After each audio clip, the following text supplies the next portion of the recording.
do this beat, gon' have them bodies jump in. And afterwards, to be with me because I got her blushing. I mean, it happen every time that I be in discussion. And actually, dog, it's starting to get disgusting. The way I filter through their mind gon' make it meditate. The way I'm thugging on the spine gon' make a nigga hate. Usually wouldn't happen, but I don't care today. It usually wouldn't happen, but I don't care today, dog. Usually when I'm rapping, I got so much to say.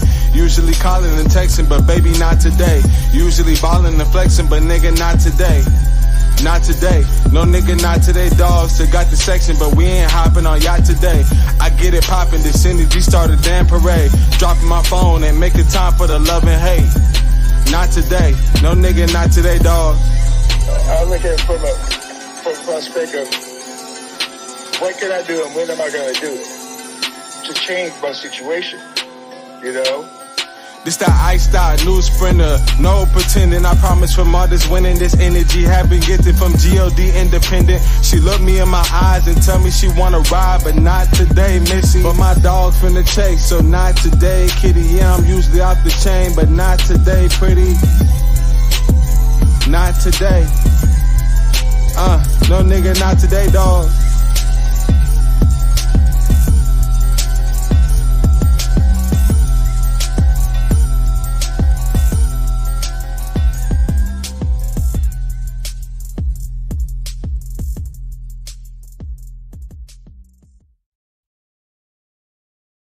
Political actions of our time.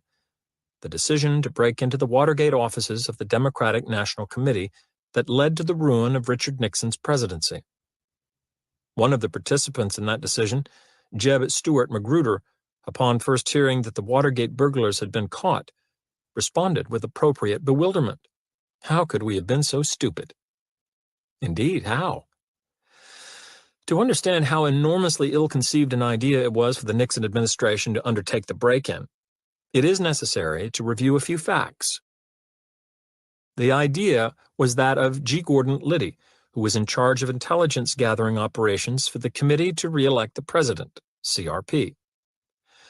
Liddy had gained a reputation among administration higher-ups as something of a flake, and there were questions about his stability and judgment. Liddy's proposal was extremely costly, requiring a budget of $250,000 in untraceable cash. In late March, when the proposal was approved in a meeting of the CRP director John Mitchell and his assistants Magruder and Frederick LaRue, the outlook for a Nixon victory in the November election could not have been brighter. Edmund Muskie, the only announced candidate the early polls had given a chance of unseating the president, had done poorly in the primaries.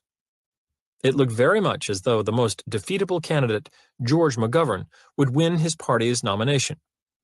A Republican victory seemed assured. The break-in plan itself was a highly risky operation requiring the participation and discretion of 10 men. The Democratic National Committee and its chairman, Lawrence O'Brien, whose Watergate office was to be burglarized and bugged, had no information damaging enough to defeat the incumbent president. Nor were they likely to get any unless the administration did something very, very foolish. Despite the obvious counsel of the above reasons, the expensive, chancy, pointless, and potentially calamitous proposal of a man whose judgment was known to be questionable was approved. How could it be that intelligent men of the attainment of Mitchell and Magruder would do something so very, very foolish? Perhaps the answer lies in a little-discussed fact. The $250,000 plan they approved was not Liddy's first proposal. In fact, it represented a significant concession on his part from two earlier proposals of immense proportions. The first of these plans, made 2 months earlier in a meeting with Mitchell, Magruder, and John Dean, described a $1 million program that included, in addition to the bugging of the Watergate, a specially equipped communications chase plane, break-ins, kidnapping and mugging squads, and a yacht featuring high-class call girls to blackmail Democratic politicians. A second Liddy plan, presented a week later to the same group of Mitchell, Magruder, and Dean, eliminated some of the program and reduced the cost to $500,000. It was only after these initial proposals had been rejected by Mitchell that Liddy submitted his bare-bones $250,000 plan, in this instance to Mitchell, Magruder, and Frederick LaRue. This time the plan, still stupid, but less so than the previous ones, was approved. Could it be that I, a longtime patsy, and John Mitchell, a hardened and canny politician, might both have been so easily maneuvered into bad deals by the same compliance tactic? I by a Boy Scout selling candy, and he by a man selling political disaster? If we examine the testimony of Jeb Magruder, considered by most Watergate investigators to provide the most faithful account of the crucial meeting at which Liddy's plan was finally accepted, there are some instructive clues. First, Magruder reports that no one was particularly overwhelmed with the project. But after starting at the grandiose sum of $1 million, we thought that probably $250,000 would be an acceptable figure. We were reluctant to send him away with nothing. Mitchell, caught up in the feeling that we should leave Liddy a little something, signed off on it in the sense of saying, okay, let's give him $250,000 and let's see what he can come up with. In the context of Liddy's initial extreme requests, it seems that $250,000 had come to be a little something to be left as a return concession. With the clarity afforded by hindsight, Magruder had recalled Liddy's approach in as succinct an illustration of the rejection then retreat technique as I have ever heard. If he had come to us at the outset and said, I have a plan to burglarize and wiretap Larry O'Brien's office, we might have rejected the idea out of hand. Instead, he came to us with his elaborate call girl, kidnapping, mugging, sabotage, wiretapping scheme. He had asked for the whole loaf when he was quite content to settle for half or even a quarter.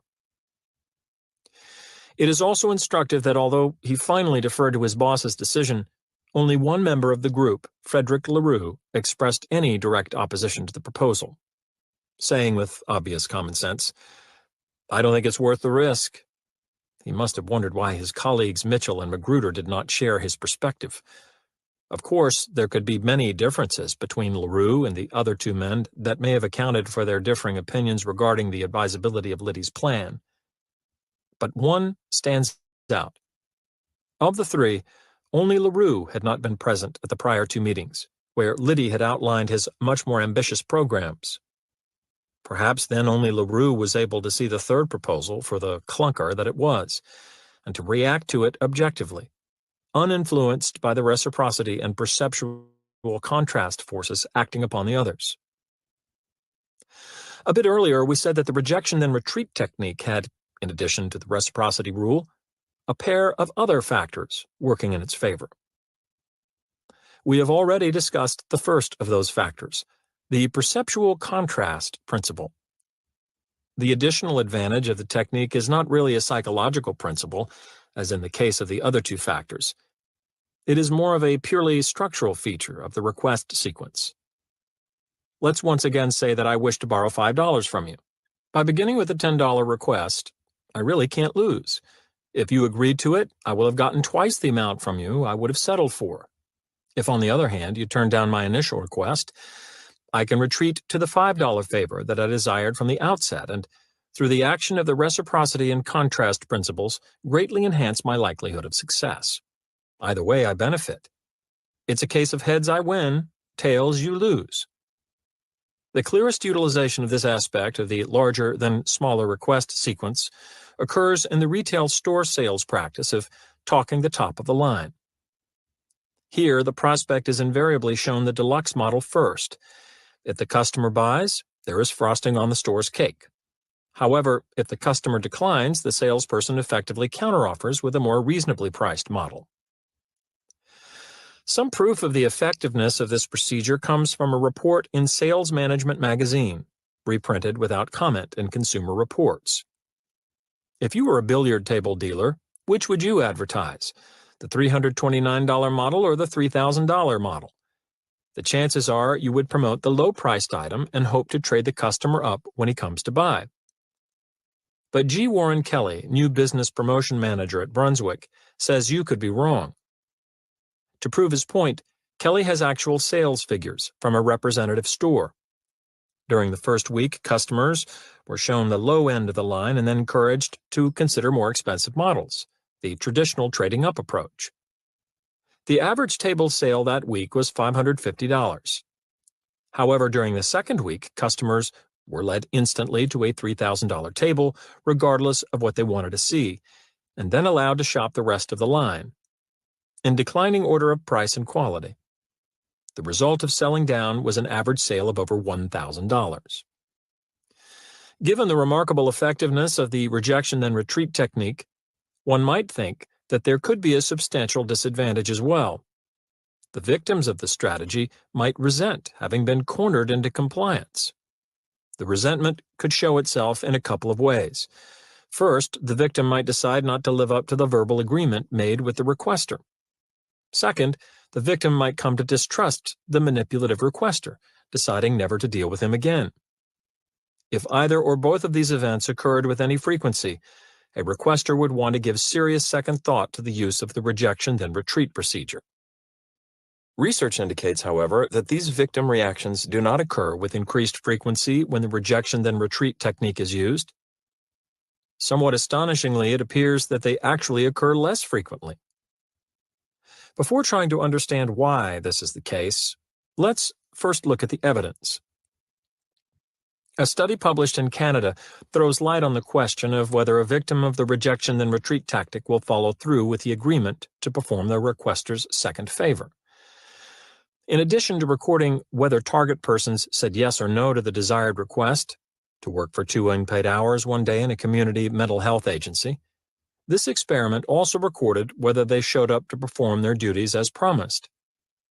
As usual, the procedure of starting with a larger request to volunteer for 2 hours of work per week in the agency for at least 2 years produced more verbal agreement to the smaller retreat request, 76%, than did the procedure of asking for the smaller request alone, 29%. The important result, though, concerned the show-up rate of those who volunteered, and again, the rejection then retreat procedure was the more effective one, 85% versus 50%. A different experiment examined whether the rejection then retreat sequence caused victims to feel so manipulated that they would refuse any further requests. In this study, the targets were college students who were each asked to give a pint of blood as part of the annual campus blood drive. One group of targets was first asked to give a pint of blood every 6 weeks for a minimum of 3 years. The other targets were asked only to give the single pint of blood. Those of both groups who agreed to give a pint of blood and who later appeared at the blood center were then asked if they would be willing to give their phone numbers so they could be called upon to donate again in the future. Nearly all the students who were about to give a pint of blood as a result of the rejection and retreat technique agreed to donate again later, 84%, while less than half of the other students who appeared at the blood center did so, 43%. Even for future favors, the rejection then retreat strategy proved superior.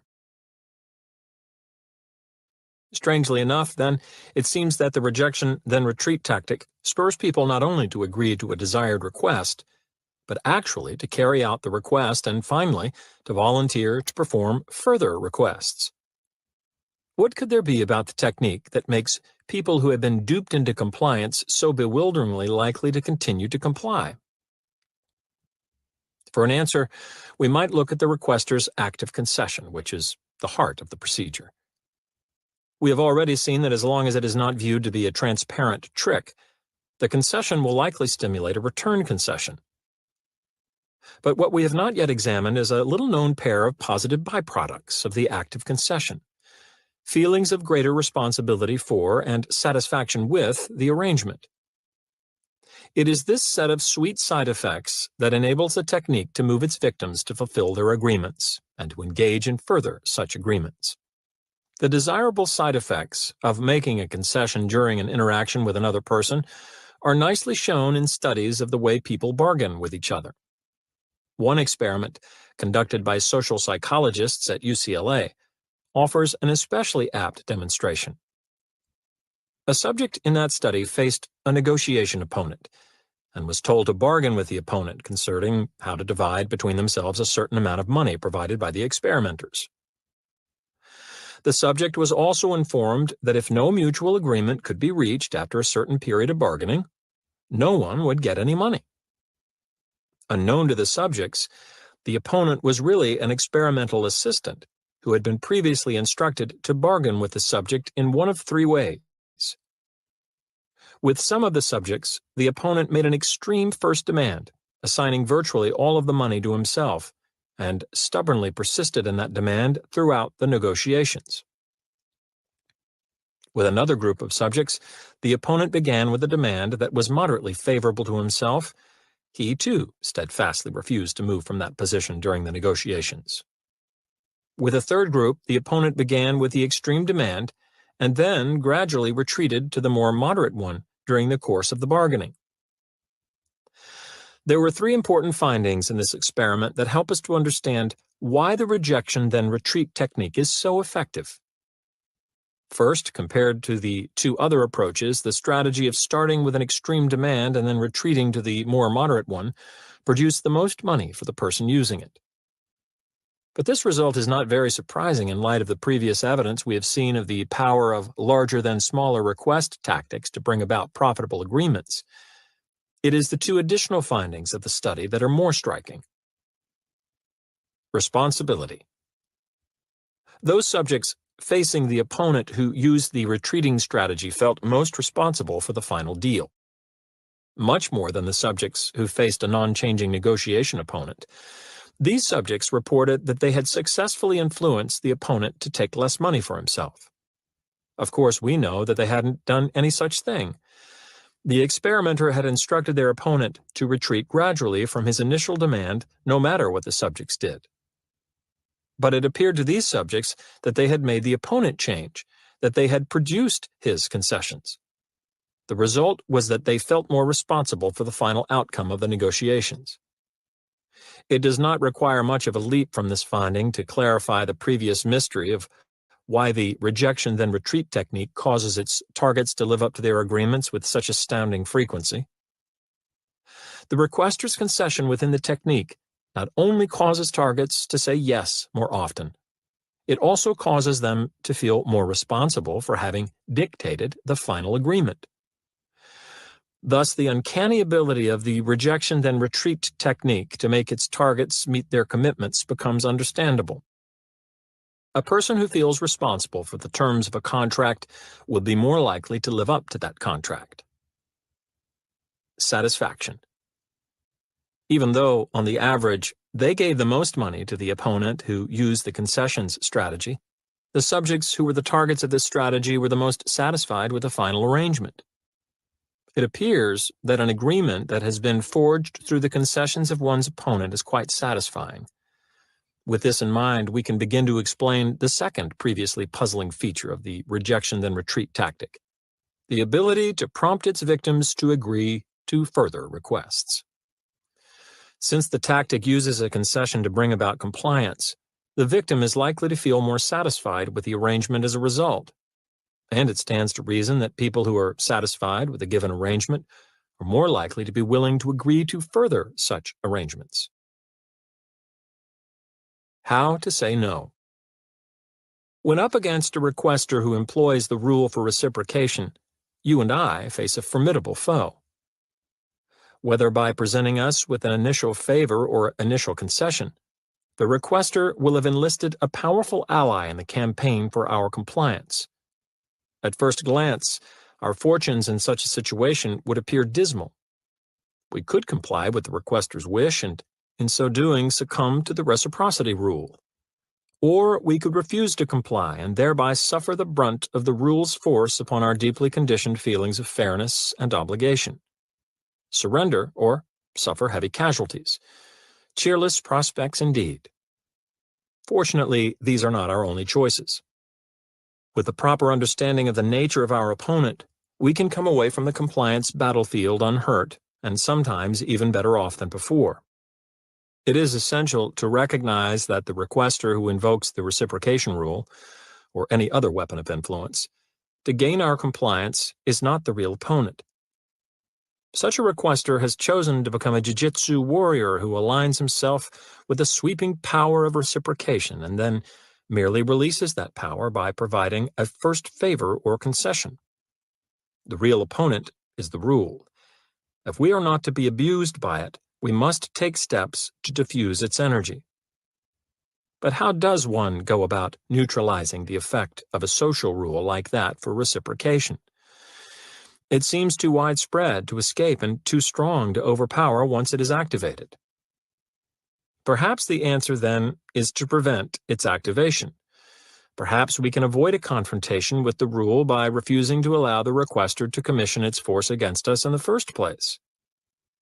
Perhaps by rejecting the requester's initial favor or concession to us, we can evade the problem. Perhaps, but then perhaps not.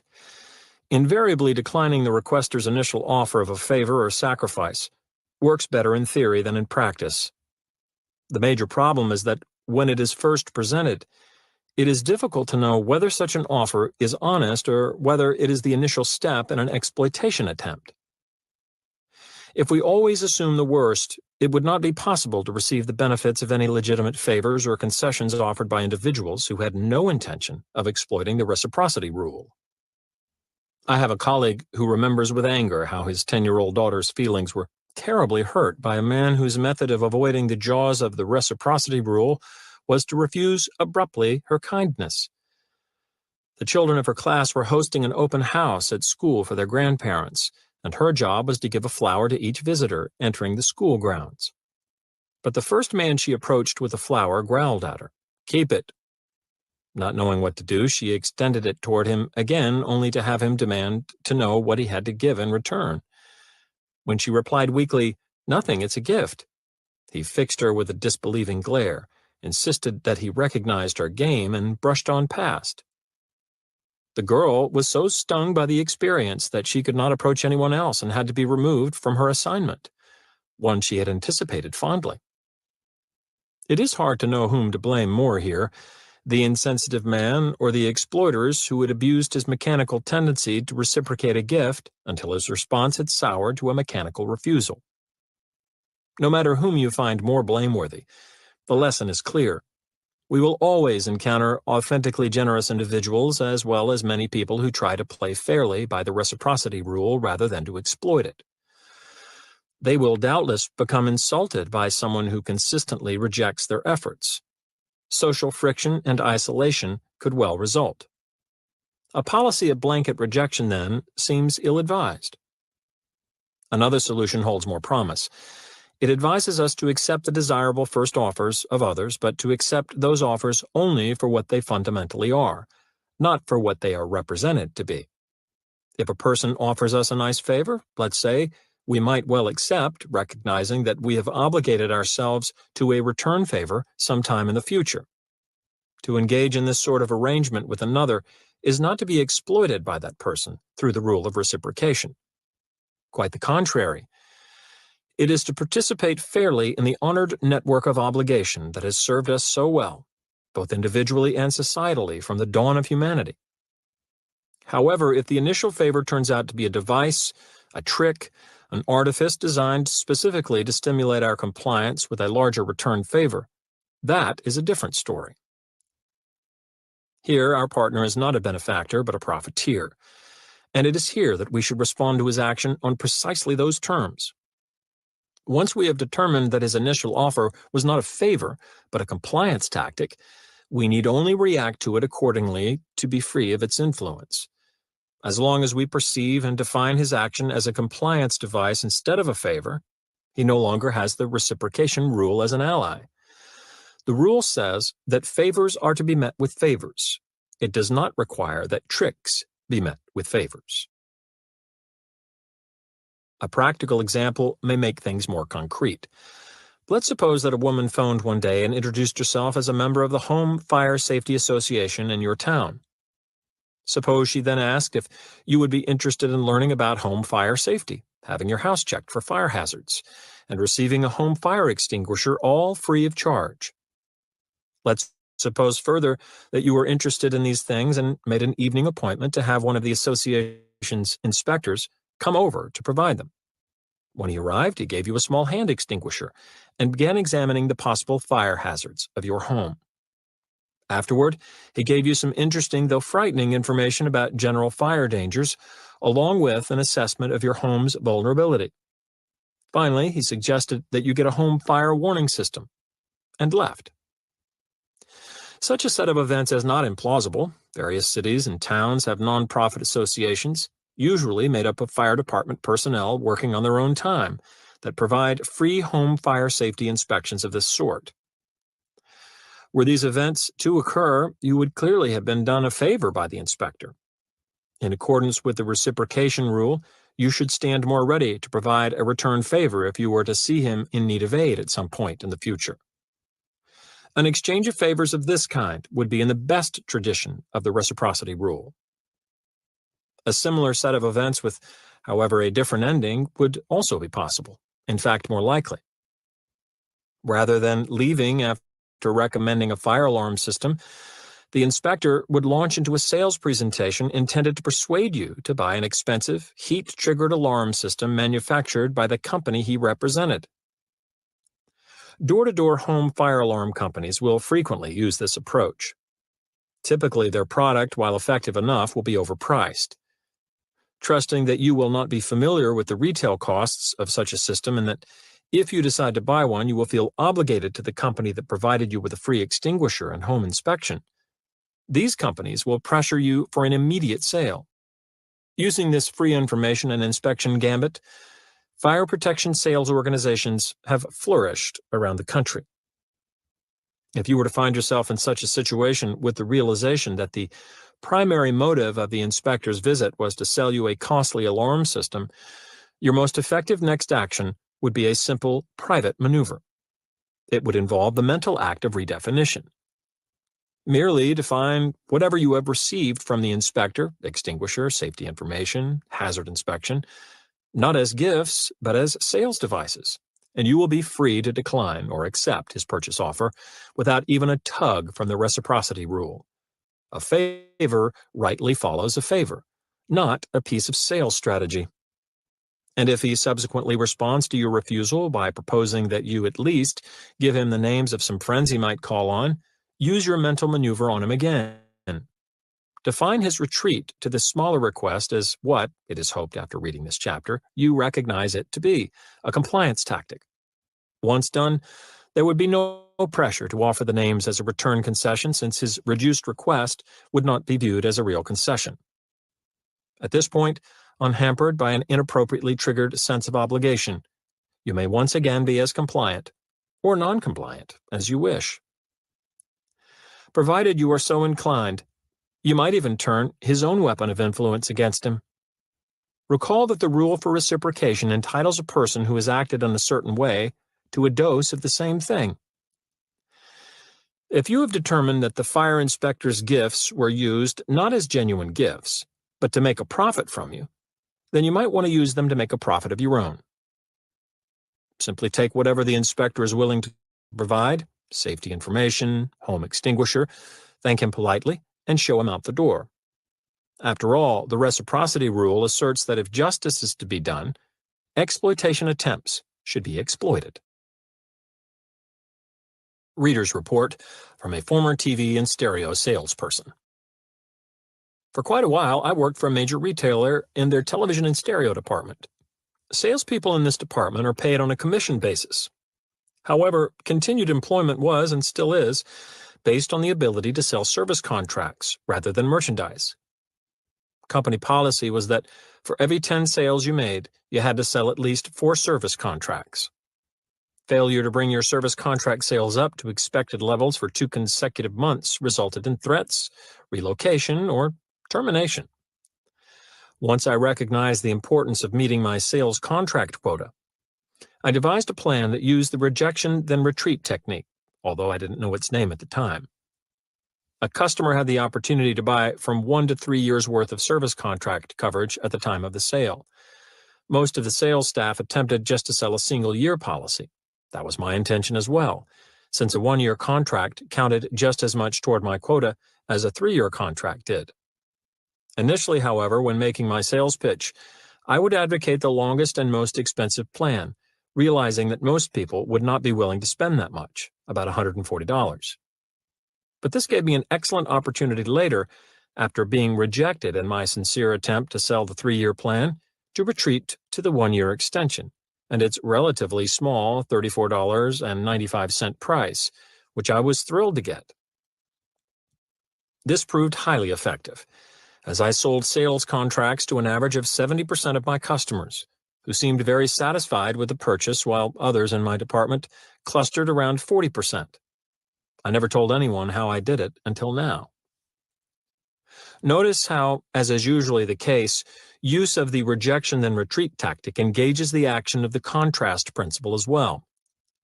Not only did the $140 initial request make the $34.95 request seem like retreat, it made that second request seem smaller too.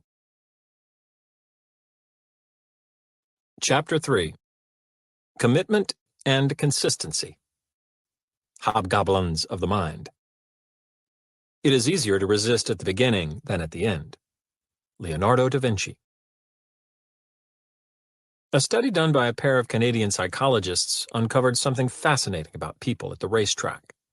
Just after placing a bet, they are much more confident of their horse's chances of winning than they are immediately before laying down that bet. Of course, nothing about the horse's chances actually shifts. It's the same horse on the same track and the same field, but in the minds of those bettors, its prospects improve significantly once that ticket is purchased. Although a bit puzzling at first glance, the reason for the dramatic change has to do with the common weapon of social influence. Like the other weapons of influence, this one lies deep within us, directing our actions with quiet power. It is quite simply our nearly obsessive desire to be and to appear consistent with what we've already done. Once we have made a choice or taken a stand, we will encounter personal and interpersonal pressures to behave consistently with that commitment.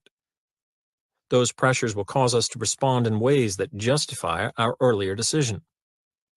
Take the bettors in the racetrack experiment. 30 seconds before putting down their money, they had been tentative and uncertain.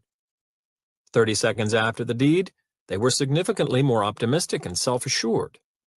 The act of making a final decision, in this case of buying a ticket, had been the critical factor. Once a stand had been taken, the need for consistency pressured these people to bring what they felt and believed into line with what they had already done. They simply convinced themselves that they had made the right choice and, no doubt, felt better about it all. Before we see such self-delusion as unique to racetrack habitués, we should examine the story of my neighbor Sarah and her live-in boyfriend Tim. They met at a hospital where he worked as an X-ray technician and she as a nutritionist. They dated for a while, even after Tim lost his job, and eventually they moved in together. Things were never perfect for Sarah. She wanted Tim to marry her and to stop his heavy drinking.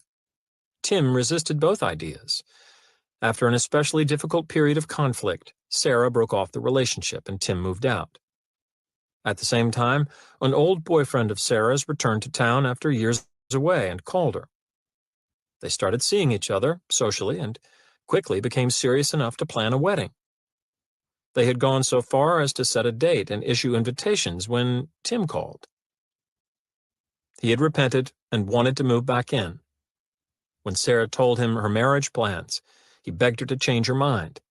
He wanted to be together with her as before, but Sarah refused, saying she didn't want to live like that again. Tim even offered to marry her, but she still said she preferred the other boyfriend. Finally, Tim volunteered to quit drinking if she would only relent. Feeling that under those conditions Tim had the edge, Sarah decided to break her engagement, cancel the wedding, retract the invitations, and let Tim move back in with her. Within a month, Tim informed Sarah that he didn't think he needed to stop his drinking after all. A month later, he had decided that they should wait and see before getting married.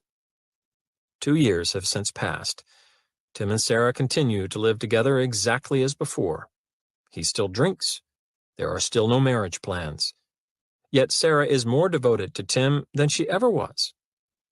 She says that being forced to choose taught her that Tim really is number one in her heart.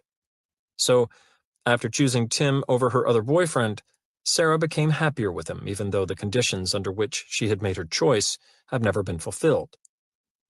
Obviously, horse race bettors are not alone in their willingness to believe in the correctness of a difficult choice once made. Indeed, we all fool ourselves from time to time in order to keep our thoughts and beliefs consistent with what we have already done or decided. Psychologists have long understood the power of the consistency principle to direct human action. Prominent theorists such as Leon Festinger, Fritz Heider, and Theodore Newcomb have viewed the desire for consistency as a central motivator of our behavior. But is this tendency to be consistent really strong enough to compel us to do what we ordinarily would not want to do? There is no question about it. The drive to be and look consistent constitutes a highly potent weapon of social influence, often causing us to act in ways that are clearly contrary to our own best interests. Take as proof what happened when psychologist Thomas Moriarty staged thefts on a New York City beach to see if onlookers would risk personal harm to halt the crime. In the study, a research accomplice would put a beach blanket down 5 feet from the blanket of a randomly chosen individual, the experimental subject. After a couple of minutes on the blanket spent relaxing and listening to music from a portable radio, the accomplice would stand up and leave the blanket to stroll down the beach.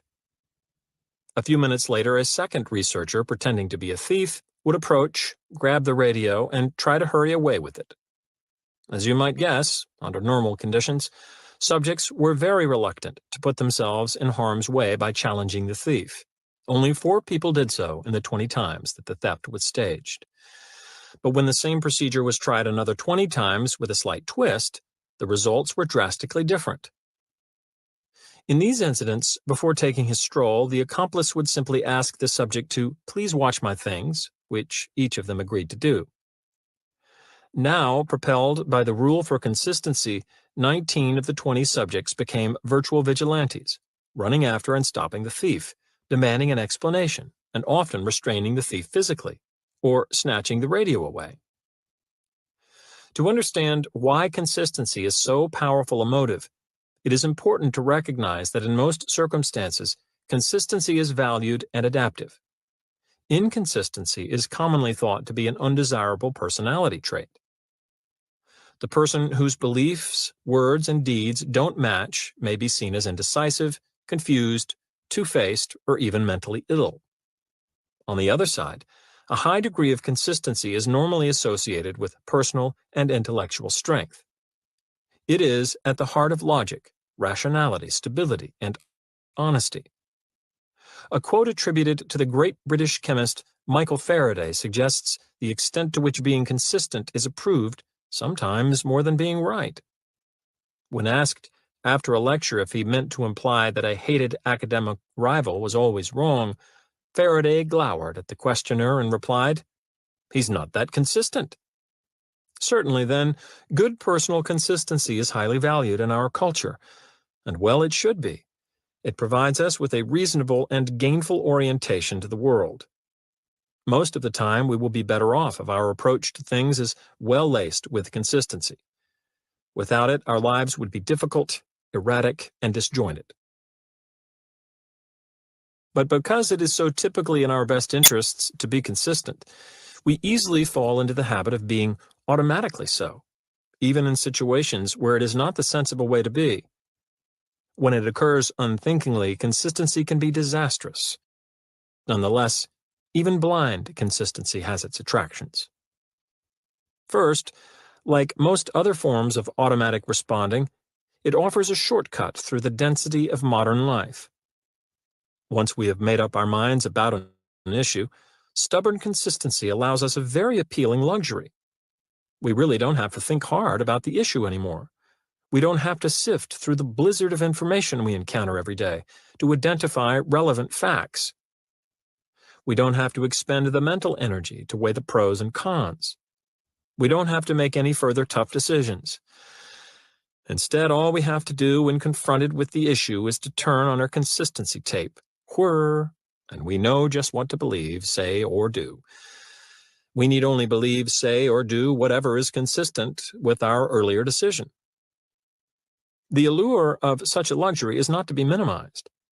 It allows us a convenient, relatively effortless, and efficient method for dealing with complex, daily environments that make severe demands on our mental energies and capacities.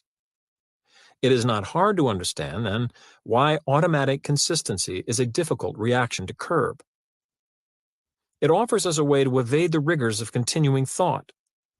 And as Sir Joshua Reynolds noted, there is no expedient to which a man will not resort to avoid the real labor of thinking.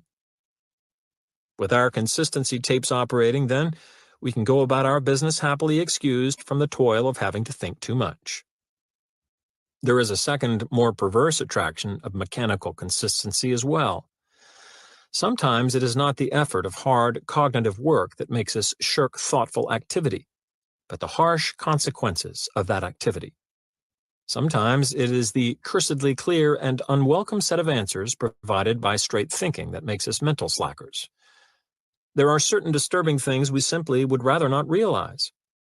Because it is a pre-programmed and mindless method of responding, automatic consistency can supply a safe hiding place from those troubling realizations. Sealed within the fortress walls of rigid consistency, we can be impervious to the sieges of reason. One night at an introductory lecture given by the Transcendental Meditation TM program, I witnessed a nice illustration of how people will hide inside the walls of consistency to protect themselves from the troublesome consequences of thought. The lecture itself was presided over by two earnest young men and was designed to recruit new members into the program. The program claimed it could teach a unique brand of meditation that would allow us to achieve all manner of desirable things, ranging from simple inner peace to the more spectacular abilities to fly and pass through walls at the program's advanced and more expensive stages. I had decided to attend the meeting to observe the kind of compliance tactics used in recruitment lectures of this sort, and had brought along an interested friend, a university professor whose areas of specialization were statistics and symbolic logic. As the meeting progressed and the lectures explained the theory behind TM, I noticed my logician friend becoming increasingly restless. Looking more and more pained and shifting about constantly in his seat, he was finally unable to resist. When the leaders called for questions at the completion of the lecture, he raised his hand and gently but surely demolished the presentation we had just heard. In less than 2 minutes, he pointed out precisely where and why the lecturer's complex argument was contradictory, illogical, and unsupportable. The effect on the discussion leaders was devastating. After a confused silence, each attempted a weak reply, only to halt midway to confer with his partner, and finally to admit that my colleague's points were good ones, requiring further study. More interesting to me, though, was the effect upon the rest of the audience. At the end of the question period, the two recruiters were faced with a crush of audience members submitting their $75 down payments for admission to the TM program. Nudging, shrugging, and chuckling to one another as they took in the payments, the recruiters betrayed signs of giddy bewilderment.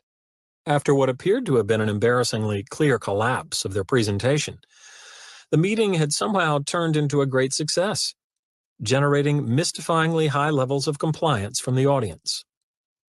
Although more than a bit puzzled, I chalked up the audience response to a failure to understand the logic of my colleagues' arguments. As it turned out, however, just the reverse was the case. Outside the lecture room after the meeting, we were approached by 3 members of the audience, each of whom had given a down payment immediately after the lecture. They wanted to know why we had come to the session.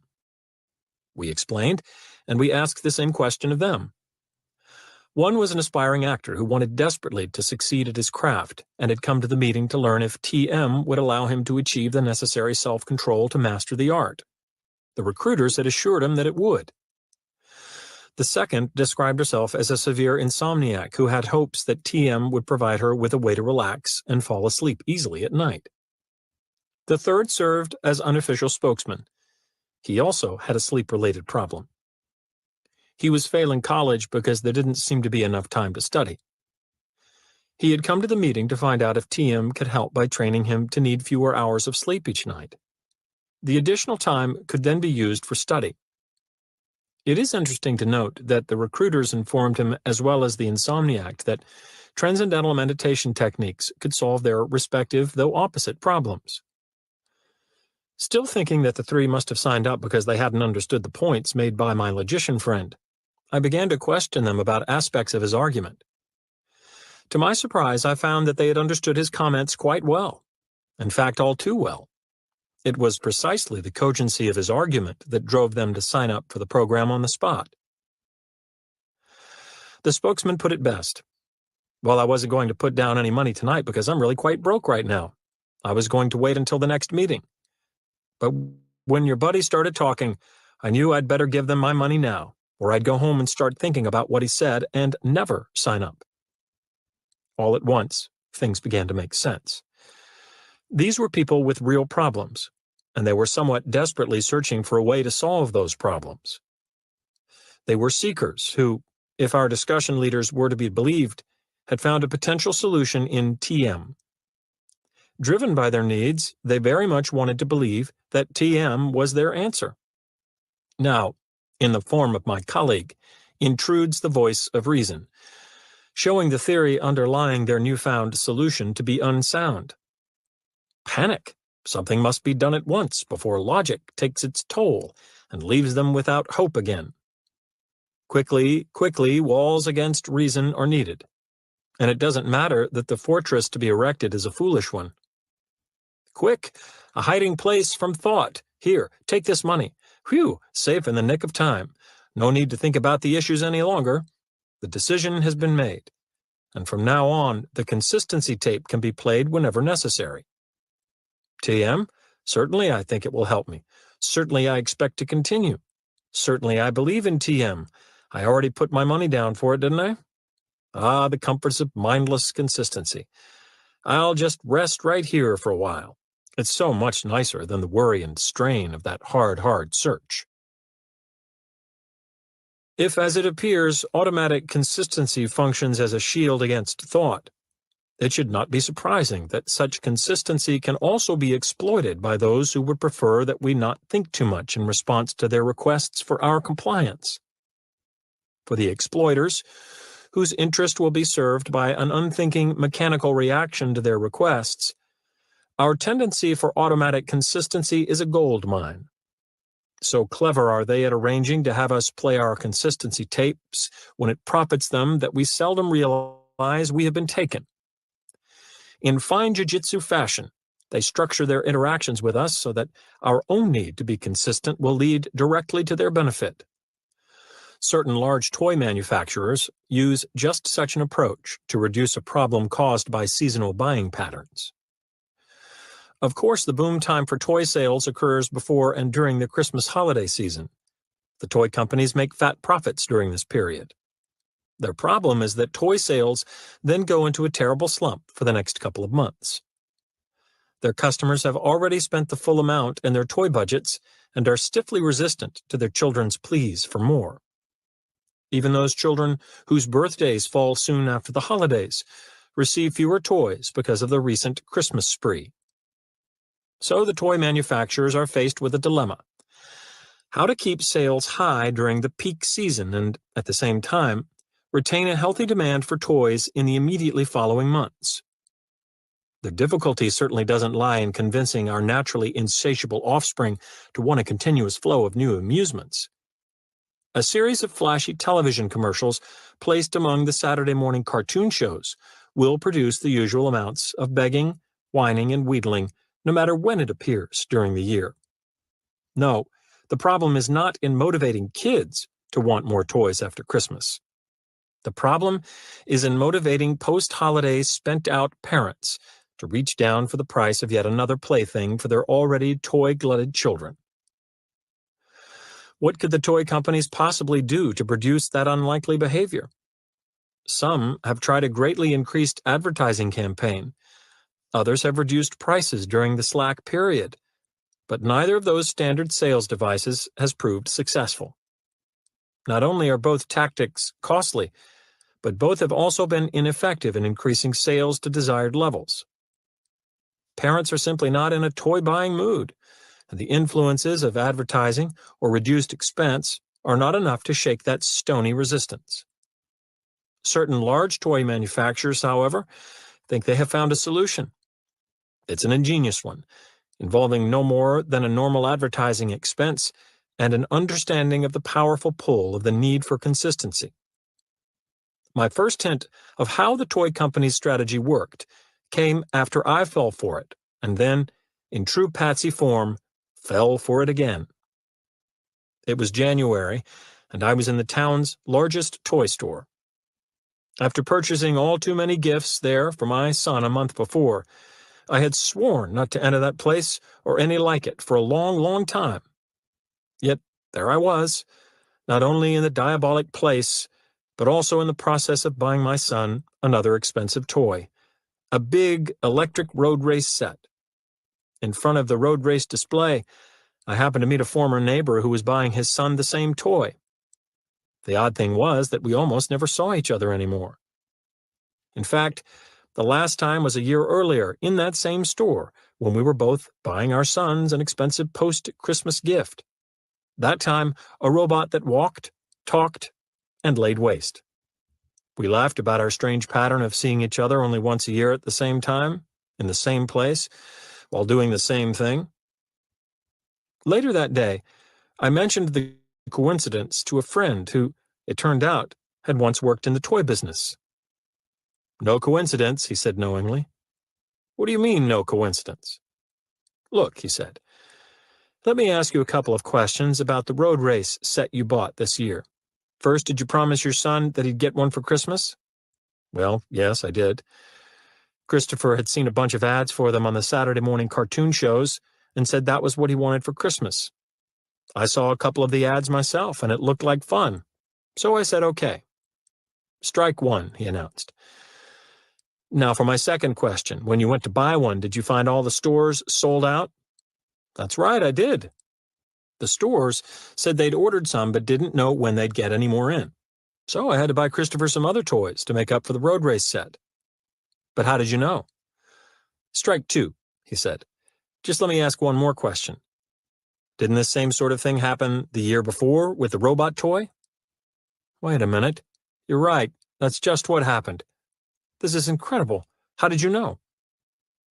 "No psychic powers. I just happened to know how several of the big toy companies jack up their January and February sales. They start prior to Christmas with attractive TV ads for certain special toys. The kids, naturally, want what they see and extract Christmas promises for those items from their parents. Now, here's where the genius of the company's plan comes in. They undersupply the stores with the toys they've gotten the parents to promise. Most parents find those things sold out and are forced to substitute other toys of equal value. The toy manufacturers, of course, make a point of supplying the stores with plenty of these substitutes. Then, after Christmas, the companies start running the ads again for the other special toys. That juices up the kids to want those toys more than ever. They go running to the parents whining, "You promised, you promised." And the adults go trudging off to the store to live up dutifully to their words. Where, I said, beginning to seethe now, they meet other parents they haven't seen for a year, falling for the same trick, right? "Right. Where are you going?" "I'm going to take that road race set right back to the store." I was so angry I was nearly shouting. "Wait, think for a minute first. Why did you buy it this morning?" "Because I didn't want to let Christopher down and because I wanted to teach him that promises are to be lived up to." "Well, has any of that changed?" "Look, if you take his toy away now, he won't understand why. He'll just know that his father broke a promise to him. Is that what you want?" "No," I said, sighing. "I guess not. So you're telling me that they doubled their profit on me for the past 2 years and I never even knew it. And now that I do, I'm still trapped by my own words. So what you're really telling me is strike three." He nodded. And you're out. Commitment is the key. Once we realize that the power of consistency is formidable in directing human action, an important practical question immediately arises. How is that force engaged? What produces the click that activates the whir of the powerful consistency tape. Social psychologists think they know the answer. Commitment. If I can get you to make a commitment, that is, to take a stand, to go on record, I will have set the stage for your automatic and ill-considered consistency with that earlier commitment. Once a stand is taken, there is a natural tendency to behave in ways that are stubbornly consistent with the stand. As we've already seen, social psychologists are not the only ones who understand the connection between commitment and consistency. Commitment strategies are aimed at us by compliance professionals of nearly every sort. Each of the strategies is intended to get us to take some action or make some statement that will trap us into later compliance through consistency pressures. Procedures designed to create commitment take various forms. Some are fairly straightforward. Others are among the most subtle compliance tactics we will encounter. For instance, suppose you wanted to increase the number of people in your area who would agree to go door to door, collecting donations for your favorite charity. You would be wise to study the approach taken by social psychologist Stephen J. Sherman. He simply called a sample of Bloomington, Indiana residents as part of a survey he was taking and asked them to predict what they would say if asked to spend 3 hours collecting money for the American Cancer Society. Of course, not wanting to seem uncharitable to the survey taker or to themselves, many of these people said that they would volunteer. The consequence of this sly commitment procedure was a 700% increase in volunteers when, a few days later, a representative of the American Cancer Society did call and ask for neighborhood canvassers. Using the same strategy, but this time asking Columbus, Ohio residents to predict whether they would vote on Election Day, a team of researchers led by Anthony Greenwald were able to increase significantly the turnout in a U.S. presidential election among those called. Perhaps an even more crafty commitment technique has been developed recently by telephone solicitors for charity. Have you noticed that callers asking you to contribute to some cause or another these days seem to begin things by inquiring about your current health and well-being? "Hello, Mr. or Ms. Target Person," they say. "How are you feeling this evening?" or "How are you doing today?" The caller's intent with this sort of introduction is not merely to seem friendly and caring. It is to get you to respond, as you normally do to such polite, superficial inquiries, with the polite, superficial comment of your own, "Just fine," or "Real good," or "I'm doing great, thanks." Once you have publicly stated that all is well, it becomes much easier for the solicitor to corner you into aiding those for whom all is not well. I'm glad to hear that, because I'm calling to ask if you'd be willing to make a donation to help out the unfortunate victims of... The theory behind this tactic is that people who have just asserted that they are feeling fine, even as a routine part of a sociable exchange, will consequently find it awkward to appear stingy in the context of their own admittedly favored circumstances. If all this sounds a bit far-fetched, consider the findings of consumer researcher Daniel Howard, who put the theory to test. Dallas, Texas residents were called on the phone and asked if they would agree to allow a representative of the Hunger Relief Committee to come to their homes to sell them cookies, the proceeds from which would be used to supply meals for the needy. When tried alone, that request, labeled the standard solicitation approach, produced only 18% agreement.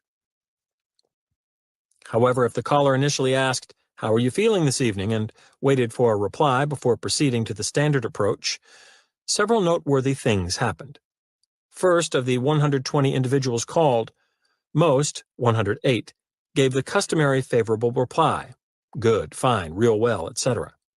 Second, 32% of the people who got the "How are you feeling tonight?" question agreed to receive the cookie seller at their homes, nearly twice the success rate of the standard solicitation approach.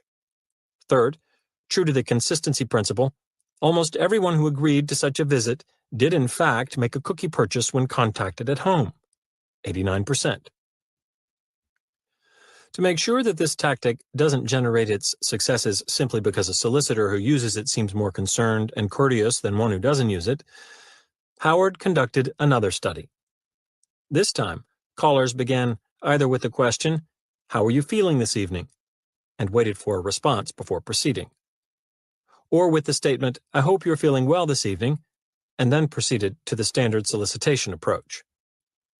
Despite the fact that the caller started each type of interaction with a warm and friendly comment, the "how are you feeling" technique was by far superior to its rival, 33% versus 15% compliance, because it alone drew an exploitable public commitment from its targets. Note that the commitment was able to get twice as much compliance from those targets, even though at the time it occurred, it must have seemed to them an altogether inconsequential reply to an altogether superficial question. Yet another fine example of social jiu-jitsu at work. The question of what makes a commitment effective has a number of answers. A variety of factors affect the ability of a commitment to constrain our future behavior. One large-scale program designed to produce compliance illustrates nicely how several of the factors work. The remarkable thing about this program is that it was systematically employing these factors decades ago, well before scientific research had identified them. During the Korean War, many captured American soldiers found themselves in prisoner of war (POW) camps run by the Chinese communists. It became clear early in the conflict that the Chinese treated captives quite differently than did their allies, the North Koreans, who favored savagery and harsh punishment to gain compliance. Specifically avoiding the appearance of brutality, the Red Chinese engaged in what they termed their lenient policy, which was in reality a concerted and sophisticated psychological assault on their captives. After the war, American psychologists questioned the returning prisoners intensively to determine what had occurred. The intensive psychological investigation took place in part because of the unsettling success of some aspects of the Chinese program. For example, the Chinese were very effective in getting Americans to inform on one another, in striking contrast to the behavior of American POWs in World War II. For this reason, among others, escape plans were quickly uncovered, and the escape attempts themselves almost always unsuccessful. When an escape did occur, wrote Dr. Edgar Schein, a principal American investigator of the Chinese indoctrination program in Korea, the Chinese usually recovered the man easily by offering a bag of rice to anyone turning him in. In fact, nearly all American prisoners in the Chinese camps are said to have collaborated with the enemy in one form or another.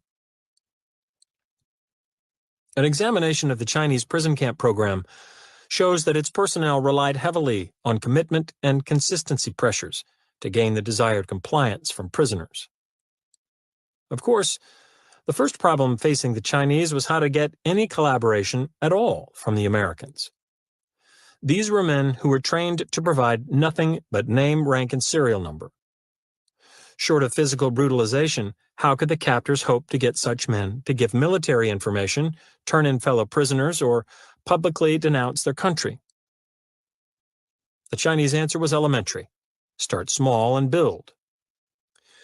For instance, prisoners were frequently asked to make statements so mildly anti-American or pro-communist as to seem inconsequential. The United States is not perfect. In a communist country, unemployment is not a problem.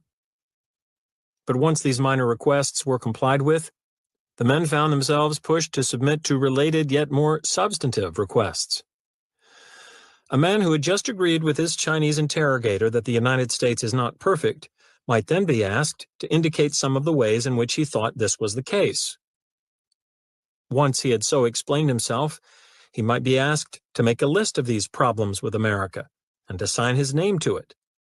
Later, he might be asked to read his list in a discussion group with other prisoners. After all, it's what you really believe, isn't it? Still later, he might be asked to write an essay expanding on his list and discussing these problems in greater detail. The Chinese might then use his name and his essay in an anti-American radio broadcast beamed not only to the entire camp, but to other POW camps in North Korea, as well as to American forces in South Korea. Suddenly, he would find himself a collaborator, having given aid to the enemy. Aware that he had written the essay without any strong threats or coercion, many times a man would change his image of himself to be consistent with the deed and with the new collaborator label, often resulting in even more extensive acts of collaboration.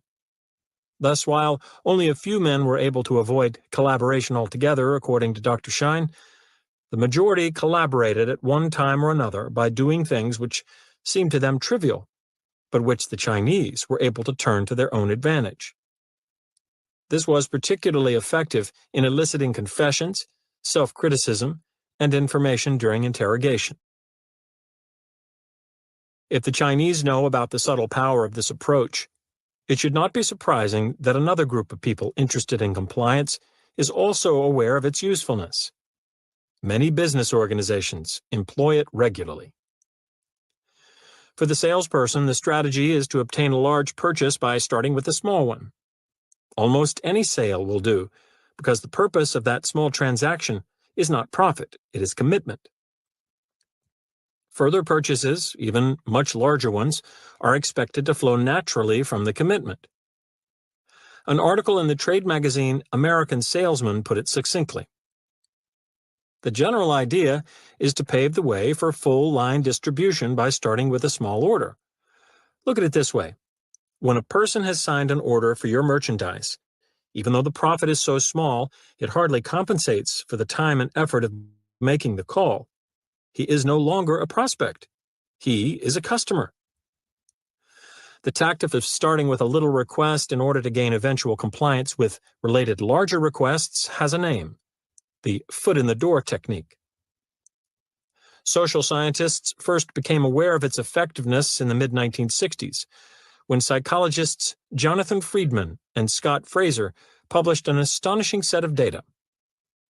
They reported the results of an experiment in which a researcher posing as a volunteer worker had gone door to door in a residential California neighborhood, making a preposterous request of homeowners.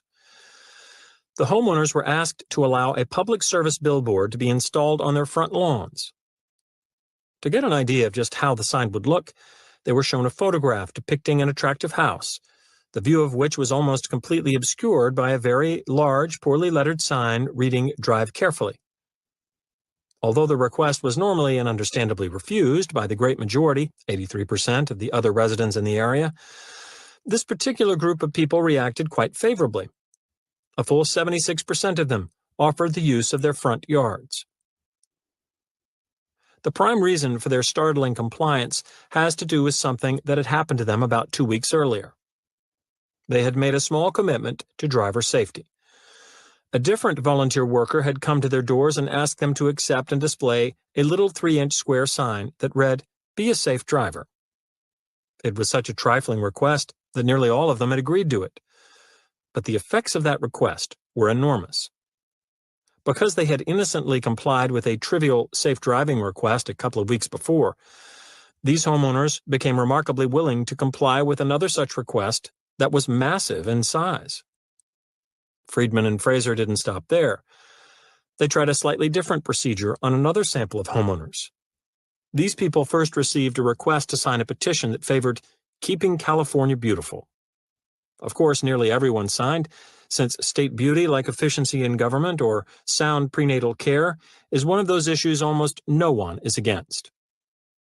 After waiting about 2 weeks, Friedman and Fraser sent a new volunteer worker to these same homes to ask the residents to allow the big "Drive carefully" sign to be erected on their lawns. In some ways, their response was the most astounding of any of the homeowners in the study. Approximately half of these people consented to the installation of the "Drive carefully" billboard, even though the small commitment they had made weeks earlier was not to driver safety, but to an entirely different public service topic: state beautification. At first, even Friedman and Fraser were bewildered by their findings. Why should the little act of signing a petition supporting state beautification cause people to be so willing to perform a different and much larger favor? After considering and discarding other explanations, Friedman and Fraser came upon one that offered a solution to the puzzle. Signing the beautification petition changed the view these people had of themselves.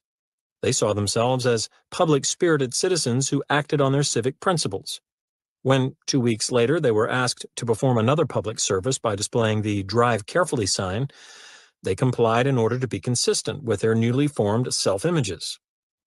According to Friedman and Fraser, what may occur is a change in the person's feelings about getting involved or taking action. Once he has agreed to a request, his attitude may change. He may become, in his own eyes, the kind of person who does this sort of thing, who agrees to requests made by strangers, who takes action on things he believes in, who cooperates with good causes. What the Friedman and Fraser findings tell us, then, is to be very careful about agreeing to trivial requests. Such an agreement can not only increase our compliance with very similar, much larger requests, it can also make us more willing to perform a variety of larger favors that are only remotely connected to the little one we did earlier. It's this second, general kind of influence concealed within small commitments that scares me. It scares me enough that I am rarely willing to sign a petition anymore, even for a position I support. Such an action has the potential to influence not only my future behavior, but also my self-image in ways I may not want. And once a person's self-image is altered, all sorts of subtle advantages become available to someone who wants to exploit that new image. Who among Friedman and Fraser's homeowners would have thought that the volunteer worker who asked them to sign a state beautification petition was really interested in having them display a safe driving billboard 2 weeks later? And who among them could have suspected that their decision to display the billboard was largely due to the act of signing the petition? No one, I'd guess. If there were any regrets after the billboard went up, who could they conceivably hold responsible but themselves and their own damnably strong civic spirit? They probably never even considered the guy with the Keeping California Beautiful petition and all that knowledge of jiu-jitsu. Notice that all of the foot-in-the-door experts seem to be excited about the same thing. You can use small commitments to manipulate a person's self-image. You can use them to turn citizens into public servants, prospects into customers, prisoners into collaborators. And once you've got a man's self-image where you want it, he should comply naturally with a whole range of your requests that are consistent with this view of himself. Not all commitments affect self-image, however. There are certain conditions that should be present for a commitment to be effective in this way. To discover what they are, we can once again look to the American experience in the Chinese prison camps of Korea. It is important to understand that the major intent of the Chinese was not simply to extract information from their prisoners. It was to indoctrinate them, to change their attitudes and perceptions of themselves, of their political system, of their country's role in the war, and of communism. And there is evidence that the program often worked alarmingly well. Dr. Henry Siegel, chief of the neuropsychiatric evaluation team that examined returning POWs at the war's end, reported that war-related beliefs had been substantially shifted. The majority of the men believed the Chinese story that the United States had used germ warfare, and many felt that their own forces had been the initial aggressors in starting the war. Similar inroads had been made in the political attitudes of the men. Many expressed antipathy toward the Chinese communists, but at the same time praised them for the fine job they have done in China. Others stated that, although communism won't work in America, I think it's a good thing for Asia. It appears that the real goal of the Chinese was to modify, at least for a time, the hearts and minds of their captives. If we measure their achievement in terms of defection, disloyalty, changed attitudes and beliefs, poor discipline, poor morale, poor esprit, and doubts as to America's role, Dr. Siegel concluded that their efforts were highly successful. Because commitment tactics were so much a part of the effective Chinese assault on hearts and minds, it is quite informative to examine the specific features of the tactics they used. The Magic Act. Our best evidence of what people truly feel and believe comes less from their words than from their deeds. Observers trying to decide what a man is like look closely at his actions. What the Chinese have discovered is that a man himself uses this same evidence to decide what he is like. His behavior tells him about himself. It is a primary source of information about his beliefs, and values and attitudes. Understanding fully this important principle of self-perception, the Chinese set about arranging the prison camp experience so that their captives would consistently act in desired ways. Before long, the Chinese knew these actions would begin to take their toll, causing the men to change their views of themselves to align with what they had done. Writing was one sort of confirming action that the Chinese urged incessantly upon the men. It was never enough for the prisoners to listen quietly or even to agree verbally with the Chinese line. They were always pushed to write it down as well. So intent were the Chinese on securing a written statement that if a prisoner was not willing to write a desired response freely, he was prevailed upon to copy it. The American psychologist Edgar Schein describes a standard indoctrination session tactic of the Chinese in these terms. A further technique was to have the man write out the question and then the pro-communist answer. If he refused to write it voluntarily, he was asked to copy it from the notebooks, which must have seemed like a harmless enough concession. But oh, those harmless concessions. We've already seen how apparently trifling commitments can lead to extraordinary further behavior. And the Chinese knew that. As a commitment device, a written declaration has some great advantages. First, it provides physical evidence that the act occurred. Once a man wrote what the Chinese wanted, it was very difficult for him to believe that he had not done so. The opportunities to forget or to deny to himself what he had done were not available, as they are for purely verbal statements. No, there it was in his own handwriting, an irrevocably documented act, driving him to make his beliefs and his self-image consistent with what he had undeniably done.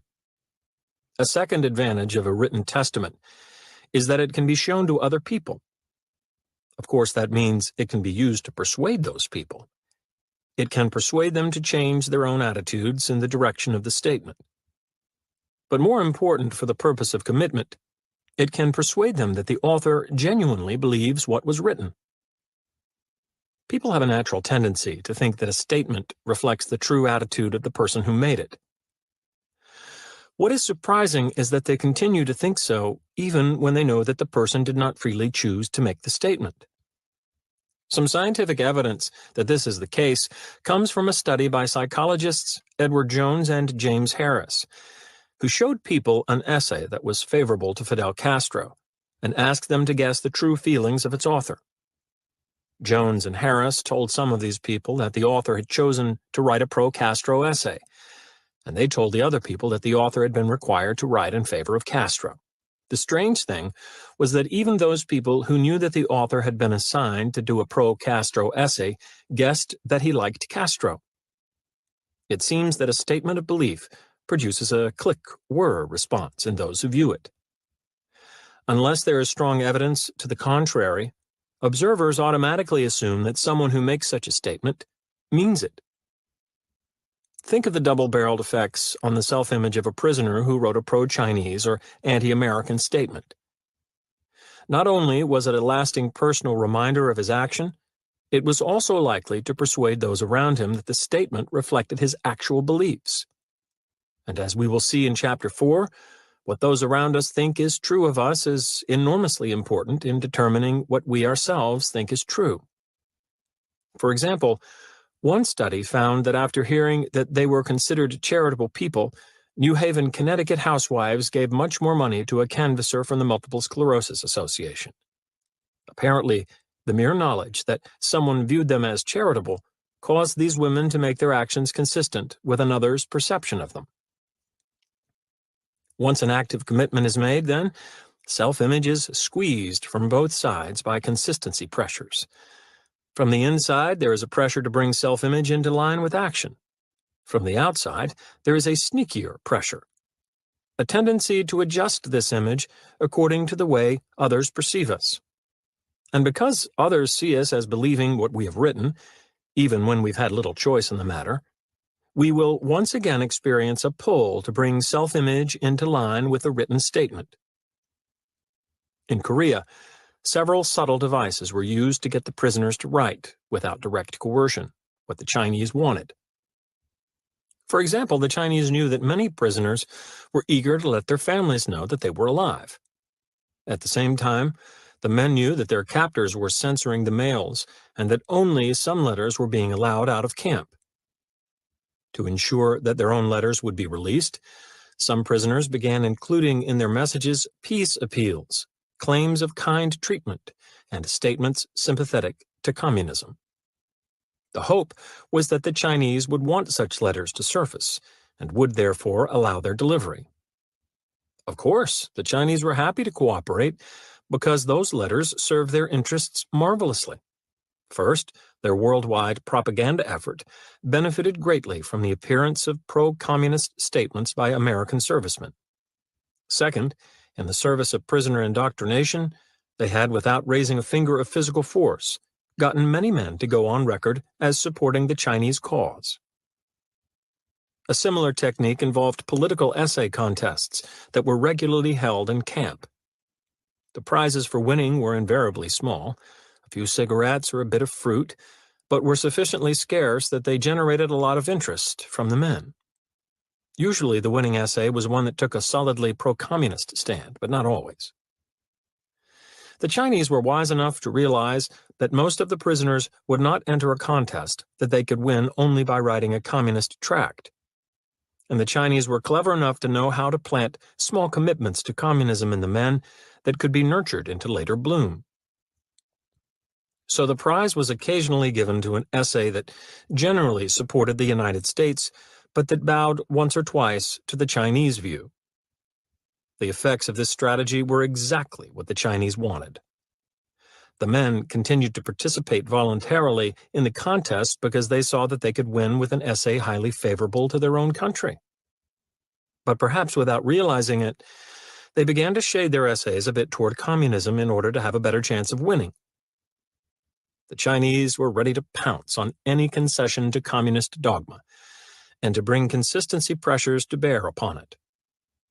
In the case of a written declaration within a voluntary essay, they had a perfect commitment from which to build toward collaboration and conversion. Other compliance professionals also know about the committing power of written statements. The enormously successful Amway Corporation, for instance, has hit upon a way to spur their sales personnel to greater and greater accomplishments. Members of the staff are asked to set individual sales goals and to commit themselves to those goals by personally recording them on paper. One final tip before you get started: set a goal and write it down. Whatever the goal, the important thing is that you set it, so you've got something for which to aim and that you write it down. There is something magical about writing things down. So set a goal and write it down. When you reach that goal, set another and write that down. You'll be off and running. If the Amway people have found something magical about writing things down, so have other business organizations. Some door-to-door sales companies use the magic of written commitments to battle the cooling-off laws recently passed in many states. The laws are designed to allow customers a few days after purchasing an item to cancel the sale and receive a full refund. At first, this legislation hurt the hard sell companies deeply. Because they emphasize high-pressure tactics, the customers often buy not because they want the product, but because they are duped or intimidated into the sale. When the new laws went into effect, these customers began canceling in droves. The companies have since learned a beautifully simple trick that cuts the number of such cancellations drastically. They merely have the customer, rather than the salesman, fill out the sales agreement. According to the sales training program of a prominent encyclopedia company, that personal commitment alone has proved to be a very important psychological aid in preventing customers from backing out of their contracts. Like the Amway Corporation, then, these organizations have found that something special happens when people personally put their commitments on paper. They live up to what they have written down. Another common way for businesses to cash in on the magic of written declarations occurs through the use of an innocent-looking promotional device. Before I began to study weapons of social influence, I used to wonder why big companies such as Procter & Gamble and General Foods are always running those 25, 50, or 100 words or less testimonial contests. They all seem to be alike. The contestant is to compose a short personal statement that begins with the words, "Why I like," and goes on to laud the features of whatever cake mix or floor wax happens to be at issue. The company judges the entries and awards some stunningly large prizes to the winners. What has puzzled me was what the companies got out of the deal. Often the contest requires no purchase. Anyone submitting an entry is eligible. Yet the companies appear to be strangely willing to incur the huge costs of contest after contest. I am no longer puzzled. The purpose behind the testimonial contests is the same as the purpose behind the political essay contests of the Chinese communists. In both instances, the aim is to get as many people as possible to go on record as liking the product. In Korea, the product was a brand of Chinese communism. In the United States, it might be a brand of cuticle remover. The type of product doesn't matter. The process is the same. Participants voluntarily write essays for attractive prizes that they have only a small chance to win, but they know that for an essay to have any chance of winning at all, it must include praise for the product. So they find praiseworthy features of the product and describe them in their essays. The result is hundreds of men in Korea, or hundreds of thousands of people in America who testify in writing to the product's appeal and who, consequently, experience that magical pull to believe what they have written. The public eye. One reason that written testaments are effective in bringing about genuine personal change is that they can so easily be made public. The prisoner experience in Korea showed the Chinese to be quite aware of an important psychological principle. Public commitments tend to be lasting commitments. The Chinese constantly arranged to have the pro-communist statements of their captives seen by others. A man who had written a political essay the Chinese liked, for example, might find copies of it posted around camp, or might be asked to read it to a prisoner discussion group, or even to read it on the camp radio broadcast. As far as the Chinese were concerned, the more public, the better. Why? Whenever one takes a stand that is visible to others, there arises a drive to maintain that stand in order to look like a consistent person. Remember that earlier in this chapter, we described how desirable good personal consistency is as a trait? How someone without it could be judged as fickle, uncertain, pliant, scatterbrained, or unstable. How someone with it is viewed as rational, assured, trustworthy, and sound. Given this context, it is hardly surprising that people try to avoid the look of inconsistency. For appearance's sake, then, the more public a stand, the more reluctant we will be to change it. An illustration of how public commitments can lead to doggedly consistent further action is provided in a famous experiment performed by a pair of prominent social psychologists, Morton Deutsch and Harold Girard. The basic procedure was to have college students first estimate in their own minds the length of lines they were shown.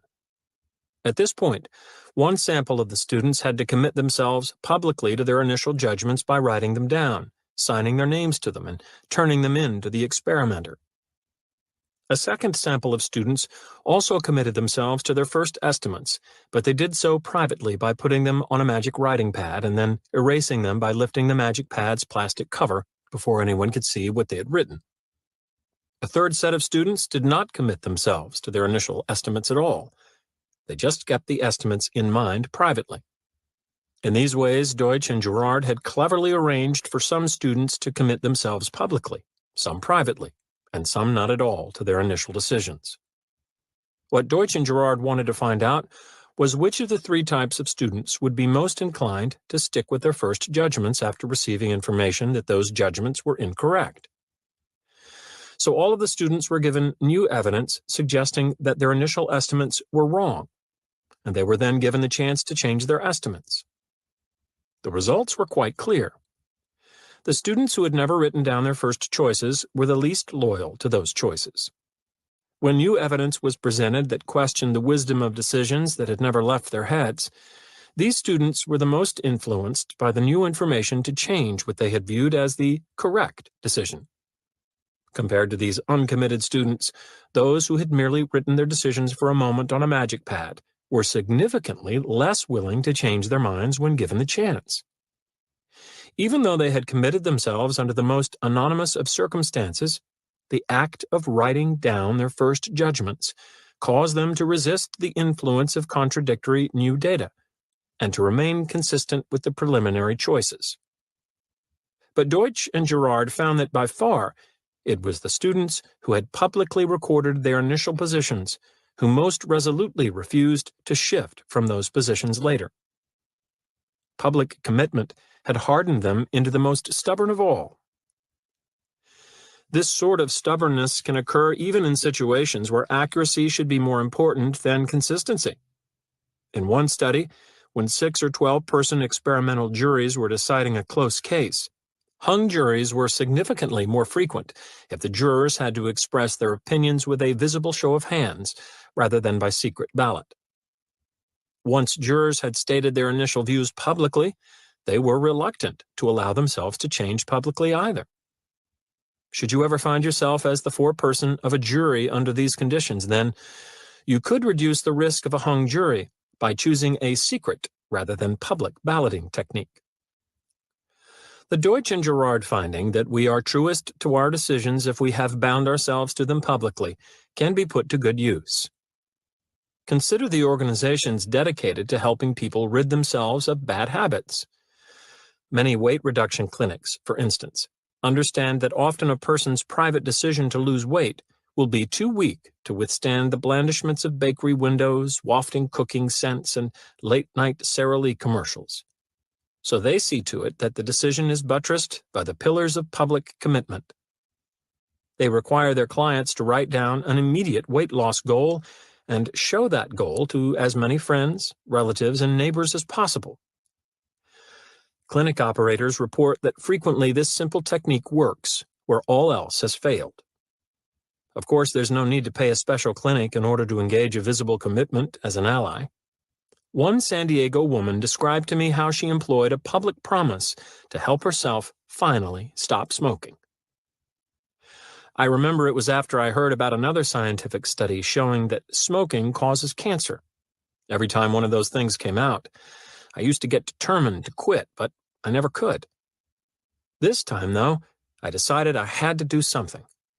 I'm a proud person. It matters to me if other people see me in a bad light. So I thought, maybe I can use that pride to help me dump this damn habit. So I made a list of all the people who I really wanted to respect me. Then I went out and got some blank business cards, and I wrote on the back of each card, "I promise you that I will never smoke another cigarette." Within a week, I had given or sent a signed card to everybody on the list. My dad, my brother back east, my boss, my best girlfriend, my ex-husband, everybody but one, the guy I was dating then. I was just crazy about him, and I really wanted him to value me as a person. Believe me, I thought twice about giving him a card because I knew that if I couldn't keep my promise to him, I'd die. But one day at the office, he worked in the same building as I did, I just walked up to him, handed him the card, and walked away without saying anything. Quitting cold turkey was the hardest thing I've ever done. There must have been 1,000 times when I thought I had to have a smoke. But whenever that happened, I just picture how all of the people on my list, especially this one guy, would think less of me if I couldn't stick to my guns.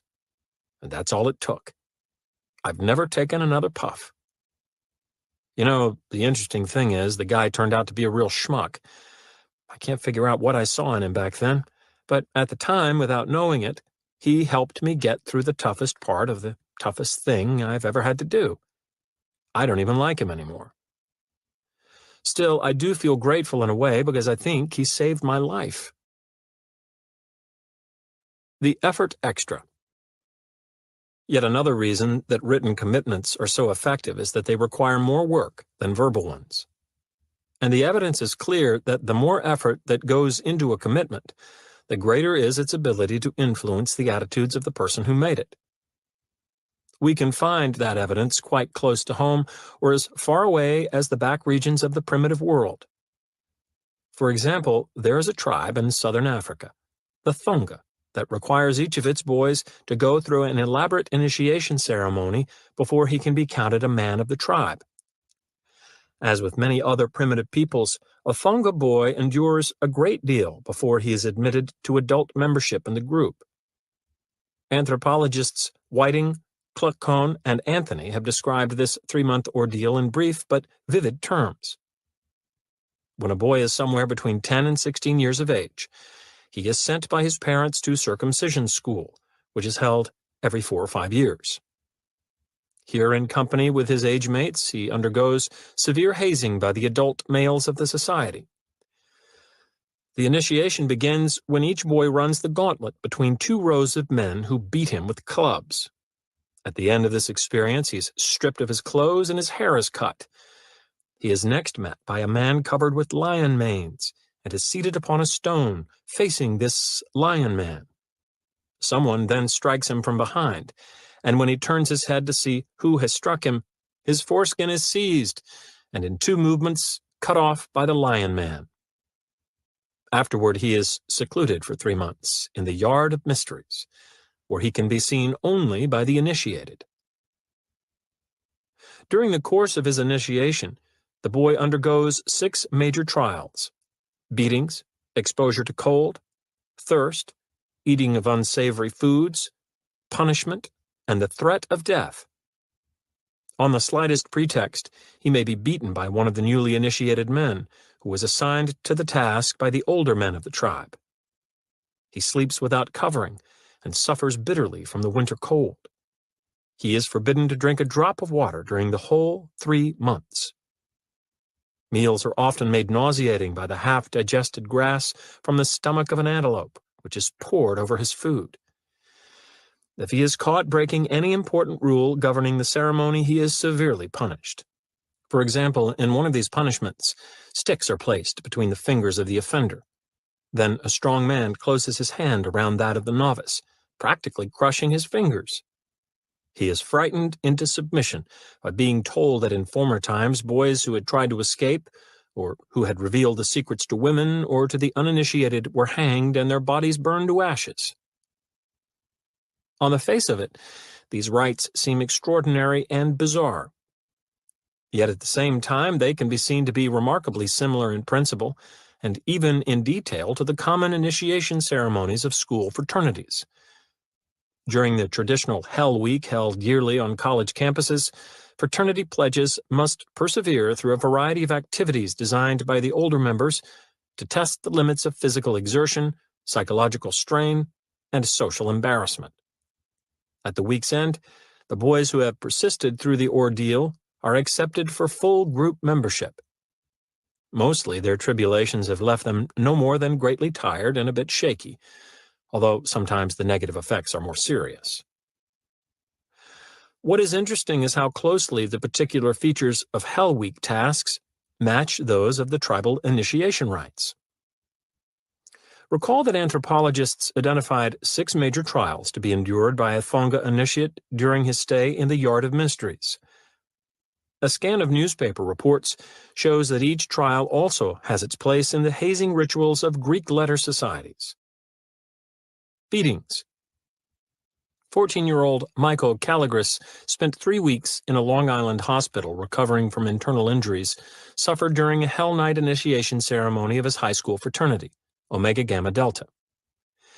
He had been administered the atomic bomb by his prospective brothers, who told him to hold his hands over his head and keep them there while they gathered around to slam fists into his stomach and back simultaneously and repeatedly. Exposure to cold. On a winter night, Frederick Bronner, a California junior college student, was taken 3,000 feet up and 10 miles into the hills of a national forest by his prospective fraternity brothers. Left to find his way home wearing only a thin sweatshirt and slacks, Fat Freddy, as he was called, shivered in a frigid wind until he tumbled down a steep ravine, fracturing bones and hurting his head. Prevented by his injuries from going on, he huddled there against the cold until he died of exposure. Thirst. 2 Ohio State University freshmen found themselves in the dungeon of their prospective fraternity house after breaking the rule requiring all pledges to crawl into the dining area prior to Hell Week meals. Once locked in the house storage closet, they were given only salty foods to eat for nearly 2 days. Nothing was provided for drinking purposes except a pair of plastic cups in which they could catch their own urine.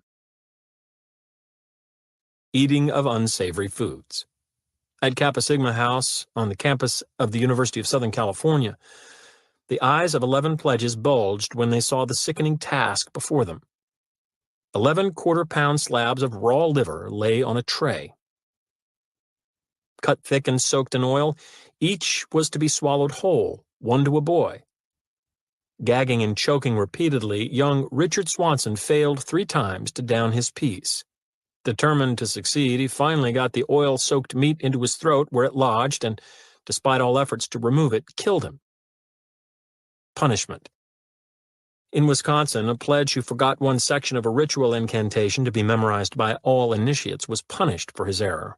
He was required to keep his feet under the rear legs of a folding chair while the heaviest of his fraternity brothers sat down and drank a beer. Although the pledge did not cry out during the punishment, a bone in each of his feet was broken. Threats of death. A pledge at Zeta Beta Tau fraternity was taken to a beach area of New Jersey and told to dig his own grave. Seconds after he complied with orders to lie flat in the finished hole, the sides collapsed, suffocating him before his prospective fraternity brothers could dig him out. There is another striking similarity between the initiation rites of tribal and fraternal societies. They simply will not die. Resisting all attempts to eliminate or suppress them, such hazing practices have been phenomenally resilient. Authorities, in the form of colonial governments or university administrations, have tried threats, social pressures, legal actions, banishments, bribes, and bans to persuade the groups to remove the hazards and humiliations from their initiation ceremonies. None has been successful. Oh, there may be a change while the authority is watching closely, but this is usually more apparent than real, the harsher trials occurring under more secret circumstances, until the pressure is off and they can surface again. On some college campuses, officials have tried to eliminate dangerous hazing practices by substituting a help week of civic service or by taking direct control of the initiation rituals. When such attempts are not slyly circumvented by fraternities, they are met with outright physical resistance. For example, in the aftermath of Richard Swanson's choking death at USC, the university president issued new rules requiring that all pledging activities be reviewed by school authorities before going into effect, and that adult advisors be present during initiation ceremonies. According to one national magazine, the new code set off a riot so violent that city police and fire departments were afraid to enter campus. Resigning themselves to the inevitable, other college representatives have given up on the possibility of abolishing the degradations of Hell Week. If hazing is a universal human activity, and every bit of evidence points to this conclusion, you most likely won't be able to ban it effectively. Refuse to allow it openly, and it will go underground. You can't ban sex, and you can't prohibit alcohol, and you probably can't eliminate hazing. What is it about hazing practices that make them so precious to these societies? What could make the groups want to evade, undermine, or contest any effort to ban the degrading and perilous features of their initiation rites? Some have argued that the groups themselves are composed of psychological or social miscreants whose twisted needs demand that others be harmed and humiliated. But the evidence does not support such a view. Studies done on the personality traits of fraternity members, for instance, show them to be, if anything, slightly healthier than other college students in their psychological adjustment. Similarly, fraternities are known for their willingness to engage in beneficial community projects for the general social good. What they are not willing to do, however, is substitute these projects for their initiation ceremonies. One survey at the University of Washington found that of the fraternity chapters examined, most had a type of Help Week tradition, but that this community service was in addition to Hell Week. In only one case was such service directly related to initiation procedures. The picture that emerges of the perpetrators of hazing practices is of normal individuals who tend to be psychologically stable and socially concerned, but who became aberrantly harsh as a group at only one time, immediately before the admission of new members to the society. The evidence, then, points to the ceremony as the culprit. There must be something about its rigors that is vital to the group. There must be some function to its harshness that the group will fight relentlessly to maintain. What? My own view is that the answer appeared in 1959 in the results of a study little known outside of social psychology. A pair of young researchers, Elliot Aronson and Judson Mills, decided to test their observation that persons who go through a great deal of trouble or pain to attain something tend to value it more highly than persons who attain the same thing with a minimum of effort.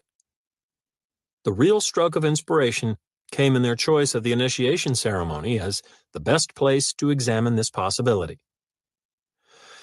They found that college women who had to endure a severely embarrassing initiation ceremony in order to gain access to a sex discussion group convinced themselves that their new group and its discussions were extremely valuable, even though Aronson and Mills had previously rehearsed the other group members to be as worthless and uninteresting as possible. Different co-eds who went through a much milder initiation ceremony or went through no initiation at all were decidedly less positive about the worthless new group they had joined. Additional research showed the same results when co-eds were required to endure pain rather than embarrassment to get into a group. The more electric shock a woman received as part of the initiation ceremony, the more she later persuaded herself that her new group and its activities were interesting, intelligent, and desirable.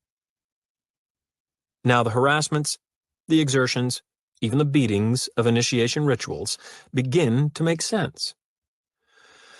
The Thonga tribesman watching with tears in his eyes his 10-year-old son tremble through a night on the cold ground of the Yard of Mysteries.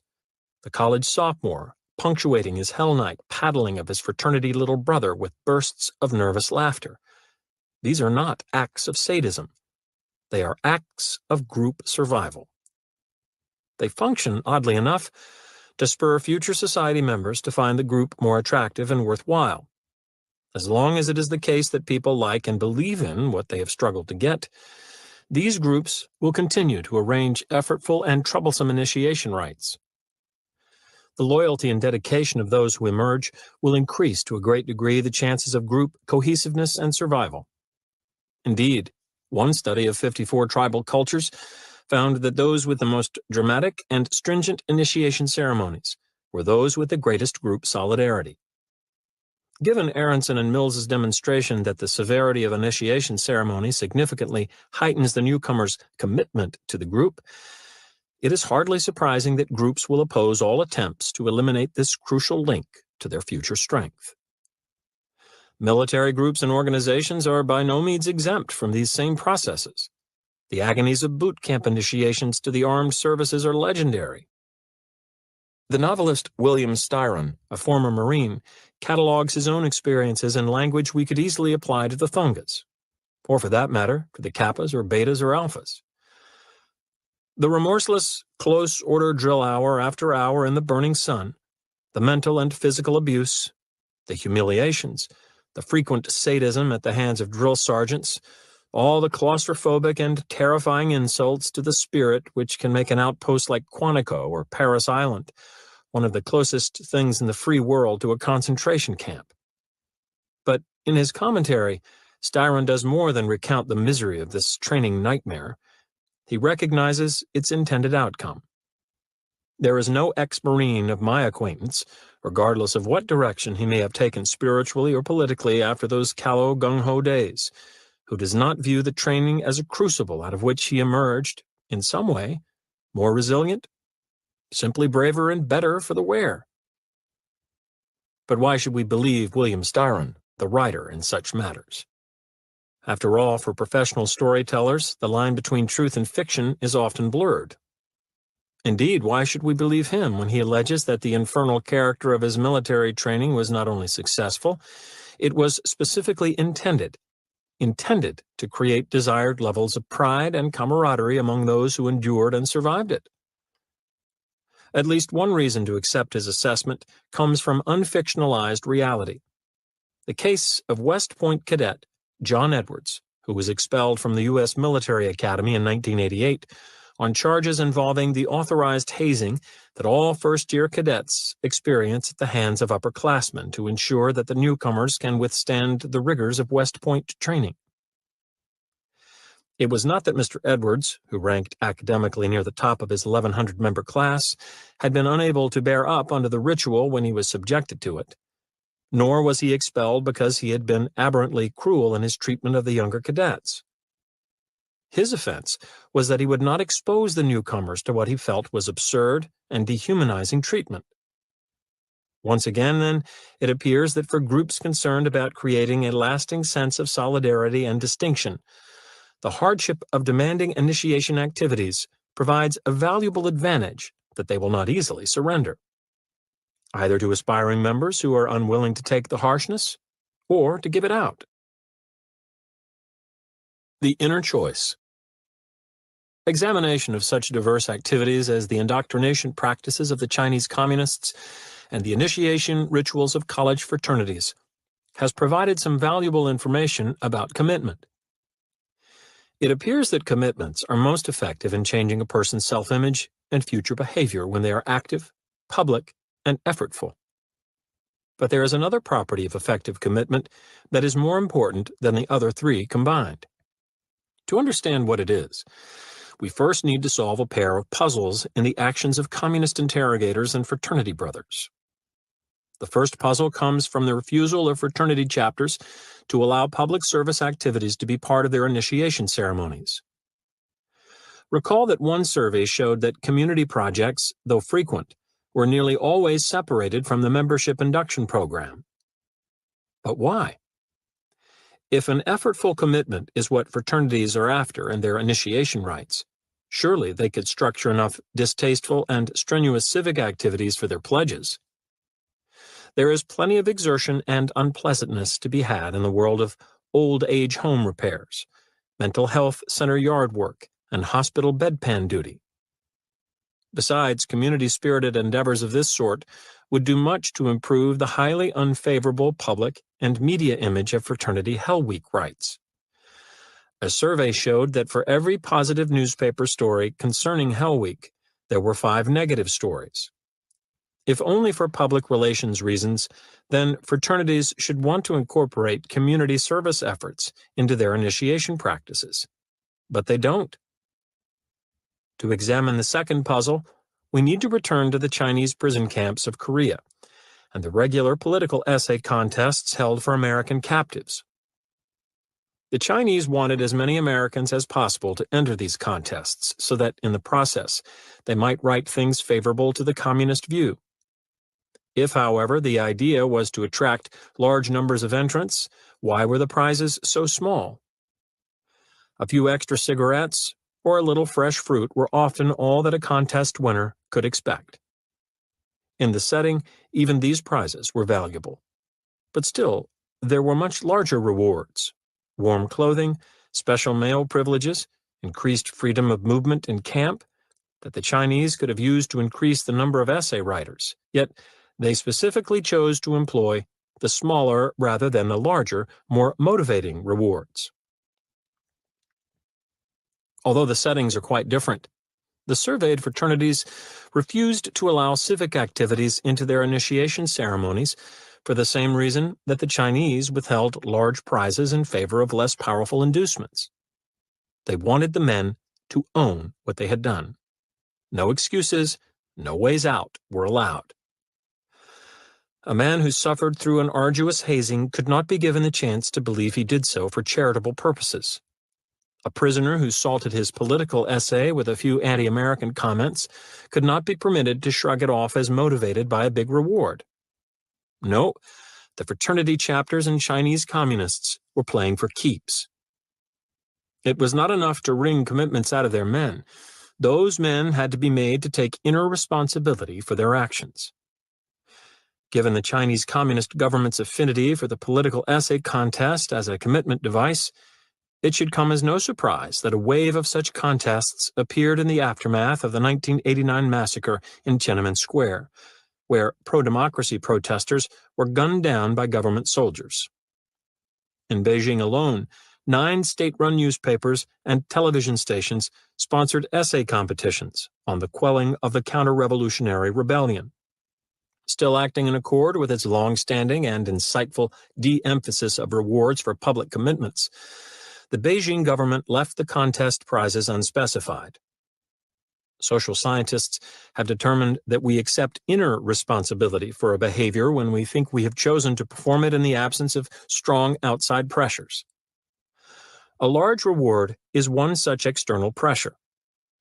It may get us to perform a certain action, but it won't get us to accept inner responsibility for the act. Consequently, we won't feel committed to it. The same is true of a strong threat. It may motivate immediate compliance, but it is unlikely to produce long-term commitment. All this has important implications for rearing children. It suggests that we should never heavily bribe or threaten our children to do the things we want them truly to believe in. Such pressures will probably produce temporary compliance with our wishes. However, if we want more than just that, if we want the children to believe in the correctness of what they have done, if we want them to continue to perform the desired behavior when we are not present to apply those outside pressures, then we must somehow arrange for them to accept inner responsibility for the actions we want them to take. An experiment by Jonathan Friedman gives us some hints about what to do and what not to do in this regard. Friedman wanted to see if he could prevent 2nd to 4th grade boys from playing with a fascinating toy just because he had said that it was wrong to do so some 6 weeks earlier. Anyone familiar with 7 to 9-year-old boys must realize the enormity of the task. But Friedman had a plan. If he could first get the boys to convince themselves that it was wrong to play with a forbidden toy, perhaps that belief would keep them from playing with it thereafter. The difficult thing was making the boys believe that it was wrong to amuse themselves with a toy, an extremely expensive battery-controlled robot. Friedman knew it would be easy enough to have a boy obey temporarily. All he had to do was threaten the boy with severe consequences should he be caught playing with the toy. As long as he was nearby to deal out stiff punishment, Friedman figured that few boys would risk operating the robot. He was right. After showing a boy an array of 5 toys and warning him, "It is wrong to play with the robot. If you play with the robot, I'll be very angry and we'll have to do something about it," Friedman left the room for a few minutes. During that time, the boy was observed secretly through a one-way mirror. Friedman tried this threat procedure on 22 different boys, and 21 of them never touched the robot while he was gone.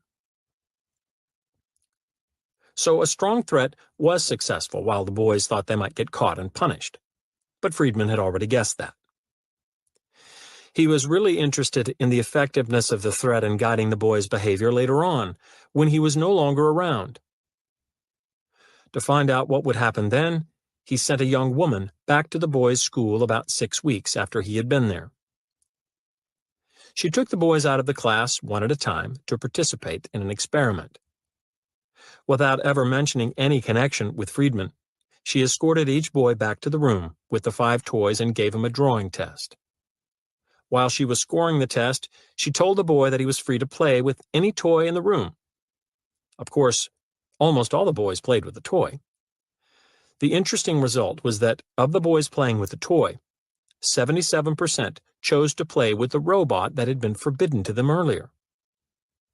Friedman's severe threat, which had been so successful 6 weeks before, was almost totally unsuccessful when he was no longer able to back it up with punishment. But Friedman wasn't finished yet. He changed his procedure slightly with a second sample of boys. These boys, too, were initially shown the array of 5 toys by Friedman and warned not to play with the robot while he was briefly out of the room, because it is wrong to play with the robot. But this time Friedman provided no strong threat to frighten a boy into obedience. He simply left the room and observed through the one-way mirror to see if his instruction against playing with the forbidden toy was enough. It was. Just as with the other sample, only one of the 22 boys touched the robot during the short time Friedman was gone. The real difference between the two samples of boys came 6 weeks later when they had a chance to play with the toys while Friedman was no longer around. An astonishing thing happened with the boys who had earlier been given no strong threat against playing with the robot. When given the freedom to play with any toy they wished, most avoided the robot, even though it was by far the most attractive of the 5 toys available. The others were a cheap plastic submarine, a child's baseball glove without a ball, an unloaded toy rifle, and a toy tractor. When these boys played with one of the 5 toys, only 33% chose the robot. Something dramatic had happened to both groups of boys. For the first group, it was the severe threat they heard from Friedman to back up his statement that playing with the robot was wrong. It had been quite effective at first when Friedman could catch them should they violate his rule. Later, though, when he was no longer present to observe the boys' behavior, his threat was impotent, and his rule was consequently ignored. It seems clear that the threat had not taught the boys that operating the robot was wrong, only that it was unwise to do so when the possibility of punishment existed. For the other boys, the dramatic event had come from the inside, not the outside. Friedman had instructed them, too, that playing with the robot was wrong, but he had added no threat of punishment should they disobey him. There were 2 important results.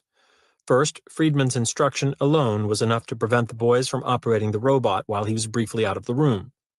Second, the boys took personal responsibility for their choice to stay away from the robot during that time. They decided that they hadn't played with it because they didn't want to. After all, there were no strong punishments associated with the toy to explain their behavior otherwise. Thus, weeks later, when Friedman was nowhere around, they still ignored the robot because they had been changed inside to believe that they did not want to play with it. Adults facing the child-rearing experience can take a cue from the Friedman study. Suppose a couple wants to impress upon their daughter that lying is wrong. A strong, clear threat, "It's bad to lie, honey, so if I catch you at it, I'll cut your tongue out," might well be effective when the parents are present or when the girl thinks she can be discovered. But it will not achieve the larger goal of convincing her that she does not want to lie because she thinks it's wrong. To do that, a much subtler approach is required. A reason must be given that is just strong enough to get her to be truthful most of the time, but is not so strong that she sees it as the obvious reason for her truthfulness. It's a tricky business because exactly what this barely sufficient reason will be changes from child to child. For one little girl, a simple appeal may be enough. "It's bad to lie, honey, so I hope you won't do it." For another child, it may be necessary to add a somewhat stronger reason. "Because if you do, I'll be disappointed in you." For a third child, a mild form of warning may be required as well, and "I'll probably have to do something I don't want to do." Wise parents will know which kind of reason will work on their own children. The important thing is to use a reason that will initially produce the desired behavior and will, at the same time, allow a child to take personal responsibility for that behavior. Thus, the less detectable outside pressure such a reason contains, the better. Selecting just the right reason is not an easy task for parents, but the effort should pay off. It is likely to mean the difference between short-lived compliance and long-term commitment. For a pair of reasons we have already talked about, compliance professionals love commitments that produce inner change. First, that change is not just specific to the situation where it first occurred, it covers a whole range of related situations too. Second, the effects of the change are lasting. So once a man has been induced to take action that shifts his self-image to that of, let's say, a public-spirited citizen, he is likely to be public-spirited in a variety of other circumstances where his compliance may also be desired, and he is likely to continue his public-spirited behavior for as long as his new self-image holds. There is yet another attraction in commitments that lead to inner change. They grow their own legs. There is no need for the compliance professional to undertake a costly and continuing effort to reinforce the change. The pressure for consistency will take care of all that. After our friend comes to view himself as a public-spirited citizen, he will automatically begin to see things differently. He will convince himself that it is the correct way to be. He will begin to pay attention to facts he hadn't noticed before about the value of community service. He will make himself available to hear arguments he hadn't heard before favoring civic action, and he will find such arguments more persuasive than before. In general, because of the need to be consistent within his system of beliefs, he will assure himself that his choice to take public-spirited action was right. What is important about this process of generating additional reasons to justify the commitment is that the reasons are new. Thus, even if the original reason for the civic-minded behavior was taken away, these newly discovered reasons might be enough by themselves to support his perception that he had behaved correctly. The advantage to an unscrupulous compliance professional is tremendous. Because we build new struts to undergird choices we have committed ourselves to, an exploitative individual can offer us an inducement for making such a choice, and after the decision has been made, can remove that inducement, knowing that our decision will probably stand on its own newly created legs. New car dealers frequently try to benefit from this process through a trick they call throwing a lowball. I first encountered the tactic while posing as a sales trainee at a local Chevrolet dealership. After a week of basic instruction, I was allowed to watch the regular salesman perform. One practice that caught my attention right away was the lowball. For certain customers, a very good price is offered on a car, perhaps as much as $400 below competitors' prices. The good deal, however, is not genuine. The dealer never intends it to go through. Its only purpose is to cause a prospect to decide to buy one of the dealership's cars. Once the decision is made, a number of activities develop the customer's sense of personal commitment to the car. A raft of purchase forms are filled out, extensive financing terms are arranged. Sometimes the customer is encouraged to drive the car for a day before signing the contract, so you can get the feel of it and show it around in the neighborhood and at work. During this time, the dealer knows customers automatically develop a range of new reasons to support the choice they have now made. Then something happens. Occasionally, an error in the calculations is discovered. Maybe the salesman forgot to add in the cost of the air conditioner, and if the buyer still requires air conditioning, $400 must be added to the price. To keep from being suspected of gouging by the customer, some dealers let the bank handling the financing find the mistake. At other times, the deal is disallowed at the last moment when the salesman checks with his boss, who cancels it because we'd be losing money.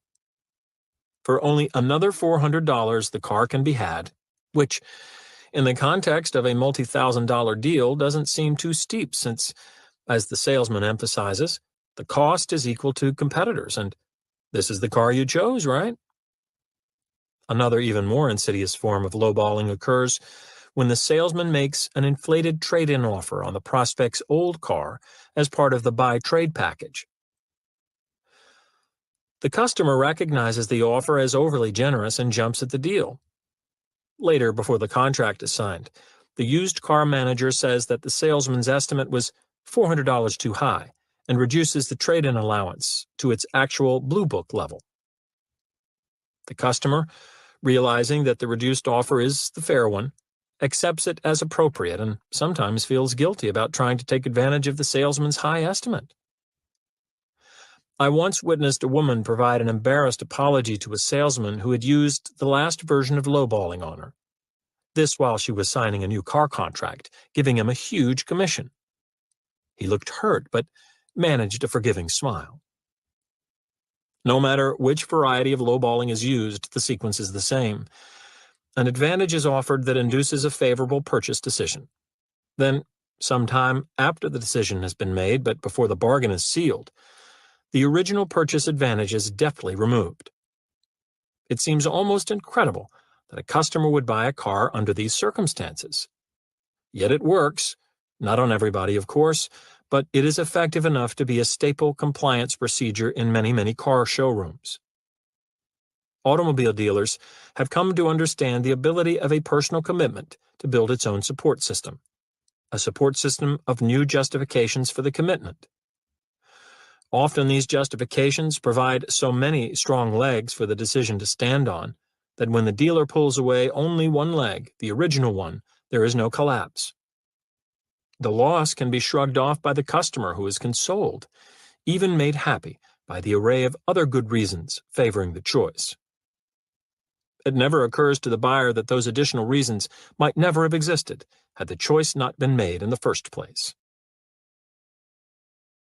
The impressive thing about the lowball tactic is its ability to make a person feel pleased with a poor choice. Those who have only poor choices to offer us, then, are especially fond of the technique. We can find them throwing lowballs in business, social, and personal situations. For instance, there's my neighbor Tim, a true lowball aficionado. Recall that he's the one who, by promising to change his ways, got his girlfriend Sarah to cancel her impending marriage to another and to take him back. Since her decision for Tim, Sarah has become more devoted to him than ever, even though he has not fulfilled his promises. She explains this by saying that she has allowed herself to see all sorts of positive qualities in Tim she had never recognized before. I know full well that Sarah is a lowball victim. Just as sure as I had watched buyers fall for the give it and take it away later strategy in the car showroom, I watched her fall for the same trick with Tim. For his part, Tim remains the guy he has always been.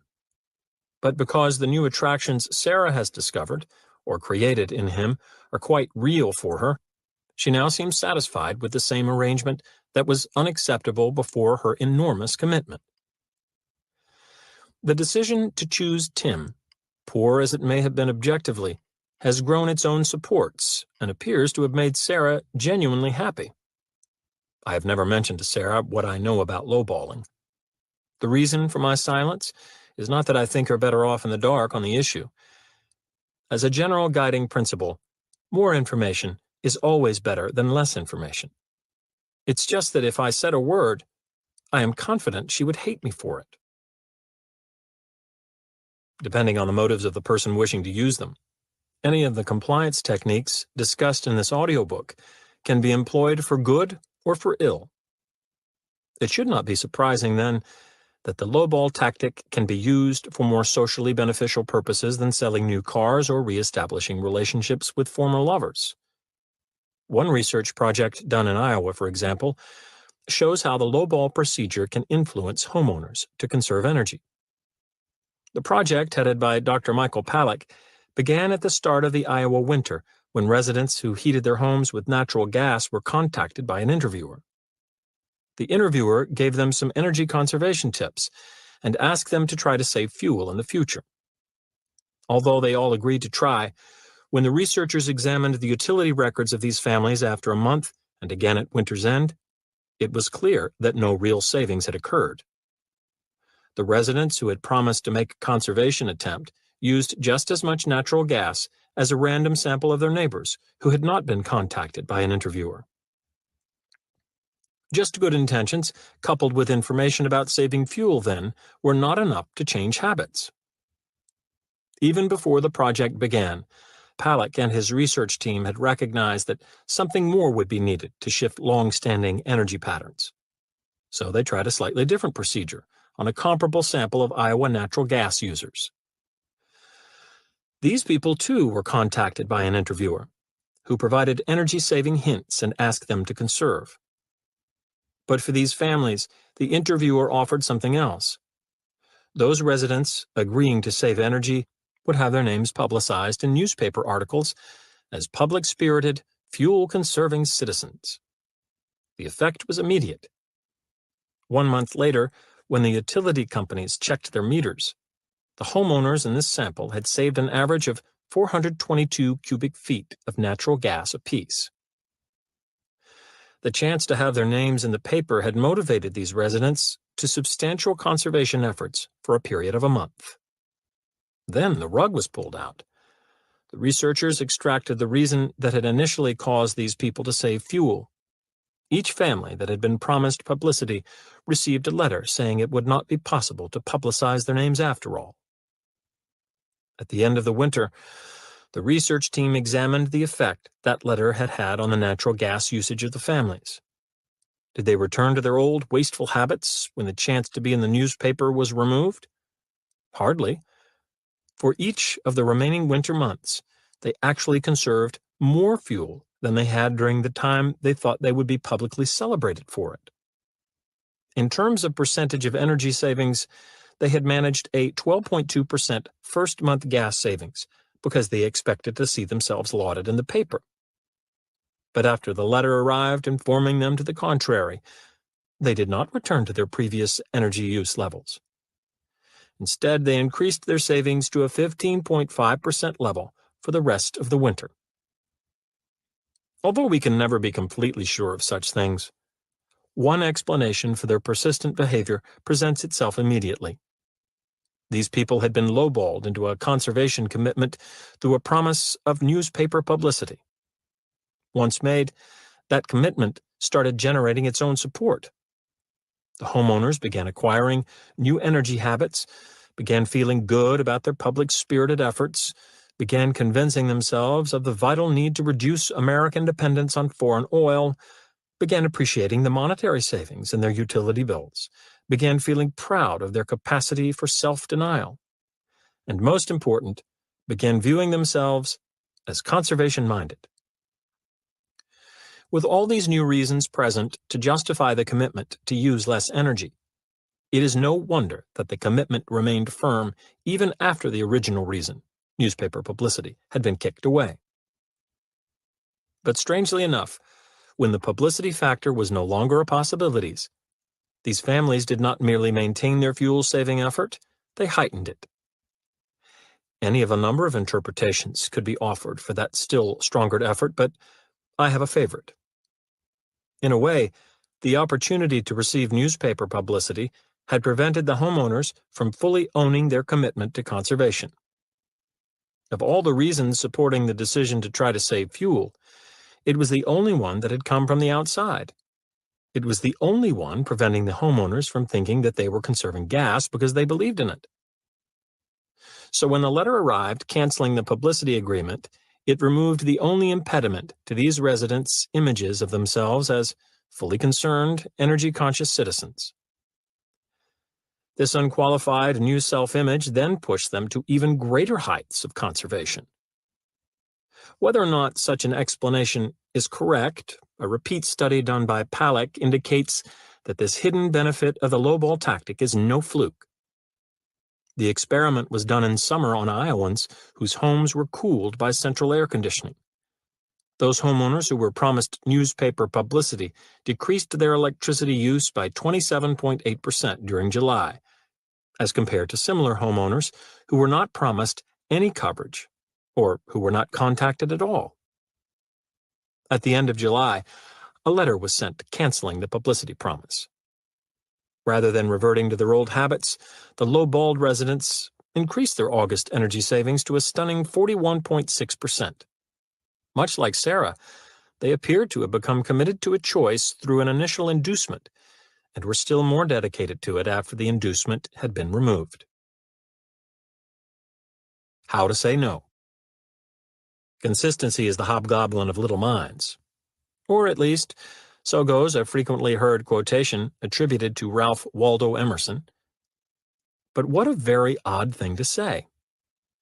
Looking around, it is obvious that, quite contrary to what Emerson seems to have suggested, internal consistency is a hallmark of logic and intellectual strength, while its lack characterizes the intellectually scattered and limited among us.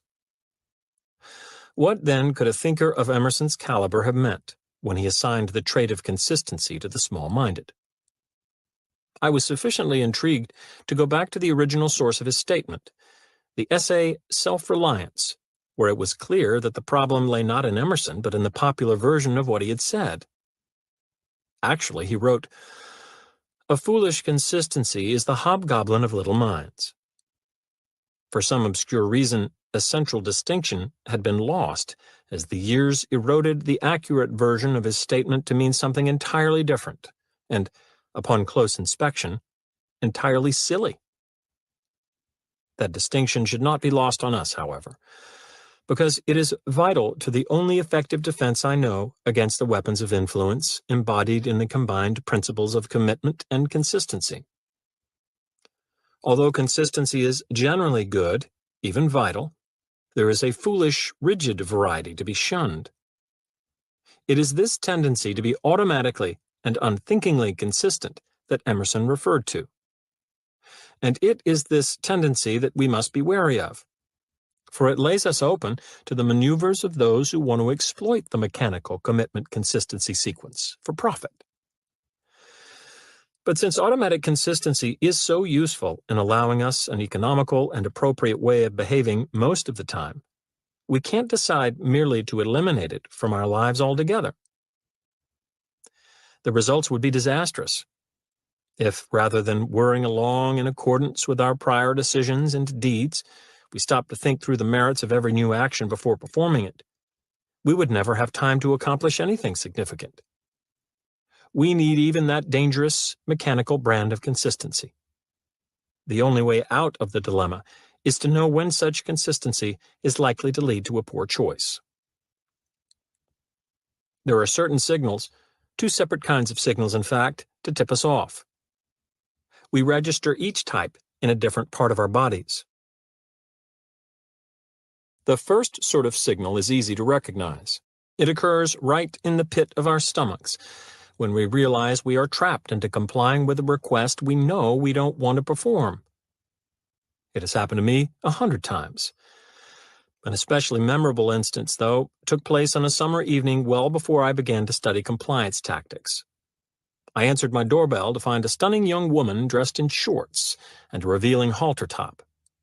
I noticed nonetheless that she was carrying a clipboard and was asking me to participate in a survey. Wanting to make a favorable impression, I agreed, and, I do admit, stretched the truth in my interview answers so as to present myself in the most positive light. Our conversation went as follows. Stunning young woman. Hello, I'm doing a survey on the entertainment habits of city residents, and I wonder if you could answer a few questions for me. Cialdini.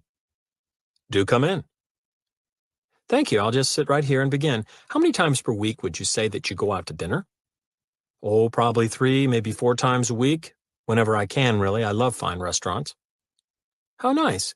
And do you usually order wine with your dinner? Only if it's imported. I see. What about movies? Do you go to the movies much? The cinema? I can't get enough of good films. I especially like the sophisticated kind with the words on the bottom of the screen. How about you? Do you like to see films? Yes, I do. But let's get back to the interview. Do you go to many concerts? Definitely, the symphonic stuff mostly, of course, but I do enjoy a quality pop group as well. Writing rapidly. Great, just one more question. What about touring performances by theatrical or ballet companies? Do you see them when they're in town? Ah, the ballet. The movement, the grace, the form, I love it. Mark me down as loving the ballet. See it every chance I get. Fine. Just let me recheck my figures here for a moment, Mr. Cialdini. Actually, it's Dr. Cialdini, but that sounds so formal. Why don't you call me Bob? All right, Bob. From the information you've already given me, I'm pleased to say that you could save up to $1,200 a year by joining Club America. A small membership fee entitles you to discounts on most of the activities you've mentioned. Surely someone as socially vigorous as yourself would want to take advantage of the tremendous savings our company can offer on all the things you've already told me you do. Trapped like a rat. Well, I guess so. I remember quite well feeling my stomach tighten as I stammered my agreement. It was a clear call to my brain. Hey, you're being taken here. But I couldn't see a way out. I had been cornered by my own words. To decline her offer at that point would have meant facing a pair of distasteful alternatives. If I tried to back out by protesting that I was not actually the man about town I had claimed to be during the interview, I would come off a liar. But trying to refuse without that protest would make me come off a fool for not wanting to save $1,200. So I bought the entertainment package, even though I knew I had been set up so that the need to be consistent with what I had already said would snare me. No more, though. I listen to my stomach these days, and I have discovered a way to handle people who try to use the consistency principle on me. I just tell them exactly what they are doing. It works beautifully. Most of the time. They don't understand me. They just become sufficiently confused to want to leave me alone. I think they suspect lunacy in anyone who responds to their requests by explaining what Ralph Waldo Emerson meant in distinguishing between consistency and foolish consistency. Usually, they have already begun edging away by the time I have mentioned hobgoblins of the mind and are gone long before I have described the click-whir character of commitment and consistency. Occasionally, though, they realize that I am onto their game. I always know when that happens. It's as clear as the egg on their faces. They invariably become flustered, bumble through a hasty exit line, and go for the door. This tactic has become the perfect counterattack for me. Whenever my stomach tells me I would be a sucker to comply with a request merely because doing so would be consistent with some prior commitment I was tricked into, I relay that message to the requester. I don't deny the importance of consistency, I just point out the absurdity of foolish consistency. Whether in response the requester shrinks away guiltily or retreats in bewilderment, I am content. I have won. An exploiter has lost. I sometimes think about how it would be if that stunning young woman of years ago were to try to sell me an entertainment club membership now. I have it all worked out. The entire interaction would be the same except for the end. Stunning young woman.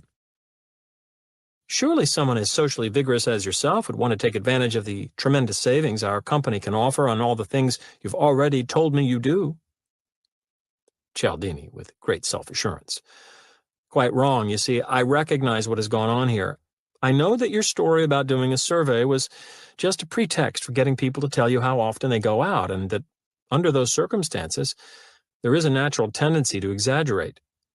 I also realize that your bosses selected you for this job because of your physical attractiveness and told you to wear clothes showing a lot of your resilient body tissue because a pretty scantily clad woman is likely to get men to brag about what swingers they are in order to impress her.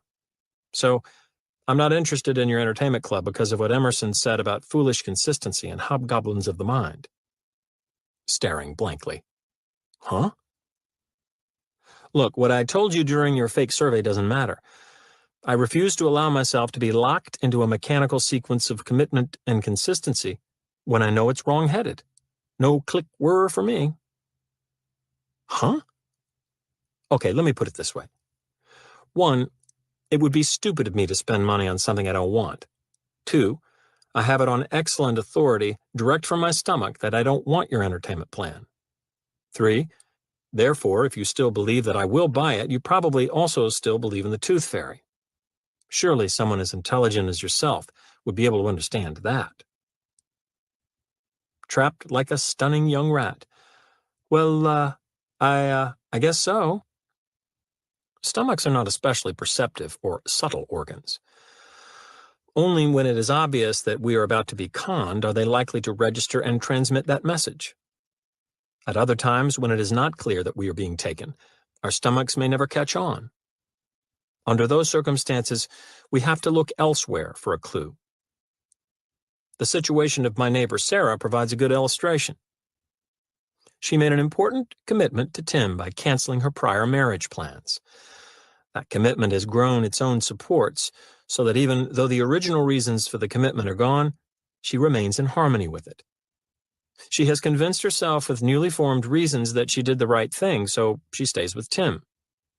It is not difficult to see why there would be no tightening in Sarah's stomach as a result.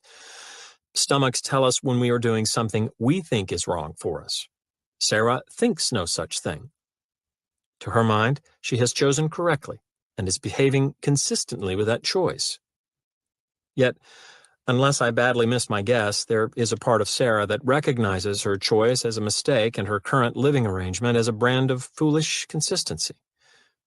Where exactly that part of Sarah is located we can't be sure.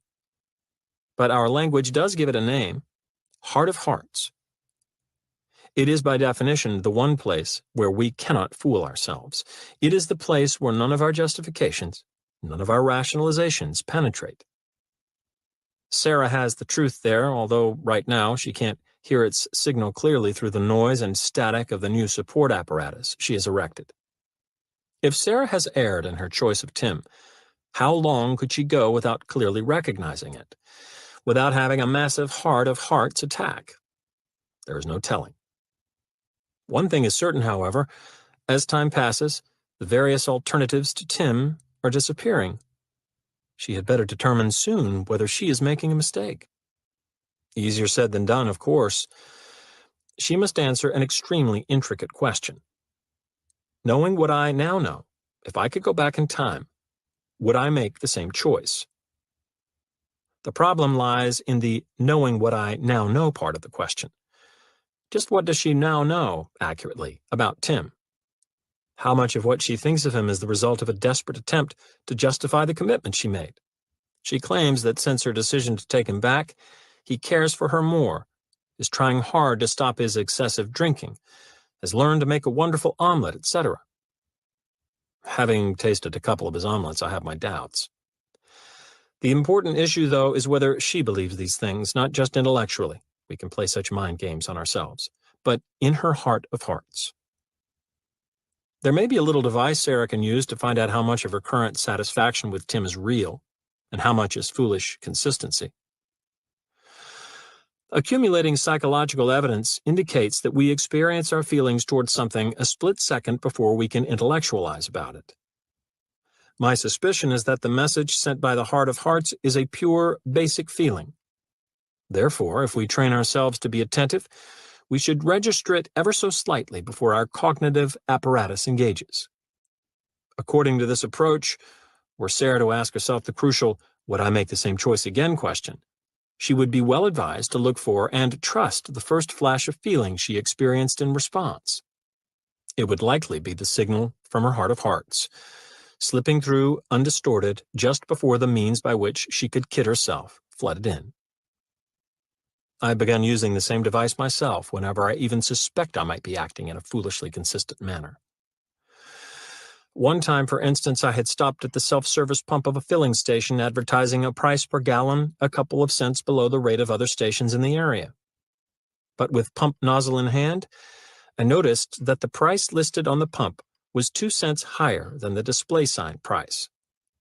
When I mentioned the difference to a passing attendant, who I later learned was the owner, he mumbled unconvincingly that the rates had changed a few days ago, but there hadn't been time to correct the display. I tried to decide what to do. Some reasons for staying came to mind. I really do need gasoline badly. This pump is available, and I am in sort of a hurry. I think I remember that my car runs better on this brand of gas. I needed to determine whether those reasons were genuine or mere justifications for my decision to stop there.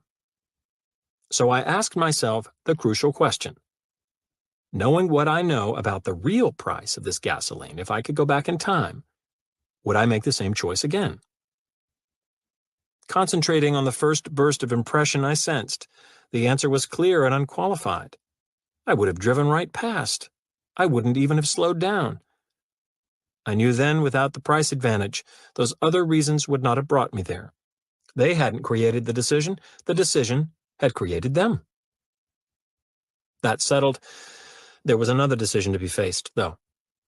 Since I was already there, holding the hose, wouldn't it be better to use it than to suffer the inconvenience of going elsewhere to pay the same price? Fortunately, the station attendant owner came over and helped me make up my mind. He asked why I wasn't pumping any gas.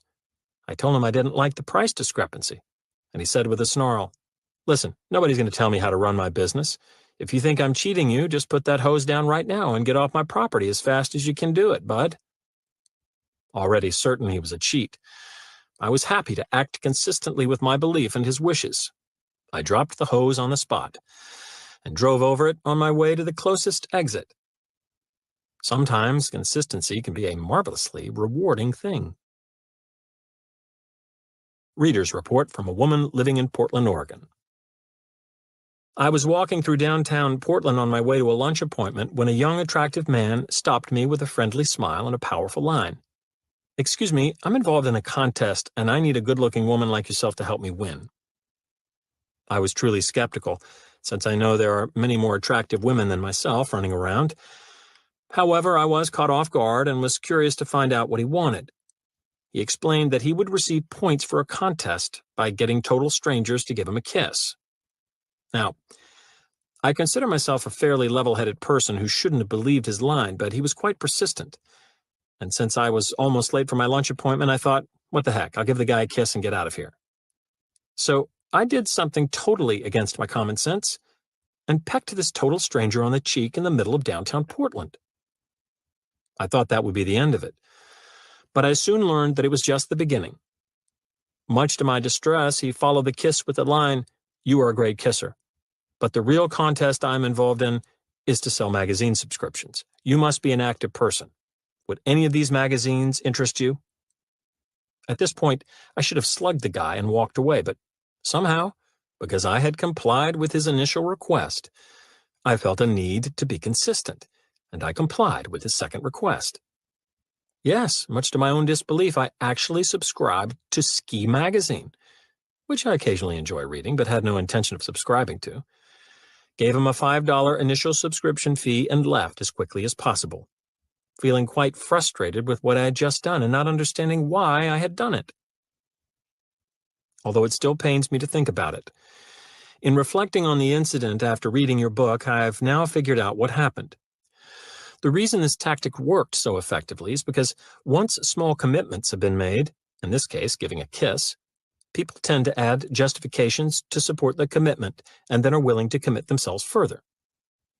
In this situation, I justified complying with the second request because it was consistent with my initial action. If I had only listened to my stomach signs, I could have saved myself a lot of humiliation. By extracting a kiss, the salesman exploited the consistency principle in two ways. First, by the time he asked for her aid in the magazine contest, his prospect had already gone on record with that kiss as agreeing to help him win a contest. Second, it seems only natural, i.e. congruent, that if a woman feels positively enough toward a man to kiss him, she should feel positively toward helping him out. Chapter 4. Social Proof. Truths are us. Where all think alike, no one thinks very much. Walter Lippmann. I don't know anyone who likes canned laughter. In fact, when I surveyed the people who came into my office one day, several students, 2 telephone repairmen, a number of university professors, and the janitor, the reaction was invariably critical. Television, with its incessant system of laugh tracks and technically augmented mirth, received the most heat. The people I questioned hated canned laughter. They called it stupid, phony, and obvious. Although my sample was small, I would bet that it closely reflects the negative feeling congruent that if a woman feels positively enough toward a man to kiss him, she should feel positively toward helping him out. Chapter 4. Social Proof. Truths are us. Where all think alike, no one thinks very much. Walter Lippmann. I don't know anyone who likes canned laughter. In fact, when I surveyed the people who came into my office one day, several students, 2 telephone repairmen, a number of university professors, and the janitor, the reaction was invariably critical. Television, with its incessant system of laugh tracks and technically augmented mirth, received the most heat. The people I questioned hated canned laughter. They called it stupid, phony, and obvious. Although my sample was small, I would bet that it closely reflects the negative feelings of most of the American public toward laugh tracks. Why then is canned laughter so popular with television executives? They have won their exalted positions and splendid salaries by knowing how to give the public what it wants. Yet they religiously employ the laugh tracks that their audiences find distasteful, and they do so over the objections of many of their most talented artists.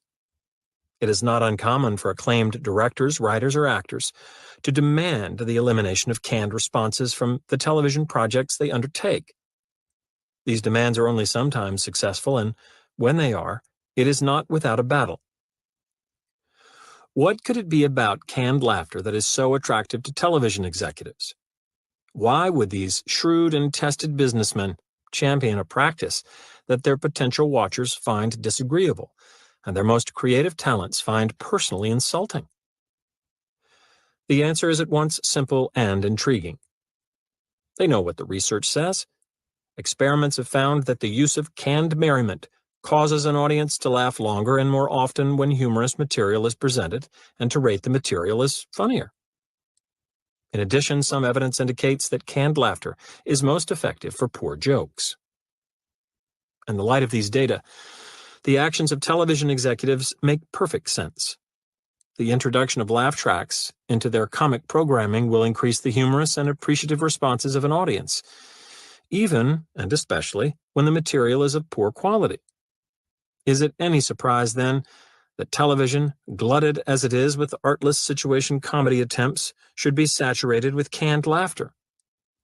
Those executives know precisely what they are doing. But with the mystery of the widespread use of laugh tracks solved, we are left with a more perplexing question. Why does canned laughter work on us the way it does? It is no longer the television executives who appear peculiar. They are acting logically and in their own interests. Instead, it is the behavior of the audience, of you and me, that seems strange. Why should we laugh more at comedy material afloat in a sea of mechanically fabricated merriment? And why should we think that comic flotsam funnier? The executives aren't really fooling us. Anyone can recognize dubbed laughter. It is so blatant, so clearly counterfeit, that there could be no confusing it with the real thing. We know full well that the hilarity we hear is irrelevant to the humorous quality of the joke it follows, that it is created not spontaneously by a genuine audience, but artificially by a technician at a control board. Yet, transparent forgery that it is, it works on us. To discover why canned laughter is so effective, we first need to understand the nature of yet another potent weapon of influence, the principle of social proof. It states that one means we use to determine what is correct is to find out what other people think is correct. The principle applies especially to the way we decide what constitutes correct behavior. We view a behavior as more correct in a given situation to the degree that we see others performing it. Whether the question is what to do with an empty popcorn box in a movie theater, how fast to drive on a certain stretch of highway, or how to eat the chicken at a dinner party. The actions of those around us will be important in defining the answer. The tendency to see an action as more appropriate when others are doing it normally works quite well. As a rule, we will make fewer mistakes by acting in accord with social evidence than contrary to it. Usually, when a lot of people are doing something, it is the right thing to do. This feature of the principle of social proof is simultaneously its major strength and its major weakness. Like the other weapons of influence, it provides a convenient shortcut for determining how to behave, but at the same time, makes one who uses the shortcut vulnerable to the attacks of profiteers who lie in wait along its path. In the case of canned laughter, the problem comes when we begin responding to social proof in such a mindless and reflexive fashion that we can be fooled by partial or fake evidence. Our folly is not that we use others' laughter to help decide what is humorous and when mirth is appropriate. That is in keeping with the well-founded principle of social proof.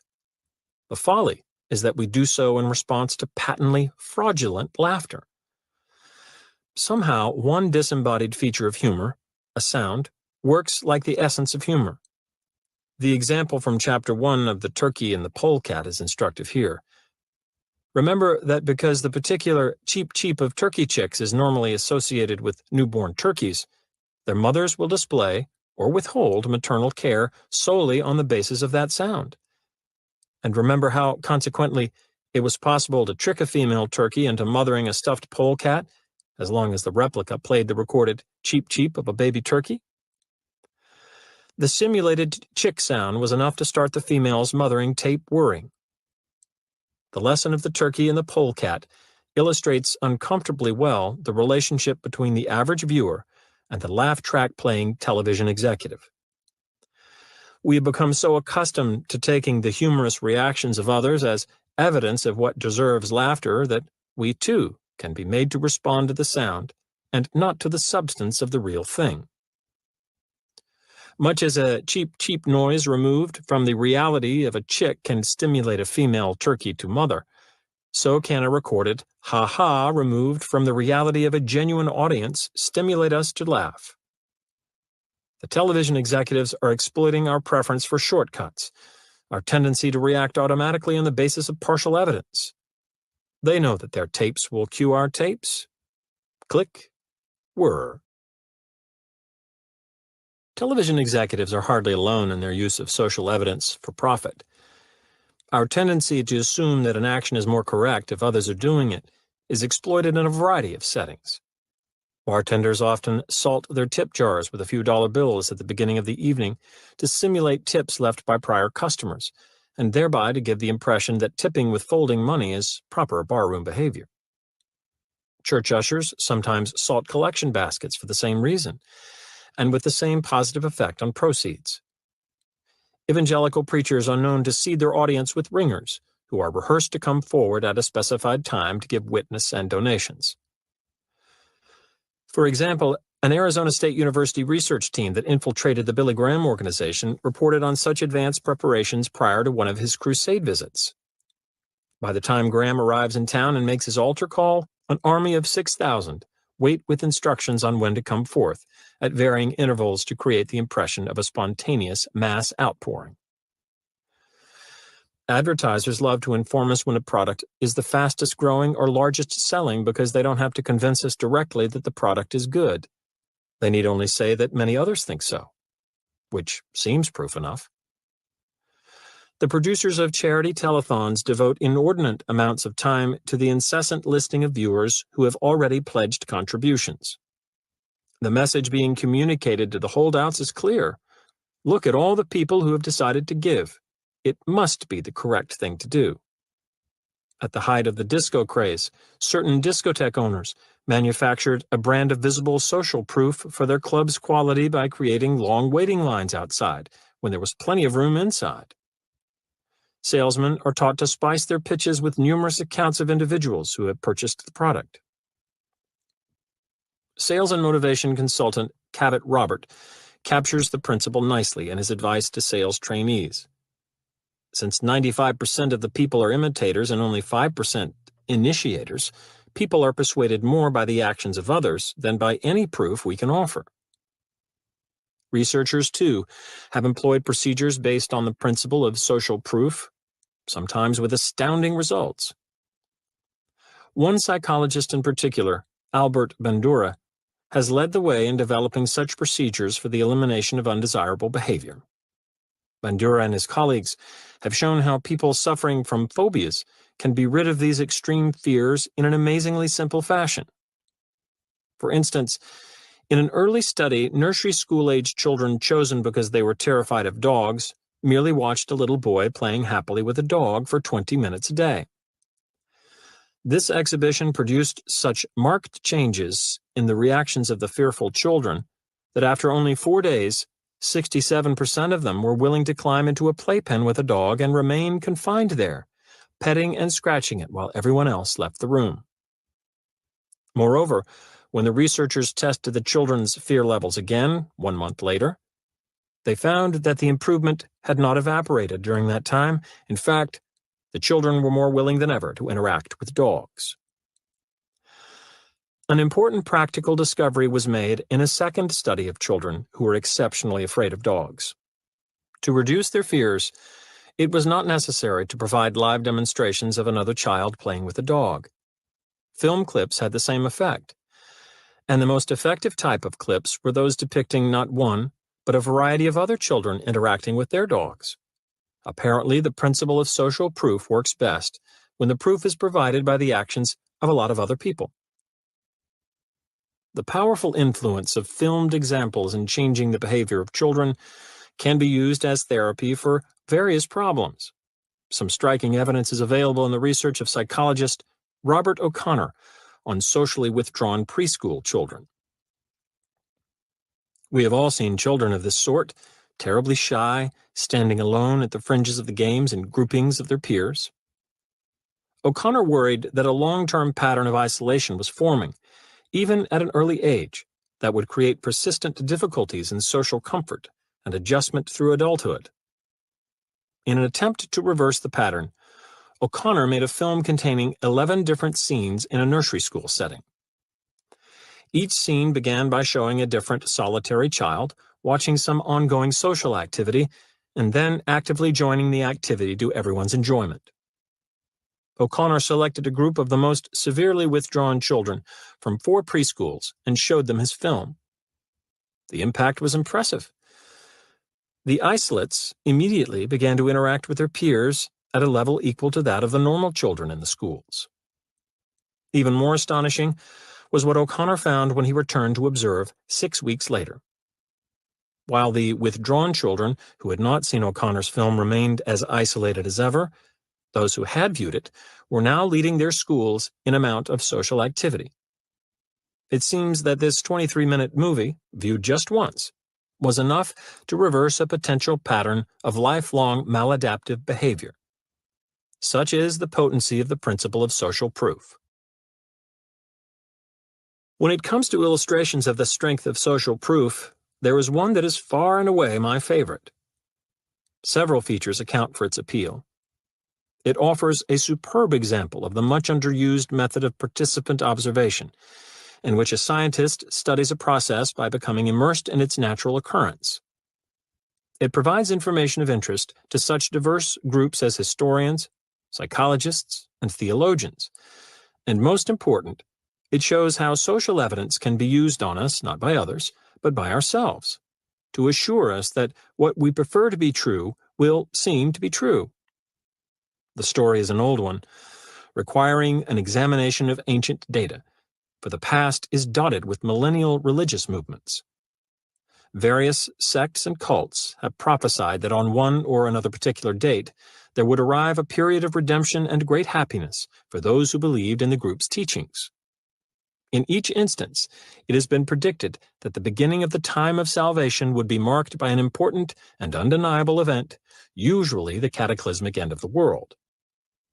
Of course, these predictions have invariably proved false. To the acute dismay of the members of such groups, the end has never appeared as scheduled. But immediately following the obvious failure of the prophecy, history records an enigmatic pattern.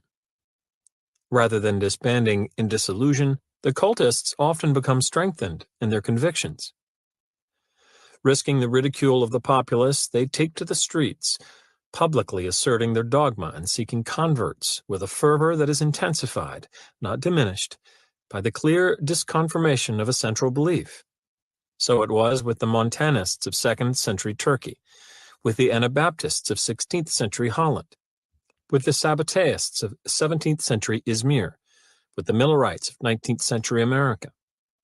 And, thought a trio of interested social scientists, so it might be with the doomsday cult based in modern-day Chicago. The scientists, Leon Festinger, Henry Rieken, and Stanley Schachter, who were then colleagues at the University of Minnesota, heard about the Chicago group and felt it worthy of close study. Their decision to investigate by joining the group incognito as new believers, and by placing additional paid observers among its ranks, resulted in a remarkably rich first-hand account of the goings-on before and after the day of predicted catastrophe. The cult of believers was small, never numbering more than 30 members. Its leaders were a middle-aged man and woman, whom the researchers renamed, for purposes of publication, Dr. Thomas Armstrong and Mrs. Marion Keach. Dr. Armstrong, a physician on the staff of a college student health service, had a long-held interest in mysticism, the occult, and flying saucers. As such, he served as a respected authority on these subjects for the group. Mrs. Keach, though, was the center of attention and activity. Earlier in the year, she had begun to receive messages from spiritual beings, whom she called the guardians, located on other planets. It was these messages flowing through Marian Keach's hand via the device of automatic writing that were to form the bulk of the cult's religious belief system. The teachings of the guardians were loosely linked to traditional Christian thought. No wonder that one of the guardians, Sananda, eventually revealed himself as the current embodiment of Jesus. The transmissions from the guardians, always the subjects of much discussion and interpretation among the group, gained new significance when they began to foretell a great impending disaster, a flood that would begin in the Western Hemisphere and eventually engulf the world. Although the cultists were understandably alarmed at first, further messages assured them that they and all those who believed in the lessons sent through Mrs. Keach would survive. Before the calamity, spacemen were to arrive and carry off the believers in flying saucers to a place of safety, presumably on another planet. Very little detail was provided about the rescue except that the believers were to make themselves ready for pickup by rehearsing certain passwords to be exchanged. "I left my hat at home." "What is your question?" "I am my own porter." And by removing all metal from their clothes, because the wearing or carrying of metal made saucer travel extremely dangerous. As Festinger, Rieken, and Schachter observed the preparations during the weeks prior to the flood date, they noted with special interest two significant aspects of the members' behavior. First, the level of commitment to the cult's belief system was very high. In anticipation of their departure from doomed Earth, irrevocable steps were taken by the group members. Most had incurred the opposition of family and friends to their beliefs, but had persisted nonetheless in their convictions, often when it meant losing the affections of these others. In fact, several of the members were threatened by neighbors or family with legal actions designed to have them declared insane. In Dr. Armstrong's case, a motion was filed by his sister to have his two younger children taken away. Many believers quit their jobs or neglected their studies to devote full time to the movement. Some even gave or threw away their personal belongings, expecting them shortly to be of no use. These were people whose certainty that they had the truth allowed them to withstand enormous social, economic, and legal pressures, and whose commitment to their dogma grew as each pressure was resisted. The second significant aspect of the believers' pre-flood actions was a curious form of inaction. For individuals so clearly convinced of the validity of their creed, they did surprisingly little to spread the word. Although they did initially make public the news of the coming disaster, there was no attempt to seek converts, to proselyte actively. They were willing to sound the alarm and to counsel those who voluntarily responded to it, but that was all. The group's distaste for recruitment efforts was evident in various ways, besides the lack of personal persuasion attempts. Secrecy was maintained in many matters.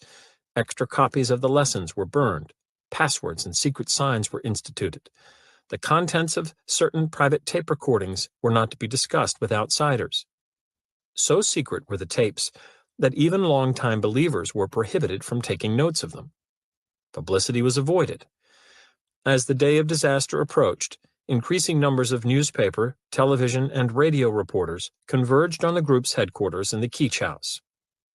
For the most part, those people were turned away or ignored. The most frequent answer to their questions was no comment. Although discouraged for a time, the media representatives returned with a vengeance when Dr. Armstrong's religious activities caused him to be fired from his post on the college health service staff. One especially persistent newsman had to be threatened with a lawsuit. A similar siege was repelled on the eve of the flood when a swarm of reporters pushed and pestered the believers for information. Afterward, the researchers summarized the group's pre-flood stance on public exposure and recruitment in respectful tones. Exposed to a tremendous burst of publicity, they had made every attempt to dodge fame. Given dozens of opportunities to proselyte, they had remained evasive and secretive, and behaved with an almost superior indifference. Eventually, when all the reporters and would-be converts had been cleared from the house, the believers began making their final preparations for the arrival of the spaceship scheduled for midnight that night. The scene, as viewed by Festinger, Rieken, and Schachter, must have seemed like absurdist theater. Otherwise ordinary people, housewives, college students, a high school boy, a publisher, an MD, a hardware store clerk and his mother, were participating earnestly in tragic comedy. They took direction from a pair of members who were periodically in touch with the Guardians. Marian Keech's written messages from Sananda were being supplemented that evening by the Bertha, a former beautician through whose tongue the creator gave instruction. They rehearsed their lines diligently, calling out in chorus the responses to be made before entering the rescue saucer. "I am my own porter. I am my own pointer." They discussed seriously whether the message from a caller identifying himself as Captain Video, a TV space character of the time, was properly interpreted as a prank or a coded communication from their rescuers. And they performed in costume. In keeping with the admonition to carry nothing metallic aboard the saucer, the believers wore clothing that had been cut open to allow the metal pieces to be torn out. The metal eyelets in their shoes had been ripped away. The women were braless or wore brassieres whose metal stays had been removed. The men had yanked the zippers out of their pants, which were supported by lengths of rope in place of belts. The group's fanaticism concerning the removal of all metal was vividly experienced by one of the researchers, who remarked, 25 minutes before midnight, that he had forgotten to extract the zipper from his trousers. As the observers tell it, this knowledge produced a near-panic reaction. He was rushed into the bedroom, where Dr. Armstrong, his hands trembling and his eyes darting to the clock every few seconds, slashed out the zipper with a razor blade and wrenched its clasps free with wire cutters. The hurried operation finished, the researcher was returned to the living room, a slightly less metallic, but, one supposes, much paler man. As the time appointed for their departure grew very close, the believers settled into a lull of soundless anticipation. With trained scientists on site, we are afforded a detailed account of the events that transpired during this momentous period in the life of the group. The last 10 minutes were tense ones for the group in the living room. They had nothing to do but sit and wait, their coats in their laps. In the tense silence, 2 clocks ticked loudly, one about 10 minutes faster than the other. When the faster of the two pointed to 12:05, one of the observers remarked aloud on the fact. A chorus of people replied that midnight had not yet come. Bob Eastman affirmed that the slower clock was correct. He had set it himself only that afternoon. It showed only 4 minutes before midnight. These 4 minutes passed in complete silence, except for a single utterance. When the slower clock on the mantel showed only 1 minute remaining before the guide to the saucer was due, Marian exclaimed in a strained, high-pitched voice, "And not a plan has gone astray." The clock chimed 12, each stroke painfully clear in the expectant hush. The believers sat motionless. One might have expected some visible reaction. Midnight had passed, and nothing had happened. The cataclysm itself was less than 7 hours away, but there was little to see in the reactions of the people in that room. There was no talking, no sound. People sat stock still, their faces seemingly frozen and expressionless. Mark Post was the only person who even moved. He lay down on the sofa and closed his eyes, but did not sleep. Later, when spoken to, he answered monosyllabically, but otherwise lay immobile. The others showed nothing on the surface, although it became clear later that they had been hit hard. Gradually, painfully, an atmosphere of despair and confusion settled over the group. They re-examined the prediction and the accompanying messages. Dr. Armstrong and Mrs. Keech reiterated their faith. The believers mulled over their predicament and discarded explanation after explanation as unsatisfactory. At one point, toward 4 a.m., Mrs. Keech broke down and cried bitterly. She knew, she sobbed, that there were some who were beginning to doubt, but that the group must beam light to those who needed it most, and that the group must hold together. The rest of the believers were losing their composure, too. They were all visibly shaken, and many were close to tears. It was now almost 4:30 a.m., and still no way of handling the disconfirmation had been found. By now, too, most of the group were talking openly about the failure of the escort to come at midnight. The group seemed near dissolution. In the midst of this gathering doubt, as cracks crawled through the believers' confidence, the researchers witnessed a pair of remarkable incidents, one after another. The first occurred at about 4:45 a.m. when Marion Keech's hand suddenly leapt to the task of transcribing through automatic writing the text of a holy message from above. When read aloud, the communication proved to be an elegant explanation for the events of that night. The little group, sitting alone all night long, had spread so much light that God had saved the world from destruction. Although neat and efficient, this explanation was not wholly satisfying by itself. For example, after hearing it, one member simply rose, put on his hat and coat, and left.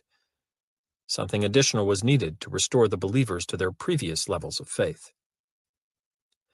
It was at this point that the second notable incident occurred to meet that need.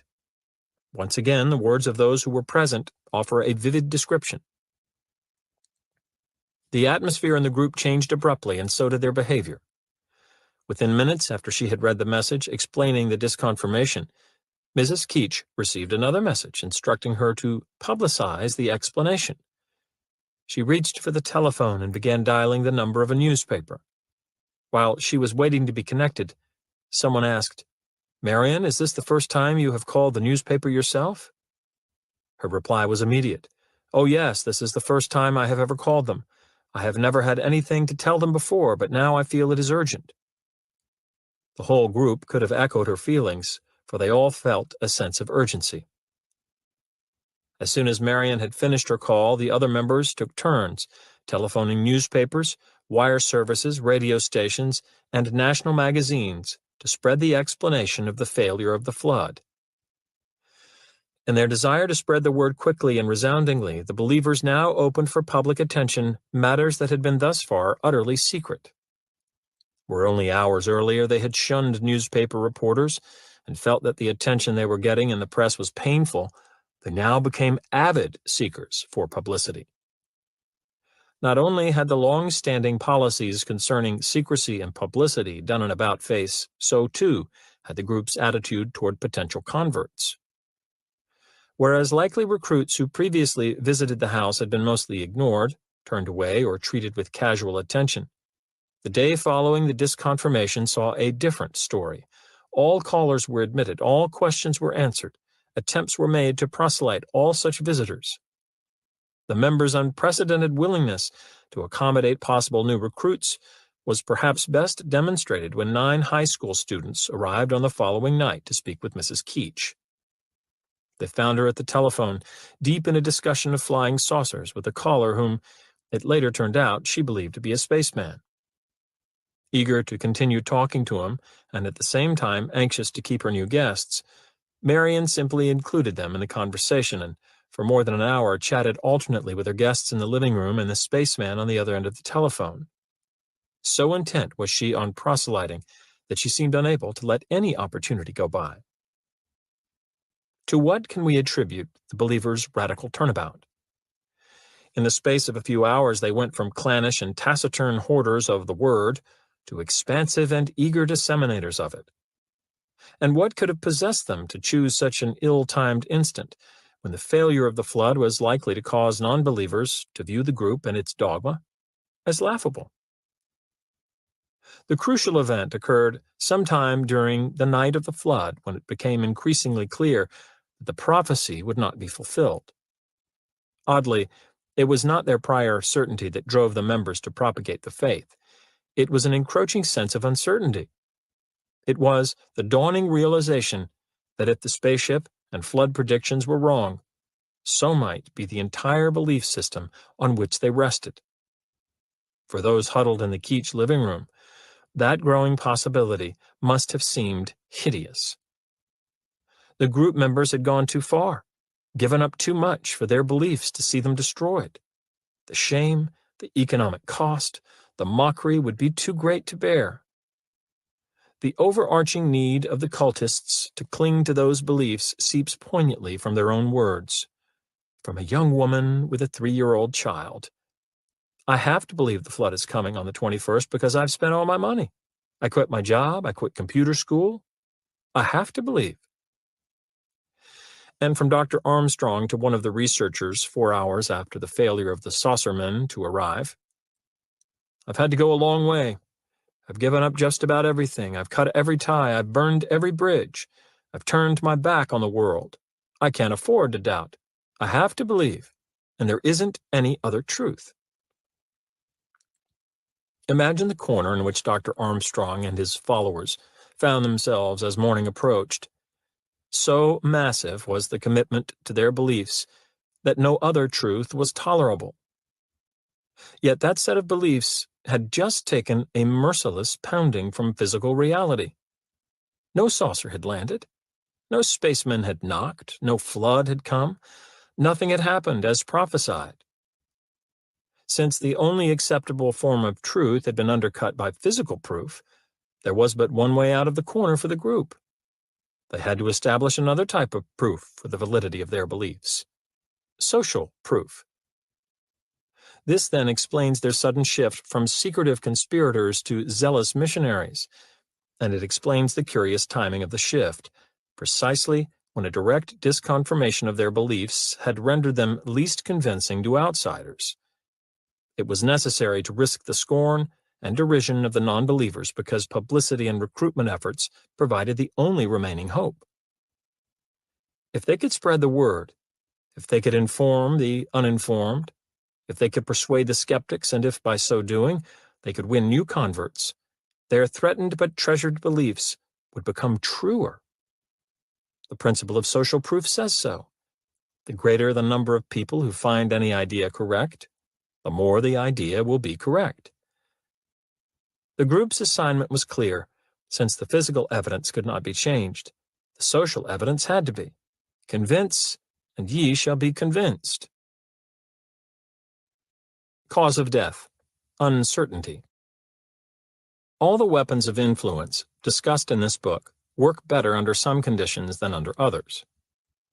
If we are to defend ourselves adequately against any such weapon, it is vital that we know its optimal operating conditions in order to recognize when we are most vulnerable to its influence. In the case of the principle of social proof, we have already had a hint of one time when it works best. Among the Chicago believers, it was a sense of shaken confidence that triggered their craving for converts. In general, when we are unsure of ourselves, when the situation is unclear or ambiguous, when uncertainty reigns, we are most likely to look to and accept the actions of others as correct. In the process of examining the reactions of other people to resolve our uncertainty, however, we are likely to overlook a subtle but important fact. Those people are probably examining the social evidence too. Especially in an ambiguous situation, the tendency for everyone to be looking to see what everyone else is doing can lead to a fascinating phenomenon called pluralistic ignorance. A thorough understanding of the pluralistic ignorance phenomenon helps immeasurably to explain a regular occurrence in our country that has been termed both a riddle and a national disgrace: the failure of entire groups of bystanders to aid victims in agonizing need of help. The classic example of such bystander inaction, and the one that has produced the most debate in journalistic, political, and scientific circles, began as an ordinary homicide case in the borough of Queens in New York City. A woman in her late 20s, Catherine Genovese, was killed in a late-night attack on her home street as she returned from work. Murder is never an act to be passed off lightly. But in a city the size and tenor of New York, the Genovese incident warranted no more space than a fraction of a column in the New York Times. Catherine Genovese's story would have died with her on that day in March 1964 if it hadn't been for a mistake. The metropolitan editor of the Times, A.M. Rosenthal, happened to be having lunch with the city police commissioner a week later. Rosenthal asked the commissioner about a different Queens-based homicide, and the commissioner, thinking he was being questioned about the Genovese case, revealed something staggering that had been uncovered by the police investigation. It was something that left everyone who heard it, the commissioner included, aghast and grasping for explanations. Catherine Genovese had not experienced a quick, muffled death. It had been a long, loud, tortured, public event. Her assailant had chased and attacked her in the street 3 times over a period of 35 minutes, before his knife finally silenced her cries for help. Incredibly, 38 of her neighbors watched the events of her death unfold from the safety of their apartment windows, without so much as lifting a finger to call the police. Rosenthal, a former Pulitzer Prize-winning reporter, knew a story when he heard one.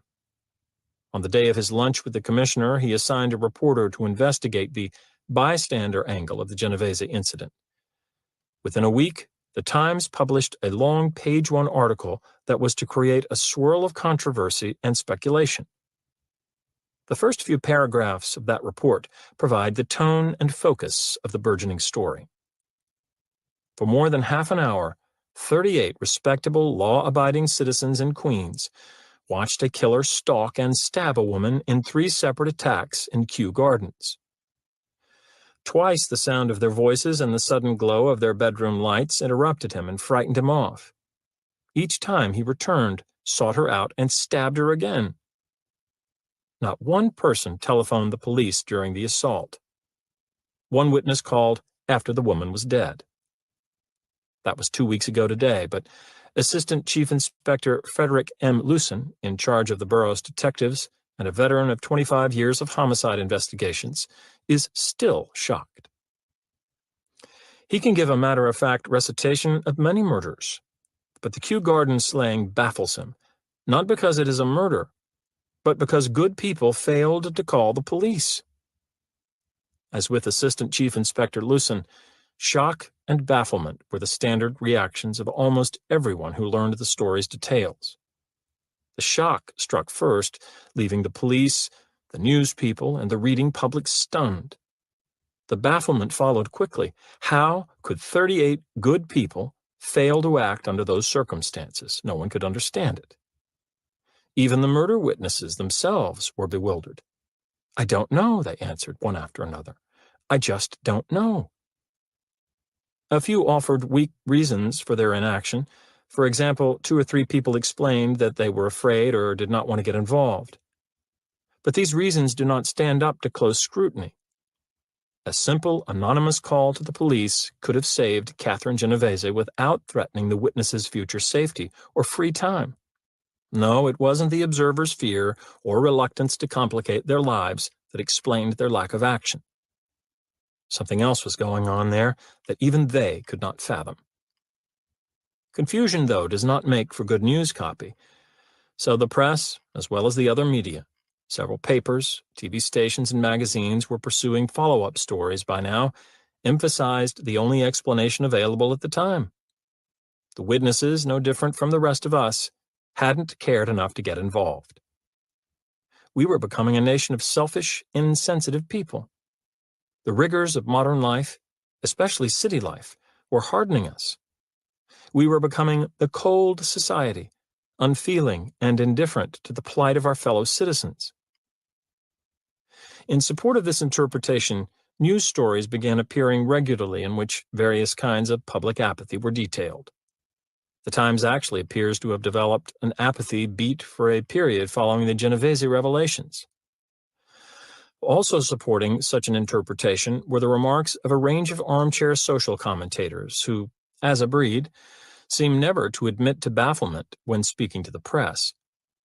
They too saw the Genovese case as having large-scale social significance. All used the word apathy, which, it is interesting to note, had been in the headline of the Times front-page story, although they accounted for the apathy differently. One attributed it to the effects of TV violence, another to repressed aggressiveness, but most implicated the depersonalization of urban life, with its megalopolitan societies and its alienation of the individual from the group. Even Rosenthal, the newsman who first broke the story and who ultimately made it the subject of a book, subscribed to the city-caused apathy theory. Nobody can say why the 38 did not lift the phone while Miss Genovese was being attacked, since they cannot say themselves. It can be assumed, however, that their apathy was indeed one of the big city variety. It is almost a matter of psychological survival, if one is surrounded and pressed by millions of people, to prevent them from constantly impinging on you, and the only way to do this is to ignore them as often as possible. Indifference to one's neighbor and his troubles is a conditioned reflex in life in New York, as it is in other big cities. As the Genovese story grew, aside from Rosenthal's book, it became the focus of numerous newspaper and magazine pieces, several television news documentaries, and an off-Broadway play. It attracted the professional attention of a pair of New York-based psychology professors, Bibb Latané and John Darley. They examined the reports of the Genovese incident and, on the basis of their knowledge of social psychology, hit on what had seemed the most unlikely explanation of all. It was that 38 witnesses were present. Previous accounts of the story had invariably emphasized that no action was taken, even though 38 individuals had looked on. Latané and Darley suggested that no one had helped precisely because there were so many observers. The psychologists speculated that, for at least two reasons, a bystander to an emergency would be unlikely to help when there were a number of other bystanders present. The first reason is fairly straightforward. With several potential helpers around, the personal responsibility of each individual is reduced. Perhaps someone else will give or call for aid. Perhaps someone else already has. So with everyone thinking that someone else will help or has called, no one does. The second reason is the more psychologically intriguing one. It is founded on the principle of social proof and involves the pluralistic ignorance effect. Very often, an emergency is not obviously an emergency. Is the man lying in the alley a heart attack victim or a drunk sleeping one off? Are the sharp sounds from the street gunshots or truck backfires? Is the commotion next door an assault requiring the police or an especially loud marital spat where intervention would be inappropriate and unwelcome? What is going on? In times of such uncertainty, the natural tendency is to look around at the actions of others for clues. We can learn from the way the other witnesses are reacting whether the event is or is not an emergency. What is easy to forget, though, is that everybody else observing the event is likely to be looking for social evidence too. And because we all prefer to appear poised and unflustered among others, we are likely to search for that evidence placidly with brief, camouflaged glances at those around us. Therefore, everyone is likely to see everyone else looking unruffled and failing to act. As a result, and by the principles of social proof, the event will be roundly interpreted as a non-emergency. This, according to Latané and Darley, is the state of pluralistic ignorance, in which each person decides that since nobody is concerned, nothing is wrong. Meanwhile, the danger may be mounting to the point where a single individual, uninfluenced by the seeming calm of others, would react. The fascinating upshot of Latané and Darley's reasoning is that for the emergency victim, the idea of safety in numbers may often be completely wrong. It might be that someone in need of emergency aid would have a better chance of survival if a single bystander rather than a crowd was present. To test this unusual thesis, Darley, Latané, their students, and colleagues performed a systematic and impressive program of research that produced a clear set of findings. Their basic procedure was to stage emergency events that were observed either by a single individual or by a group of people. They then recorded the number of times the emergency victim received help under those circumstances. In their first experiment, a New York college student who appeared to be having an epileptic seizure received help 85% of the time when there was a single bystander present, but only 31% of the time with 5 bystanders present. With almost all the single bystanders helping, it becomes difficult to argue that ours is the cold society where no one cares for suffering others. Obviously, it was something about the presence of other bystanders that reduced helping to shameful levels. Other studies have examined the importance of social proof in causing widespread witness apathy. They have done so by planting within a group of witnesses to a possible emergency people who are rehearsed to act as if no emergency were occurring. For instance, in another New York-based experiment, 75% of lone individuals who observed smoke seeping from under a door reported the leak. However, when similar leaks were observed by three-person groups, the smoke was reported only 38% of the time. The smallest number of bystanders took action, though, when the three-person groups included two individuals who had been coached to ignore the smoke. Under those conditions, the leaks were reported only 10% of the time. In a similar study conducted in Toronto, single bystanders provided emergency aid 90% of the time, whereas such aid occurred in only 16% of the cases when a bystander was in the presence of two other bystanders who remained passive.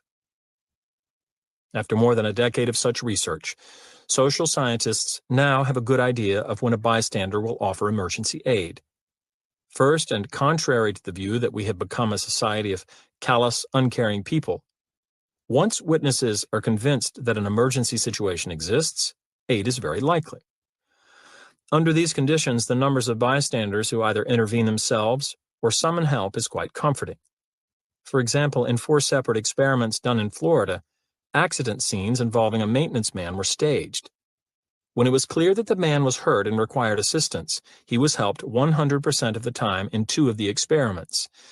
In the other 2 experiments, where helping involved contact with potentially dangerous electrical wires, the victim still received bystander aid in 90% of the instances. In addition, these extremely high levels of assistance occurred whether the witnesses observed the events singly or in groups. The situation becomes very different when, as in many cases, bystanders cannot be sure that the event they are witnessing is an emergency. Then, a victim is much more likely to be helped by a lone bystander than by a group, especially if the people in the group are strangers to one another. It seems that the pluralistic ignorance effect is strongest among strangers. Because we like to look poised and sophisticated in public, and because we are unfamiliar with the reactions of those we do not know, we are unlikely to give off or correctly read expressions of concern when in a grouping of strangers. Therefore, a possible emergency becomes viewed as a non-emergency, and the victim suffers. A close look at this set of research findings reveals an enlightening pattern. All the conditions that decrease an emergency victim's chances for bystander aid exist normally and innocently in the city. 1. In contrast to rural areas, cities are more clamorous, distracting, rapidly changing places where it is difficult to be certain of the nature of the events one encounters. 2. Urban environments are more populous by their nature. Consequently, people are more likely to be with others when witnessing a potential emergency situation. 3. City dwellers know a much smaller percentage of fellow residents than do people who live in small towns. Therefore, city dwellers are more likely to find themselves in a group of strangers when observing an emergency. These 3 natural characteristics of urban environments, their confusion, their populousness, and their low levels of acquaintanceship, fit in very well with the factors shown by research to decrease bystander aid. Without ever having to resort to such sinister concepts as urban depersonalization and megalopolitan alienation, then we can explain why so many instances of bystander inaction occurs in our cities. De-victimizing yourself. But explaining the dangers of modern urban life in less ominous terms does not dispel them. And as the world's populations move increasingly to the cities, half of all humanity will be city dwellers within 10 years. There will be a growing need to reduce those dangers. Fortunately, our newfound understanding of the bystander apathy process offers real hope. Armed with this scientific knowledge, an emergency victim can increase enormously the chances of receiving aid from others. The key is the realization that groups of bystanders fail to help because the bystanders are unsure rather than unkind. They don't help because they are unsure of whether an emergency actually exists and whether they are responsible for taking action. When they are sure of their responsibilities for intervening in a clear emergency, people are exceedingly responsive. Once it is understood that the enemy is not some unmanageable societal condition like urban depersonalization, but is instead the simple state of uncertainty, it becomes possible for emergency victims to take specific steps to protect themselves by reducing the bystander's uncertainty.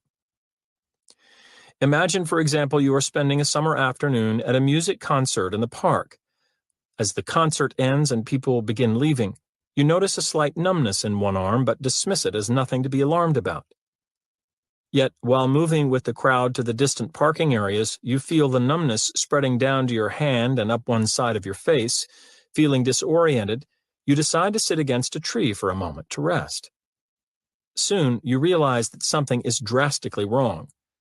Sitting down has not helped. In fact, the control and coordination of your muscles has worsened to the point that you are starting to have difficulty moving your mouth and tongue to speak.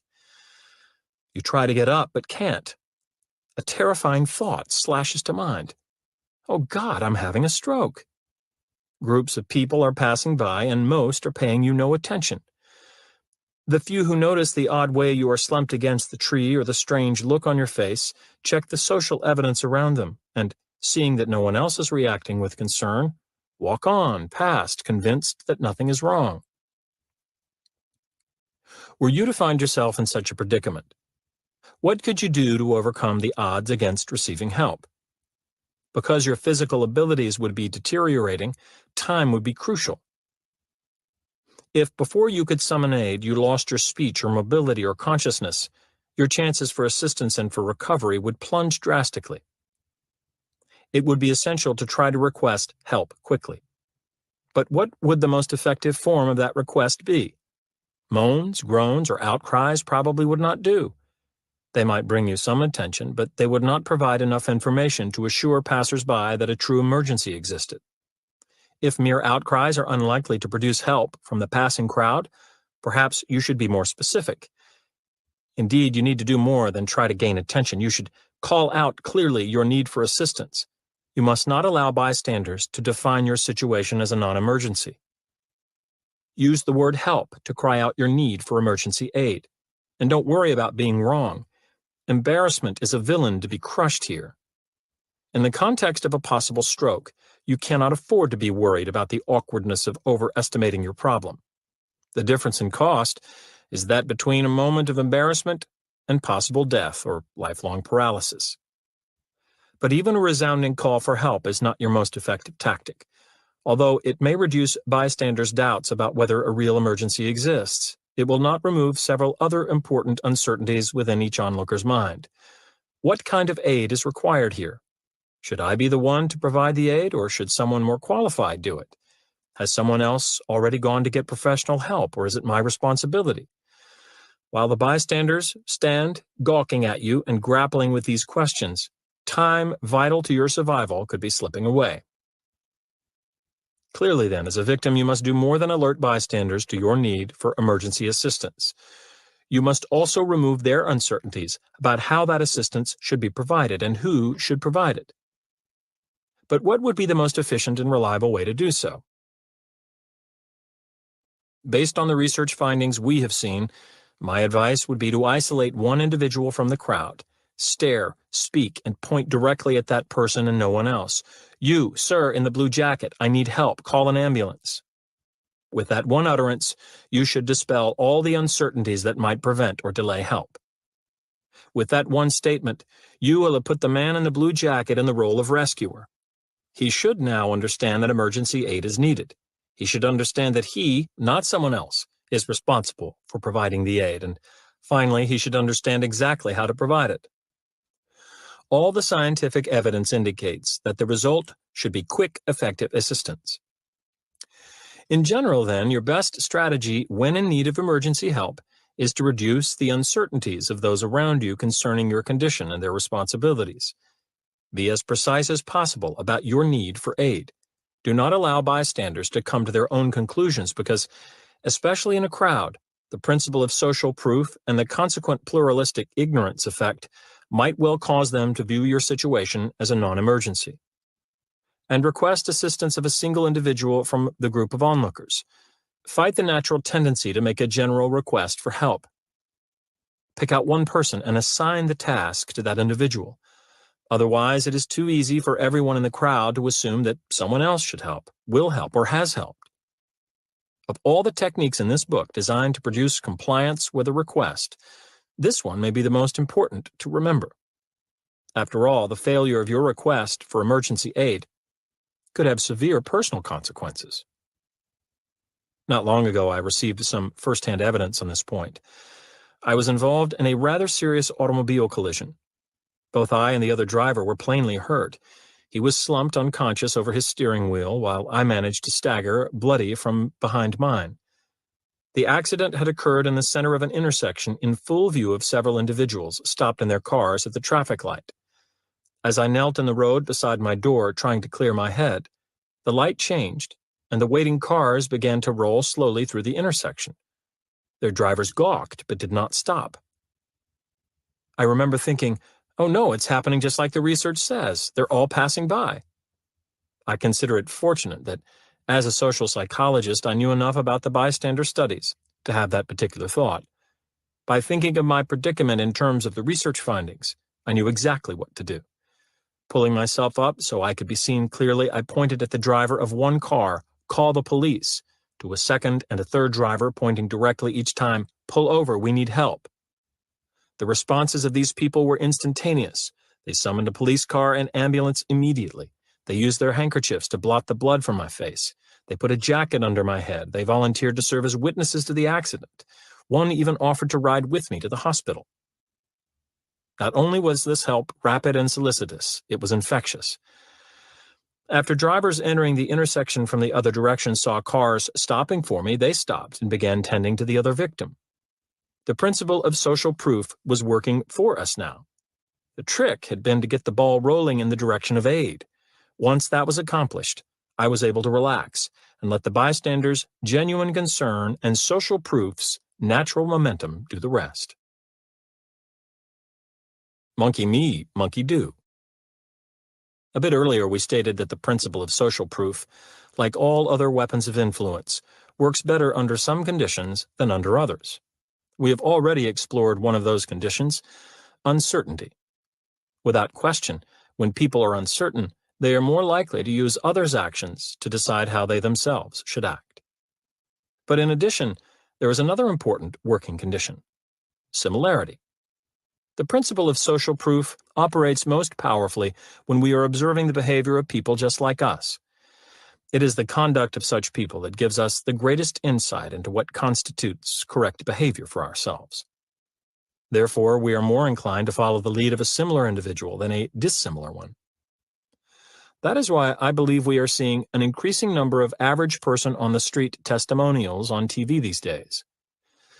Advertisers now know that one successful way to sell a product to ordinary viewers, who compose the largest potential market, is to demonstrate that other ordinary people like and use it. So whether the product is a brand of soft drink or pain reliever or laundry detergent, we hear volleys of praise from John or Mary Everyperson. More compelling evidence for the importance of similarity in determining whether we will imitate another's behavior comes from scientific research. An especially apt illustration can be found in a study done several years ago by Columbia University psychologists. The researchers placed wallets on the ground in various locations around Midtown Manhattan to observe what would happen when they were found. The wallets all contained $2 in cash, a $26.30 check, and various information providing the name and address of the wallet's owner. In addition to this material, the wallet also contained a letter that made it evident that the wallet had been lost not once, but twice. The letter was written to the wallet's owner from a man who had found it earlier and whose intention was to return it. The finder indicated in his letter that he was happy to help and that the chance to be of service in this way had made him feel good.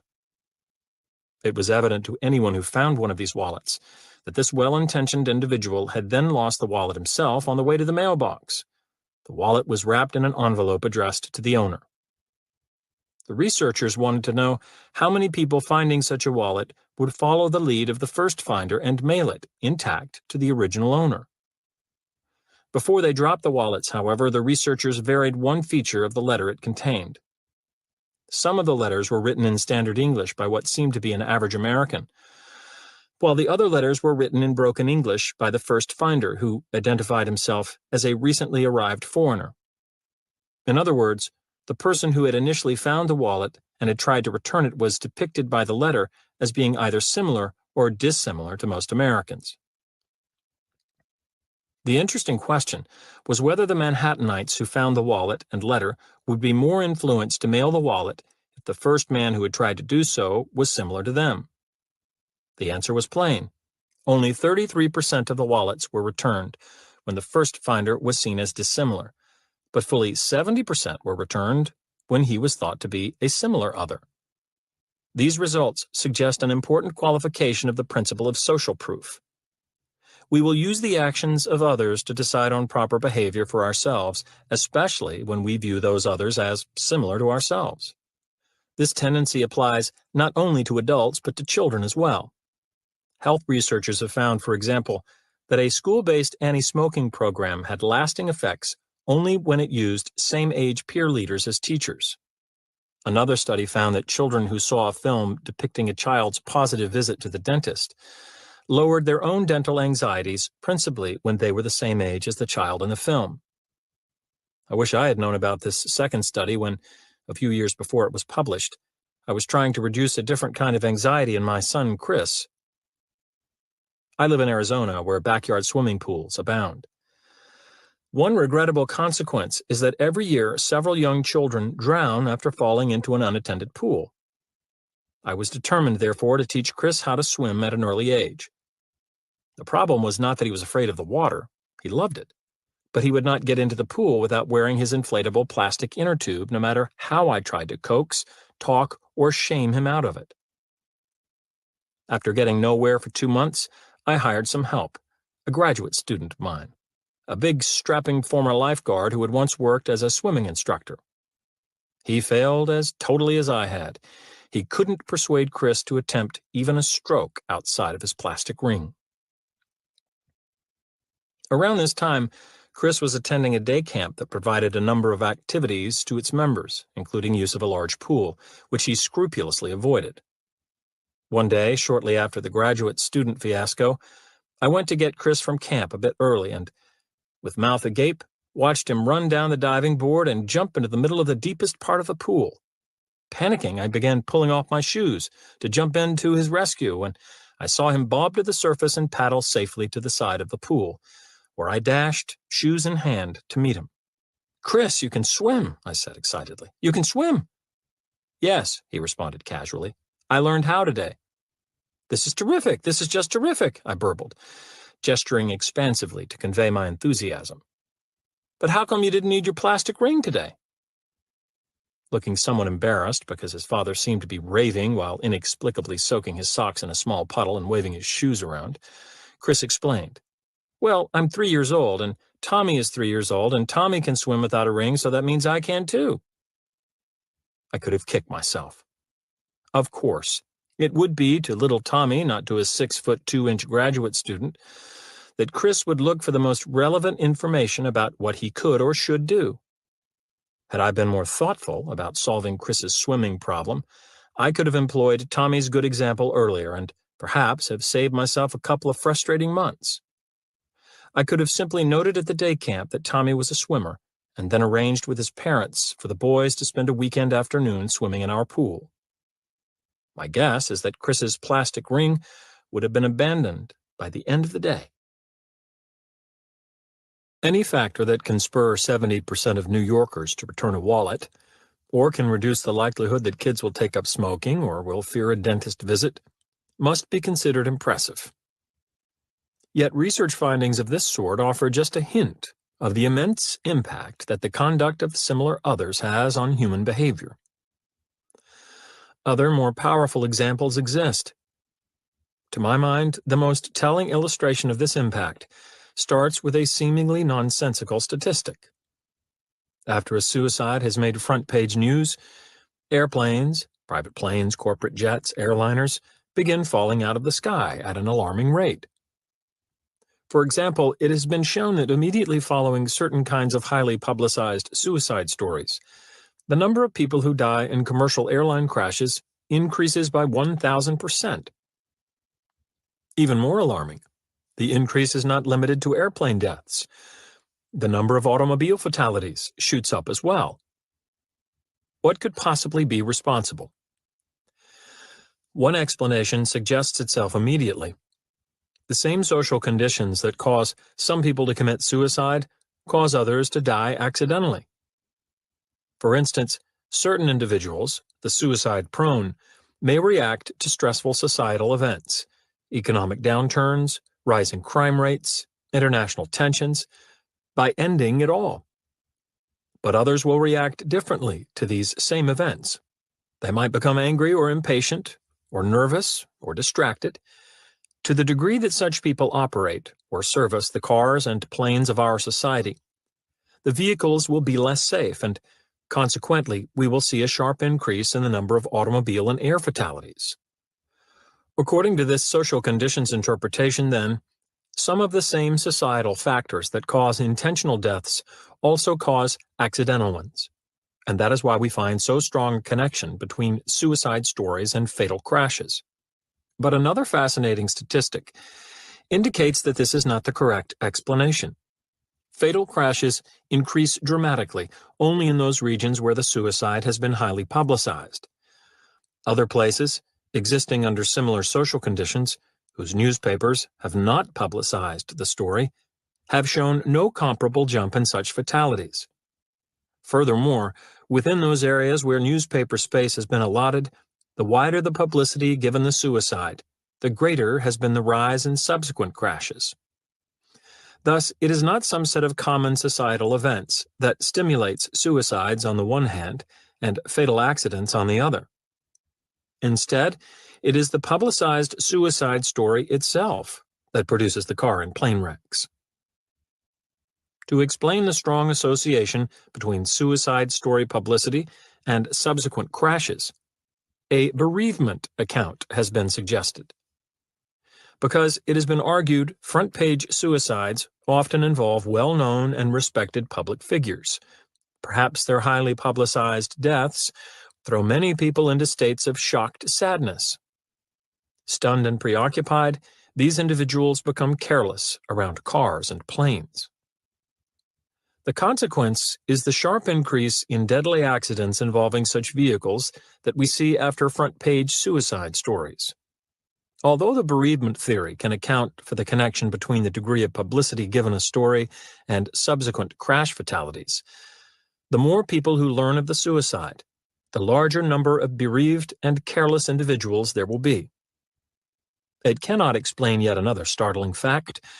Newspaper stories reporting on suicide victims who died alone produce an increase in the frequency of single fatality wrecks only, whereas stories reporting on suicide plus murder incidents produce an increase in multiple fatality wrecks only. Simple bereavement could not cause such a pattern. The influence of suicide stories on car and plane crashes, then, is fantastically specific. Stories of pure suicides, in which only one person dies, generate wrecks in which only one person dies. Stories of suicide-murder combinations, in which there are multiple deaths, generate wrecks in which there are multiple deaths. If neither social conditions nor bereavement account for this bewildering array of facts, what can? There is a sociologist at the University of California at San Diego who thinks he has found the answer.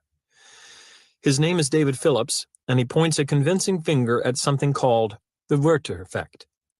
The story of the Werther effect is both chilling and intriguing. More than 2 centuries ago, the great man of German literature, Johann von Goethe, published a novel entitled Die Leiden des jungen Werthers, The Sorrows of Young Goethe.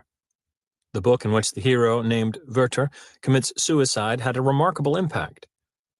Not only did it provide Goethe with immediate fame, but it also sparked a wave of emulative suicides across Europe. So powerful was this effect that authorities in several countries banned the novel. Professor Phillips' own work has traced the Werther effect to modern times. His research has demonstrated that immediately following a front-page suicide story, the suicide rate increases dramatically in those geographical areas where the story has been highly publicized. It is Phillips' argument that certain troubled people who read of another's self-inflicted death kill themselves in imitation. In a morbid illustration of the principle of social proof, these people decide how they should act on the basis of how some other troubled person has acted. Phillips got his evidence for the modern-day Werther effect by examining the suicide statistics in the United States between 1947 and 1968. He found that within 2 months after every front-page suicide story, an average of 58 more people than usual killed themselves. In a sense, each suicide story killed 58 people who otherwise would have gone on living. Phillips also found that this tendency for suicides to beget suicides occurred principally in those parts of the country where the first suicide was highly publicized, and that the wider the publicity given the first suicide, the greater the number of later suicides. If the facts surrounding the Werther effect seem to you suspiciously like those surrounding the influence of suicide stories on air and traffic fatalities, the similarities have not been lost on Professor Phillips either.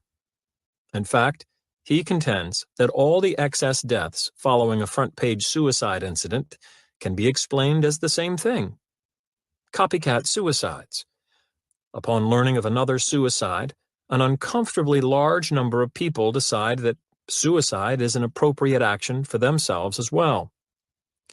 Some of these individuals then proceed to commit the act in a straightforward, no-bones-about-it fashion, causing the suicide rate to jump.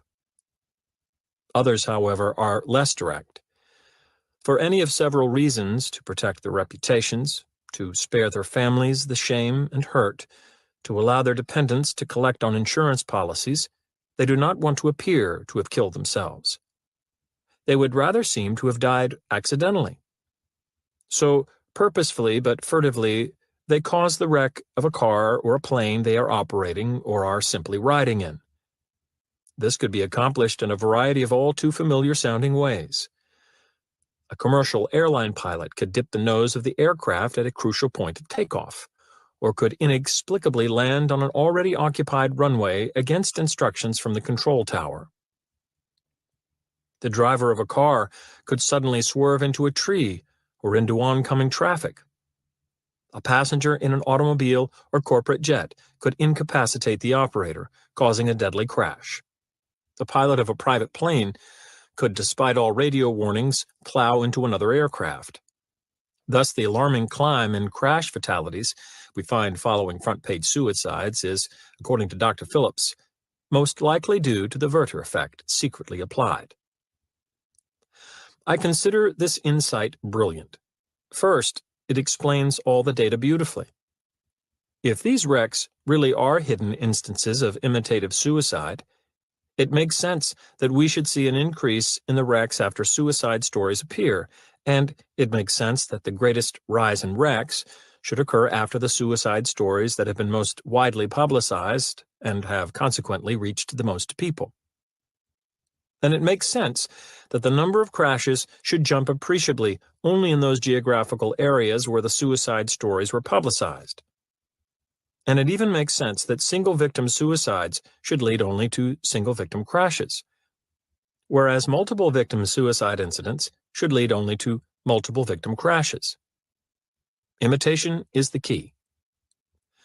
But there is a second valuable feature of Phillips' insight. Not only does it allow us to explain the existing facts, it also allows us to predict new facts that had never been uncovered before. For example, if the abnormally frequent crashes following publicized suicides are genuinely due to imitative rather than accidental actions, they should be more deadly as a result. That is, people trying to kill themselves will likely arrange with a foot on the accelerator instead of the brake, with the nose of the plane down instead of up, for the impact to be as lethal as possible. The consequence should be quick and sure death.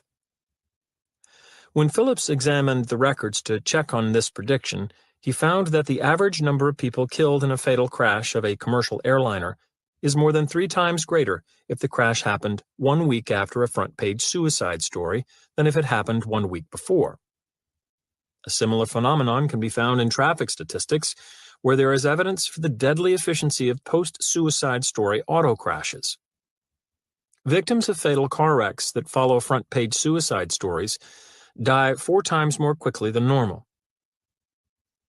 Programs was followed by an average increase of 35 suicides over what would have been expected in the next week.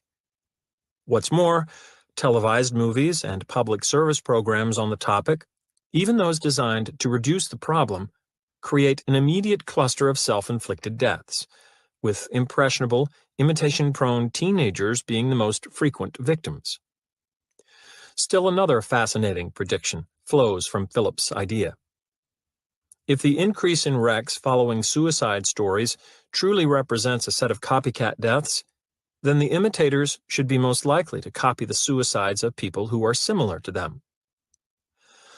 The principle of social proof states that we use information about how others have behaved to help us determine proper conduct for ourselves.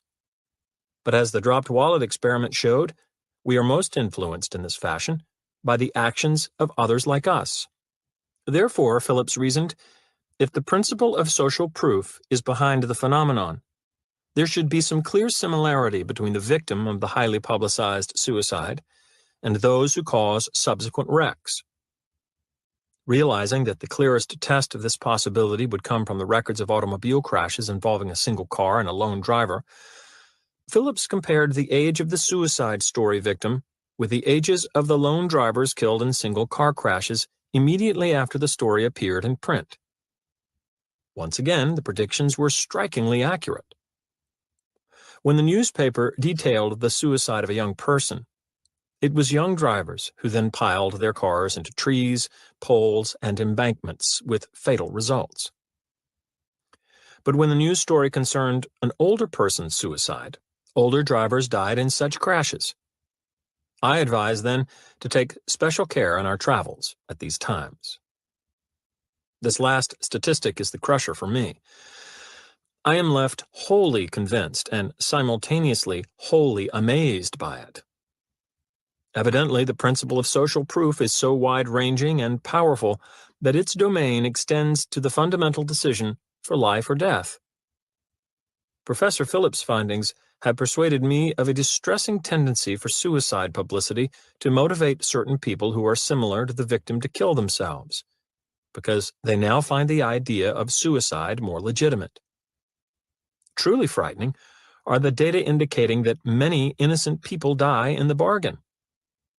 A glance at the graphs documenting the undeniable increase in traffic and air fatalities following publicized suicides, especially those involving murder, is enough to cause concern for one's own safety. I have been sufficiently affected by these statistics to begin to take note of front-page suicide stories and to change my behavior in the period after their appearance. I try to be especially cautious behind the wheel of my car. I am reluctant to take extended trips requiring a lot of air travel. If I must fly during such a period, I purchase substantially more flight insurance than I normally would. Dr. Phillips has done us a service by demonstrating that the odds for survival when we traveled change measurably for a time following the publication of certain kinds of front-page suicide stories. It would seem only prudent to play those odds. As if the frightening features of Phillips' suicide data weren't enough, his subsequent research brings more cause for alarm. Homicides in this country have a stimulated copycat character after highly publicized acts of violence.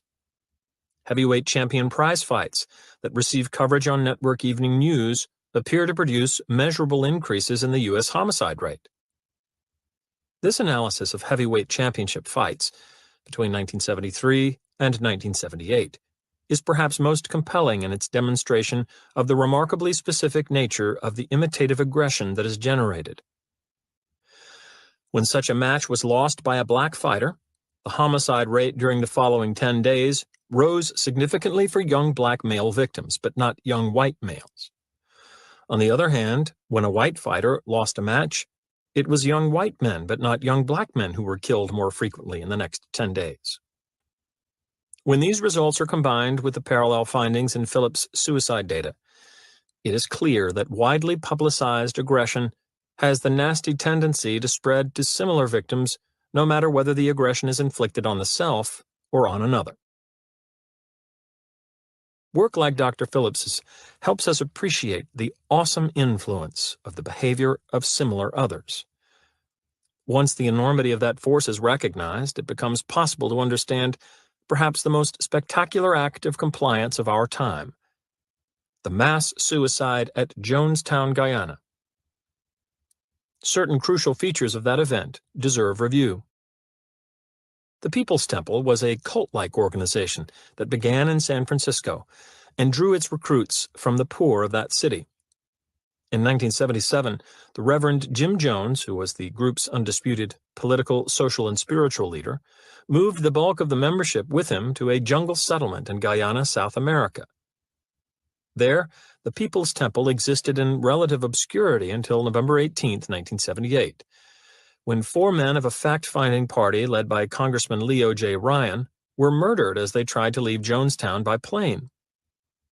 Convinced that he would be arrested and implicated in the killings and that the demise of the People's Temple would result, Jones sought to control the end of the temple in his own way. He gathered the entire community around him and issued a call for each person's death in a unified act of self-destruction. The first response was that of a young woman who calmly approached the now famous vat of strawberry-flavored poison, administered 1 dose to her baby, 1 to herself, and then sat down in a field, where she and her child died in convulsions within 4 minutes. Others followed steadily in turn.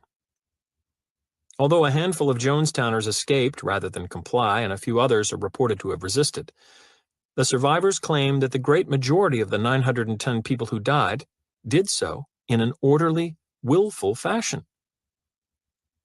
News of the event shocked us. The broadcast media and the papers provided a barrage of reports, updates, and analyses. For days, our conversations were full of the topic. How many have they found dead now? A guy who escaped says they were drinking the poison like they were hypnotized or something. What were they doing down in South America anyway? It's so hard to believe. What caused it? Yes, what caused it? The critical question.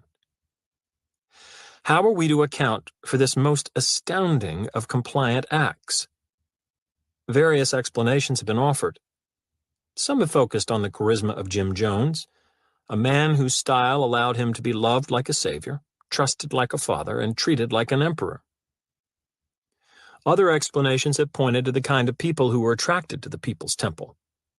They were mostly poor and uneducated individuals who were willing to give up their freedoms of thought and action for the safety of a place where all decisions would be made for them. Still other explanations have emphasized the quasi-religious nature of the People's Temple, in which unquestioned faith in the cult's leader was assigned highest priority. No doubt each of these features of Jonestown has merit in explaining what happened there. But I do not find them sufficient. After all, the world abounds with cults populated by dependent people who were led by a charismatic figure. What's more, there has never been a shortage of this combination of circumstances in the past.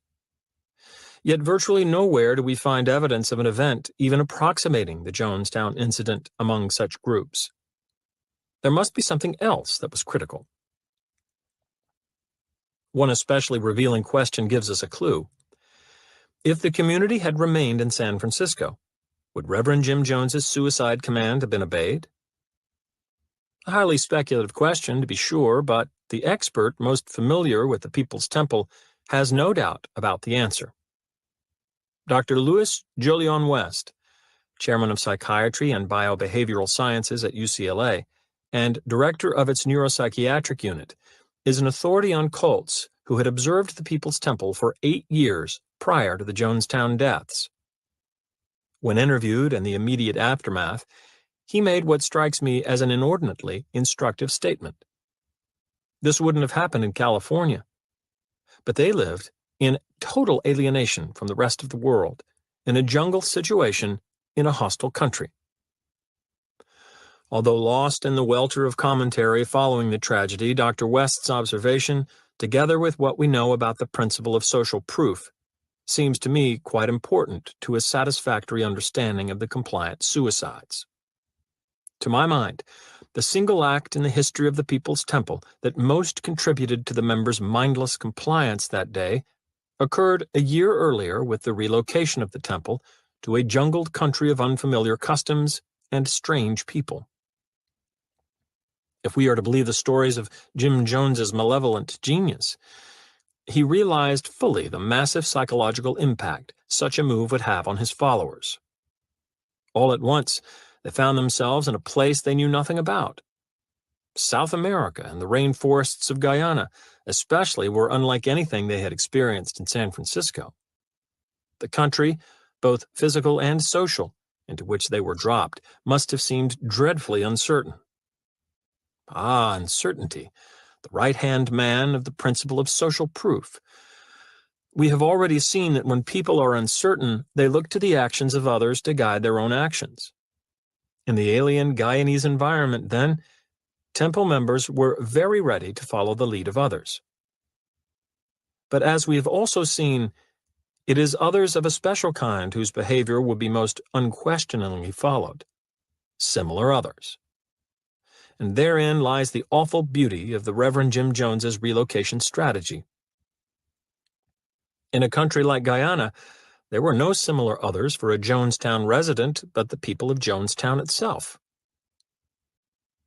What was right for a member of the community was determined to a disproportionate degree by what other community members, influenced heavily by Jones, did and believed. When viewed in this light, the terrible orderliness, the lack of panic, the sense of calm with which these people moved to the vat of poison and to their deaths, seems more comprehensible. They hadn't been hypnotized by Jones, they had been convinced, partly by him, but more important, also by the principle of social proof, that suicide was correct conduct. The uncertainty they surely felt upon first hearing the death command must have caused them to look to those around them for a definition of the appropriate response. It is particularly worth noting that they found two impressive pieces of social evidence, each pointing in the same direction. The first was the initial set of their compatriots, who quickly and willingly took the poison drafts. There will always be a few such fanatically obedient individuals in any strong leader-dominated group. Whether in this instance they had been specially instructed beforehand to serve as examples, or whether they were just naturally the most compliant with Jones's wishes, is difficult to know. No matter, the psychological effect of the actions of those individuals must have been potent.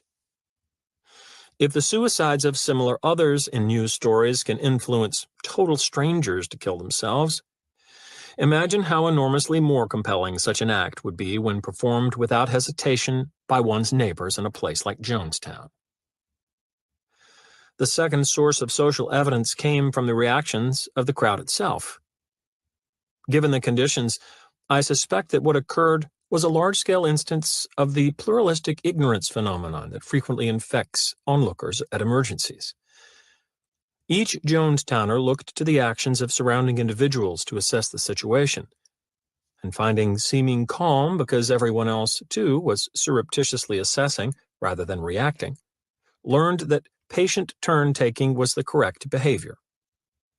Such misinterpreted but nonetheless convincing social evidence would be expected to result precisely in the ghastly composure of the assemblage that waited in the tropics of Guyana for business-like death. From my own perspective, most attempts to analyze the Jonestown incident have focused too much on the personal qualities of Jim Jones. Although he was without question a man of rare dynamism, the power he wielded strikes me as coming less from his remarkable personal style than from his understanding of fundamental psychological principles.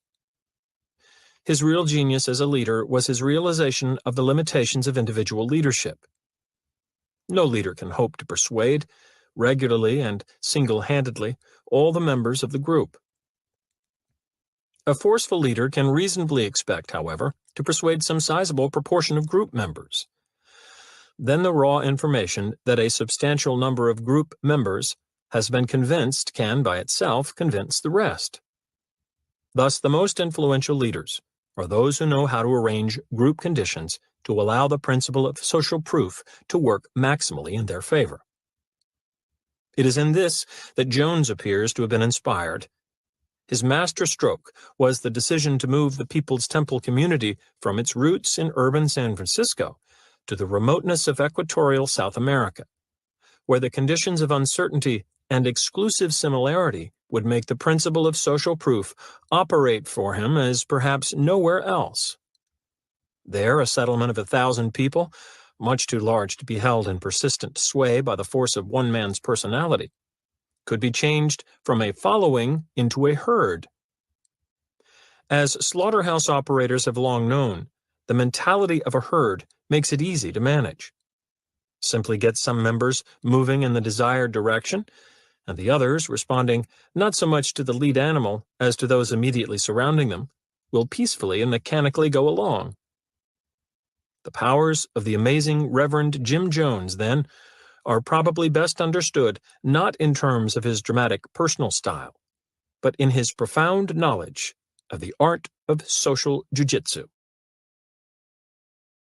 How to say no. This chapter began with an account of the relatively harmless practice of laugh tracking and has moved on to stories of murder and suicide, all explained by the principle of social proof. How can we expect to defend ourselves against a weapon of influence that pervades such a vast range of behavior? The difficulty is compounded by the realization that most of the time we don't want to guard against the information that social proof provides. The evidence it offers about how we should act is usually valid and valuable.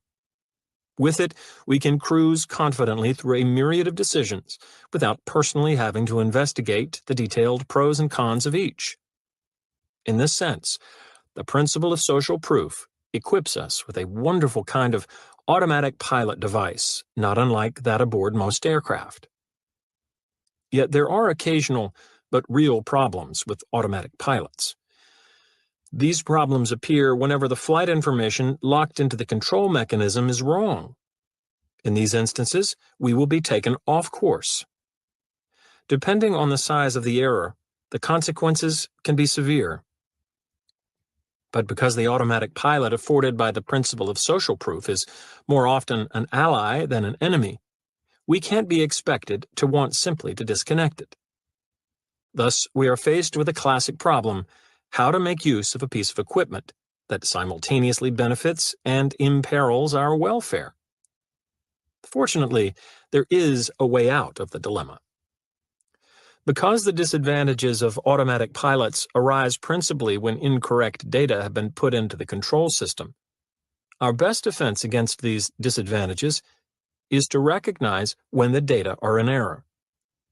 If we can become sensitive to situations where the social proof automatic pilot is working with inaccurate information, we can disengage the mechanism and grasp the controls when we need to. There are two types of situation in which incorrect data cause the principle of social proof to give us poor counsel. The first occurs when the social evidence has been purposely falsified. Invariably, these situations are manufactured by exploiters intent on creating the impression, reality be damned, that a multitude is performing the way the exploiters want us to perform. The canned laughter of TV comedy shows, which we have already discussed, is one variety of faked data of this sort. But there is a great deal more, and much of the fakery is strikingly obvious. For instance, canned responses are not unique to the electronic media, or even to the electronic age. In fact, the heavy-handed exploitation of the principle of social proof can be traced through the history of one of our most venerable art forms, grand opera. This is the phenomenon called clacking, said to have been begun in 1820 by a pair of Paris opera house habitués named Sauton and Porcher. The men were more than opera-goers, though. They were businessmen whose product was applause. Organizing under the title L'Assurance des Succès Dramatiques, they leased themselves and their employees to singers and opera managers who wished to be assured of an appreciative audience response. So effective were they in stimulating genuine audience reaction with their rigged reactions that before long, claques, usually consisting of a leader, chef de claque, and several individual claqueurs, had become an established and persistent tradition throughout the world of opera.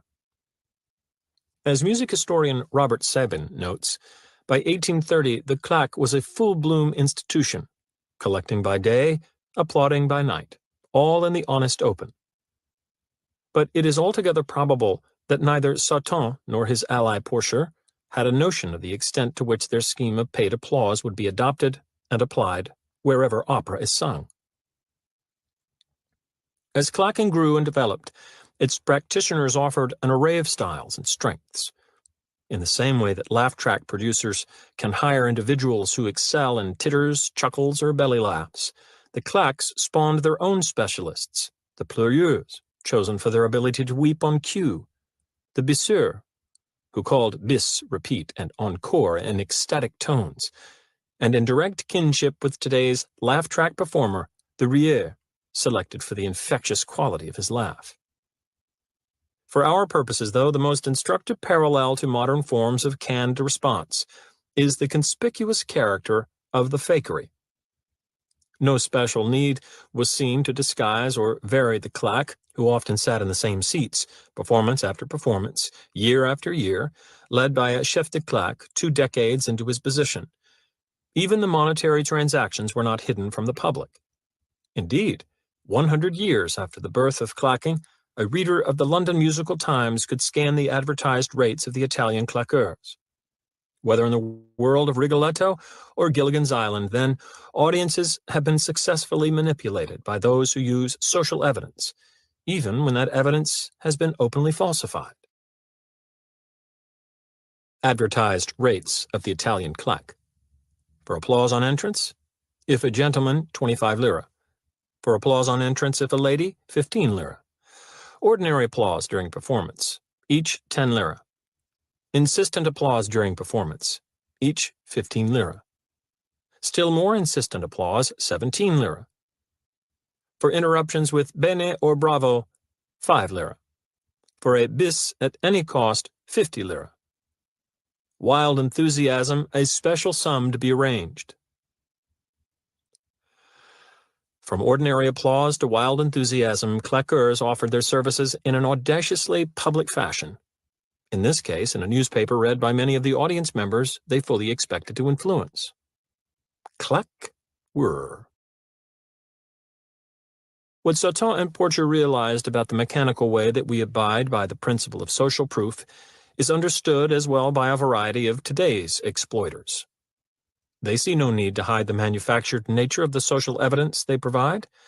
Witness the amateurish quality of the average TV laugh track.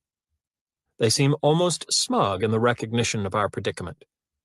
Either we must allow them to fool us, or we must abandon the precious automatic pilots that make us so vulnerable to their tricks.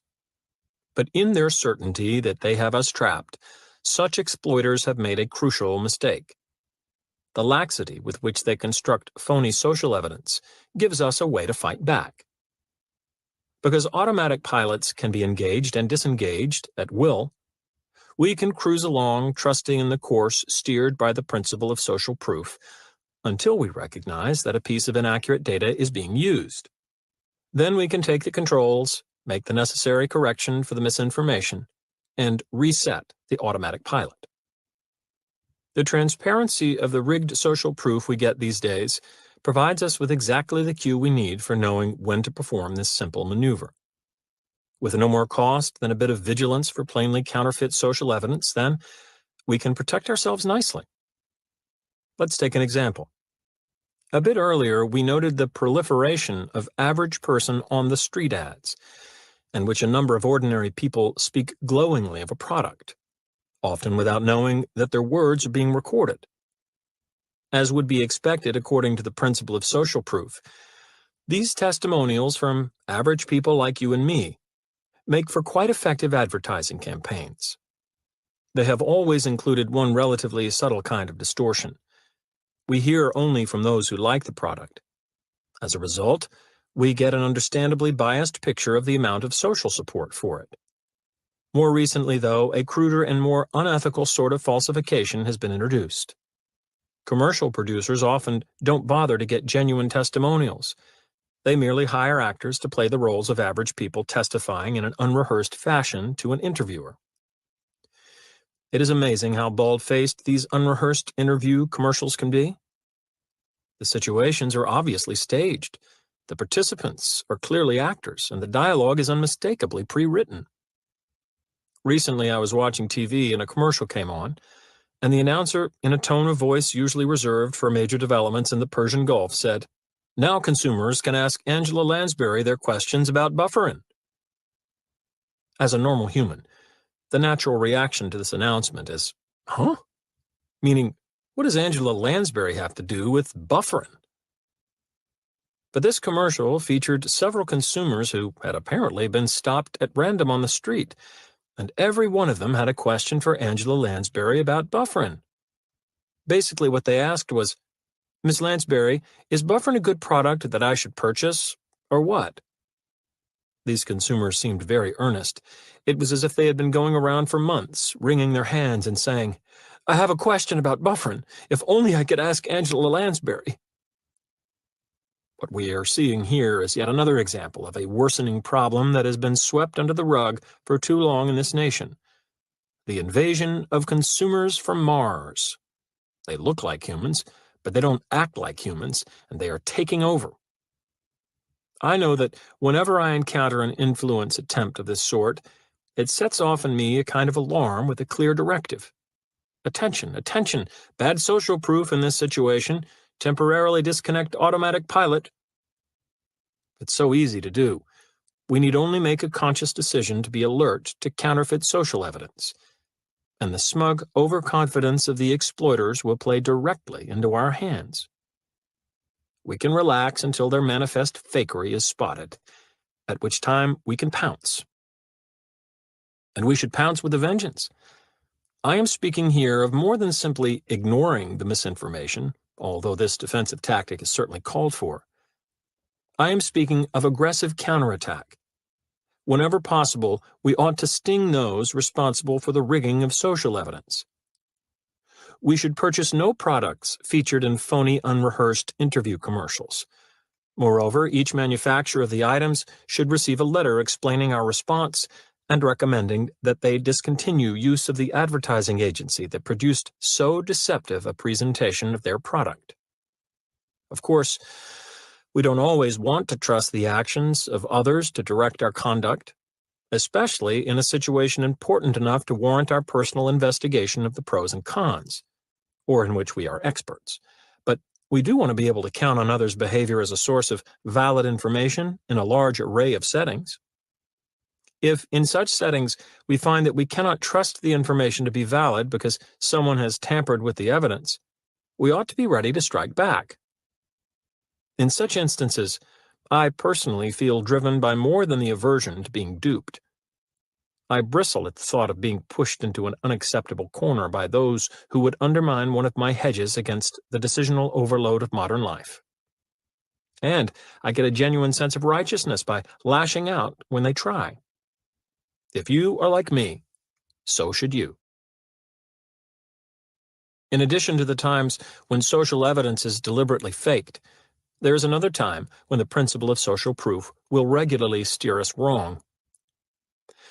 In such an instance, an innocent natural error will produce snowballing social proof that pushes us to the incorrect decision. The pluralist ignorance phenomenon, in which everyone at an emergency sees no cause for alarm, is one example of this process. The best illustration I know, however, comes from a story of one of my students, who was a highway patrolman. After a class session in which the subject of discussion was the principle of social proof, he stayed to talk with me. He said that he now understood the cause of a type of traffic accident that has always puzzled him before. The accident typically occurred on the city freeway during rush hour, when cars in all lanes were moving steadily but slowly.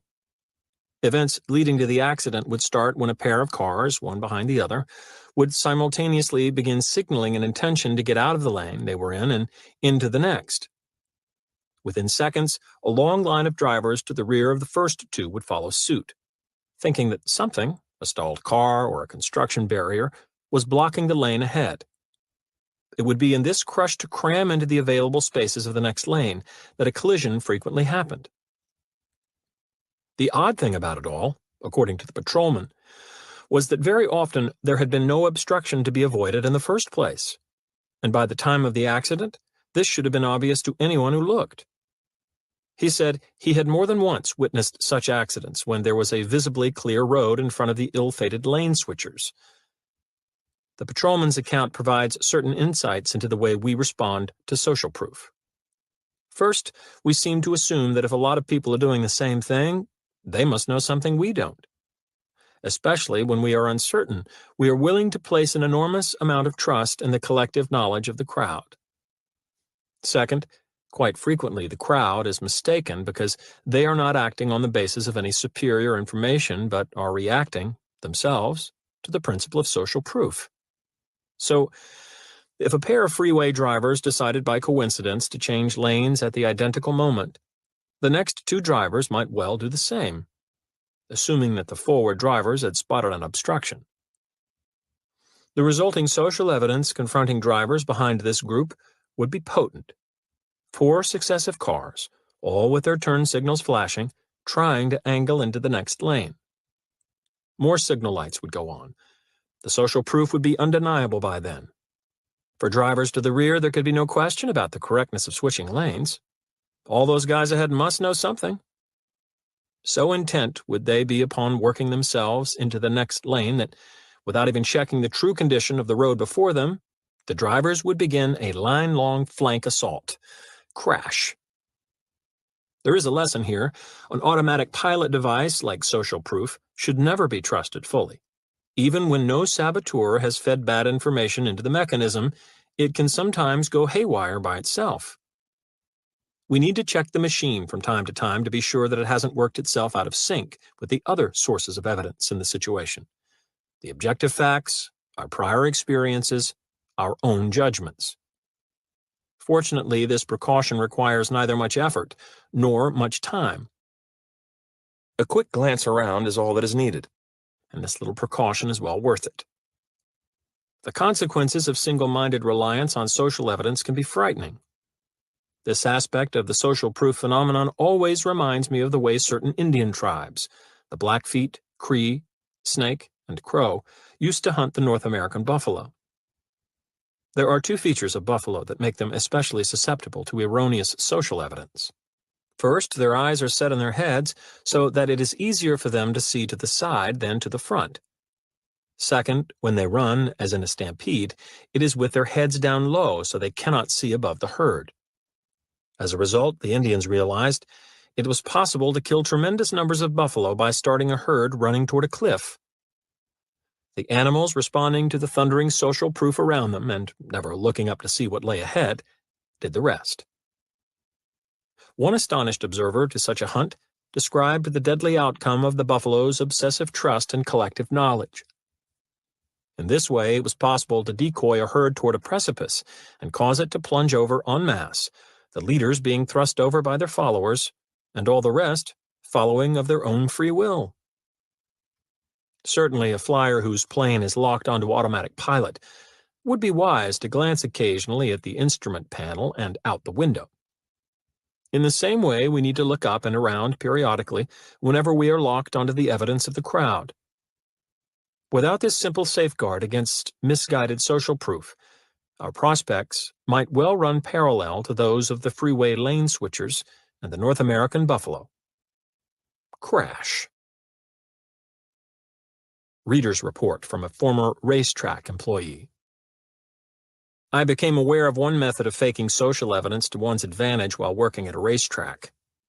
In order to lower the odds and make more money, some bettors are able to sway the public to bet on bad horses. Odds at a racetrack are based on where the money is being bet. The more money on a horse, the lower, better the odds. Many people who play the horses have surprisingly little knowledge of racing or betting strategy. Thus, especially when they don't know much about the horses in a particular race, a lot of times they'll simply bet the favorite. Because tote boards are displayed with up-to-the-minute odds, the public can always tell who the current favorite is. The system that a high roller can use to alter the odds is actually quite simple. The guy has in mind a horse he feels has a good chance of winning. Next, he chooses a horse that has long odds, say 15-1, and doesn't have a realistic chance to win. The minute the mutual windows open, the guy puts down $100 on the inferior horse, creating an instant favorite whose odds on the board drop to about 2-1. Now the elements of social proof begin to work. People who are uncertain of how to bet the race look to the tote board to see which horse the early bettors have decided is a favorite, and they follow. A snowballing effect now occurs as other people continue to bet the favorite. At this point, the high roller can go back to the window and bet heavily on his true favorite, which will have better odds now because the new favorite has pushed down the board. If the guy wins, the initial $100 investment will have been worth it many times over. I've seen this happen myself. I remember one time a person put down $100 on a pre-race 10-1 shot, making it the early favorite. The rumors started circulating around the track. People knew something. Next thing you know, everyone, me included, was betting on this horse. It ended up running last and had a bad leg. Many people lost a lot of money. Somebody came out ahead, though. We'll never know who, but he is the one with all the money. He understood the theory of social proof. Once again, we can see that social proof is most powerful for those who feel unfamiliar or unsure in a specific situation, and who, consequently, must look outside of themselves for evidence of how best to behave there.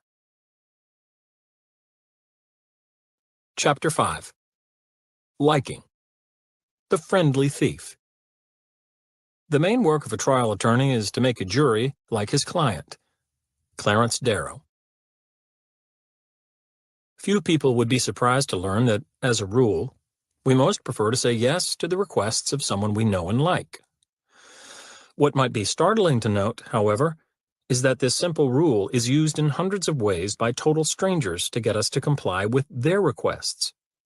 The clearest illustration I know of the professional exploitation of the liking rule is the Tupperware party, which I consider the quintessential American compliance setting. Anybody familiar with the workings of a Tupperware party will recognize the use of the various weapons of influence we have examined so far. Reciprocity. To start, games are played and prizes won by the partygoers. Anyone who doesn't win a prize gets to reach into a grab bag for hers so that everyone has received a gift before the buying begins.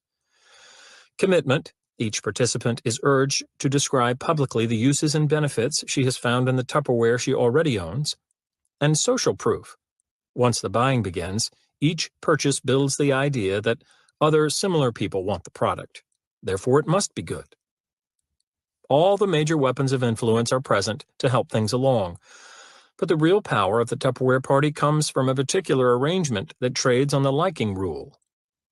Despite the entertaining and persuasive salesmanship of the Tupperware demonstrator, the true request to purchase the product does not come from this stranger. It comes from a friend to every woman in the room. Oh, the Tupperware representative may physically ask for each partygoer's order, all right, but the more psychologically compelling requester is a housewife sitting off to the side, smiling, chatting, and serving refreshments. She is the party hostess, who has called her friends together for the demonstration in her home, and who everyone knows makes a profit from each piece sold at her party. Simple. By providing the hostess with a percentage of the take, the Tupperware Home Parties Corporation arranges for its customers to buy from and for a friend rather than an unknown salesperson. In this way, the attraction, the warmth, the security, and the obligation of friendship are brought to bear on the sales setting. Consumer researchers Frenzer and Davis, who have examined the social ties between the hostess and the partygoers in home party sales settings, have affirmed the power of the company's approach. The strength of that social bond is twice as likely to determine product purchase as is preference for the product itself. The results have been remarkable. It was recently estimated that Tupperware sales exceed $2.5 million a day. What is interesting is that the customers appear to be fully aware of the liking and friendship pressures embodied in the Tupperware party. Some don't seem to mind, others do, but don't seem to know how to avoid them. One woman I spoke with described her reactions with more than a bit of frustration in her voice.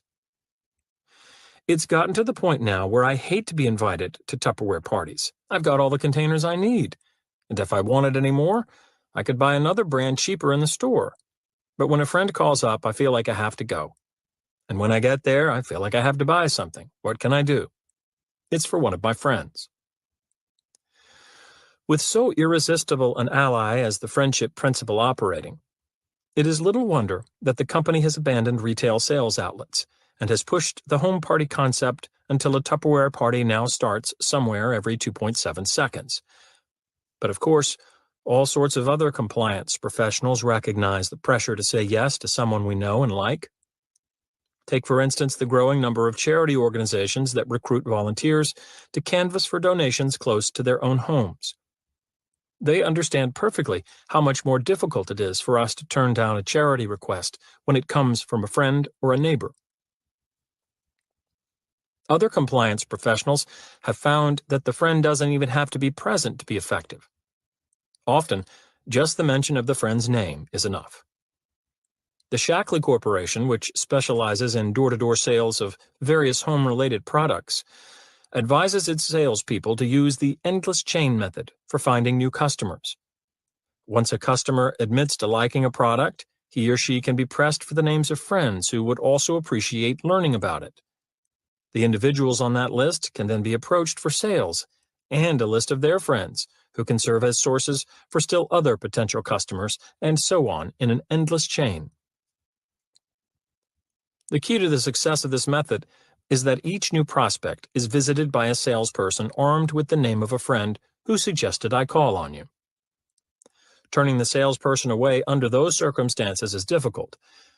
It's almost like rejecting the friend. The Shackley Sales Manual insists that employees use this system without fail. It would be impossible to overestimate its value. Phoning or calling on a prospect and being able to say that Mr. So-and-so, a friend of his, felt he would benefit by giving you a few moments of his time is virtually as good as a sale 50% made before you enter. The widespread use by compliance practitioners of the liking bond between friends tells us much about the power of the liking rule to produce assent. In fact, we find that such professionals seek to benefit from the rule even when already formed friendships are not present for them to employ. Under these circumstances, the professional's compliance strategy is quite direct. They first get us to like them. There is a man in Detroit, Joe Girard, who specialized in using the liking rule to sell Chevrolets. He became wealthy in the process, making more than $200,000 a year. With such a salary, we might guess that he was a high-level GM executive or perhaps the owner of a Chevrolet dealership. But no, he made his money as a salesman on the showroom floor. At what he did, he was phenomenal. For 12 years straight, he won the title as the #1 car salesman. He averaged more than 5 cars and trucks sold every day he worked, and he has been called the world's greatest car salesman by the Guinness Book of World Records. For all his success, the formula he employed was surprisingly simple. It consisted of offering people just 2 things: a fair price and someone they liked to buy from. And that's it, he claimed in an interview. Finding the salesman they like, plus the price, put them both together, and you get a deal. Fine. The Joe Girard formula tells us how vital the liking rule is to his business, but it doesn't tell us nearly enough. For one thing, it doesn't tell us why customers liked him more than some other salesperson who offered a fair price. There is a crucial and fascinating general question that Joe's formula leaves unanswered. What are the factors that cause one person to like another person? If we knew that answer, we would be a long way toward understanding how people such as Joe can so successfully arrange to have us like them, and conversely, how we might successfully arrange to have others like us. Fortunately, social scientists have been asking the question for decades. Their accumulated evidence has allowed them to identify a number of factors that reliably cause liking. And as we will see, each is cleverly used by compliance professionals to urge us along the road to yes. Physical attractiveness. Although it is generally acknowledged that good-looking people have an advantage in social interaction, recent findings indicate that we may have sorely underestimated the size and reach of that advantage. There seems to be a click-whir response to attractive people. Like all click-whir reactions, it happens automatically without forethought. The response itself falls into a category that social scientists call halo effects. A halo effect occurs when one positive characteristic of a person dominates the way that person is viewed by others. And the evidence is now clear that physical attractiveness is often such a characteristic. Research has shown that we automatically assign to good-looking individuals such favorable traits as talent, kindness, honesty, and intelligence. Furthermore, we make these judgments without being aware that physical attractiveness plays a role in the process. Certain of the consequences of this unconscious assumption that good-looking equals good scare me. For example, a study of the Canadian federal elections found that attractive candidates received more than 2.5 times as many votes as unattractive candidates. Despite such evidence of favoritism toward handsome politicians, follow-up research demonstrated that voters do not realize their bias. In fact, 73% of Canadian voters surveyed denied in the strongest possible terms that their votes had been influenced by physical appearance. Only 14% even allowed for the possibility of such influence. A similar effect has been found in hiring situations. In one study, good grooming of applicants in a simulated employment interview accounted for more favorable hiring decisions than did job qualifications. This, even though the interviewers claimed that appearance played a small role in their choices. Equally unsettling research indicates that our judicial process is similarly susceptible to the influences of body dimensions and bone structure. Good-looking people are likely to receive highly favorable treatment in the legal system. For example, in a Pennsylvania study, researchers rated the physical attractiveness of 74 separate male defendants at the start of their criminal trials. When much later the researchers checked court records for the results of these cases, they found that the handsome men had received significantly lighter sentences. In fact, the attractive defendants were twice as likely to avoid jail as the unattractive ones. In another study, this one on the damages awarded in a staged negligence trial, a defendant who was better looking than his victim was assessed an average amount of $5,623. But when the victim was the more attractive of the two, the average compensation was $10,051. What's more, both male and female jurors exhibited the attractiveness-based favoritism. Other experiments have demonstrated that attractive people are more likely to obtain help when in need and are more persuasive in changing the opinions of an audience. Here, too, both sexes respond in the same way. In the helping study, for instance, the better-looking men and women received aid more often, even from members of their own sex. A major exception to this rule might be expected to occur, of course, if the attractive person is viewed as a direct competitor, especially a romantic rival. Short of this qualification, though, it is apparent that good-looking people enjoy an enormous social advantage in our culture. They are better liked, more persuasive, more frequently helped, and seen as possessing better personality traits and intellectual capacities. And it appears that the social benefits of good looks begin to accumulate quite early. Research on elementary school children shows that adults view aggressive acts as less naughty when performed by an attractive child, and that teachers presume good-looking children to be more intelligent than their less attractive classmates. It is hardly any wonder, then, that the halo of physical attractiveness is regularly exploited by compliance professionals. Because we like attractive people, and because we tend to comply with those we like, it makes sense that sales training programs include grooming hints, that fashionable clothiers select their floor staffs from among the good-looking candidates, and that con men are handsome, and con women pretty. Similarity. But what if physical appearance is not much at issue? After all, most people possess average looks. Are there other factors that can be used to produce liking? As both researchers and compliance professionals know, there are several, and one of the most influential is similarity. We like people who are similar to us. This fact seems to hold true whether the similarity is in the area of opinions, personality traits, background, or lifestyle. Consequently, those who wish to be liked in order to increase our compliance can accomplish that purpose by appearing similar to us in any of a wide variety of ways. Dress is a good example. Several studies have demonstrated that we are more likely to help those who dress like us. In one study done in the early 1970s, when young people tended to dress either in hippie or straight fashion, experimenters donned hippie or straight attire and asked college students on campus for a dime to make a phone call. When the experimenter was dressed in the same way as the student, the request was granted in more than 2/3 of the instances. But when the student and requester were dissimilarly dressed, the dime was provided less than half the time. Another experiment shows how automatic our positive response to similar others can be. Marchers in an anti-war demonstration were found to be not only more likely to sign the petition of a similarly dressed requester, but also to do so without bothering to read it first. Click, whir.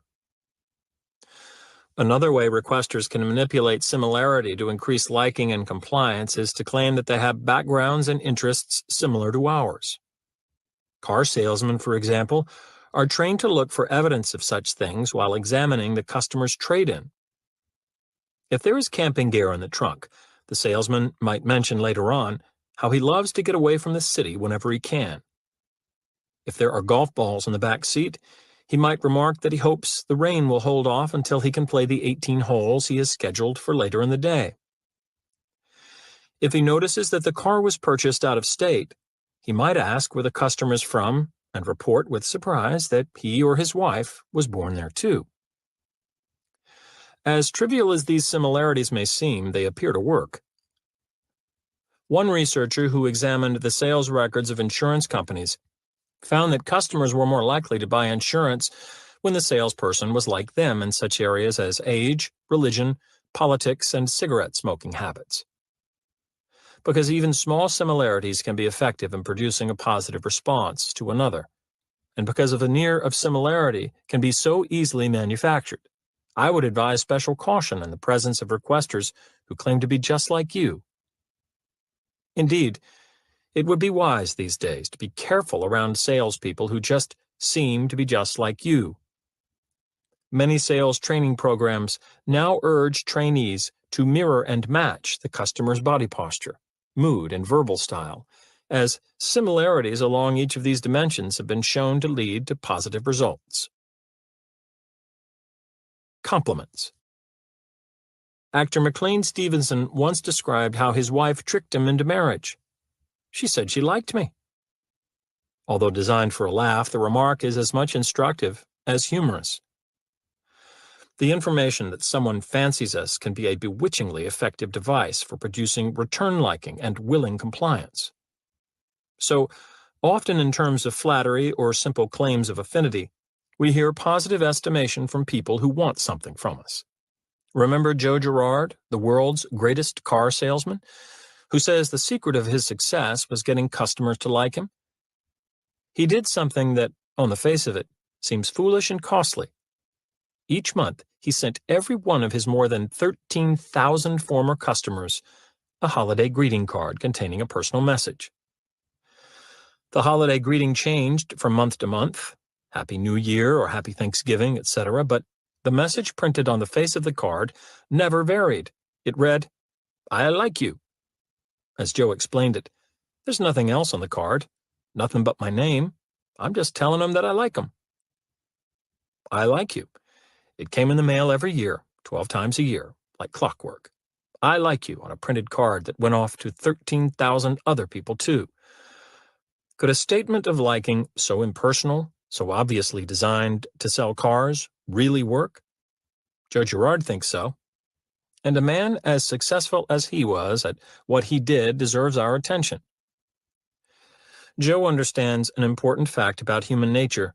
We are phenomenal suckers for flattery.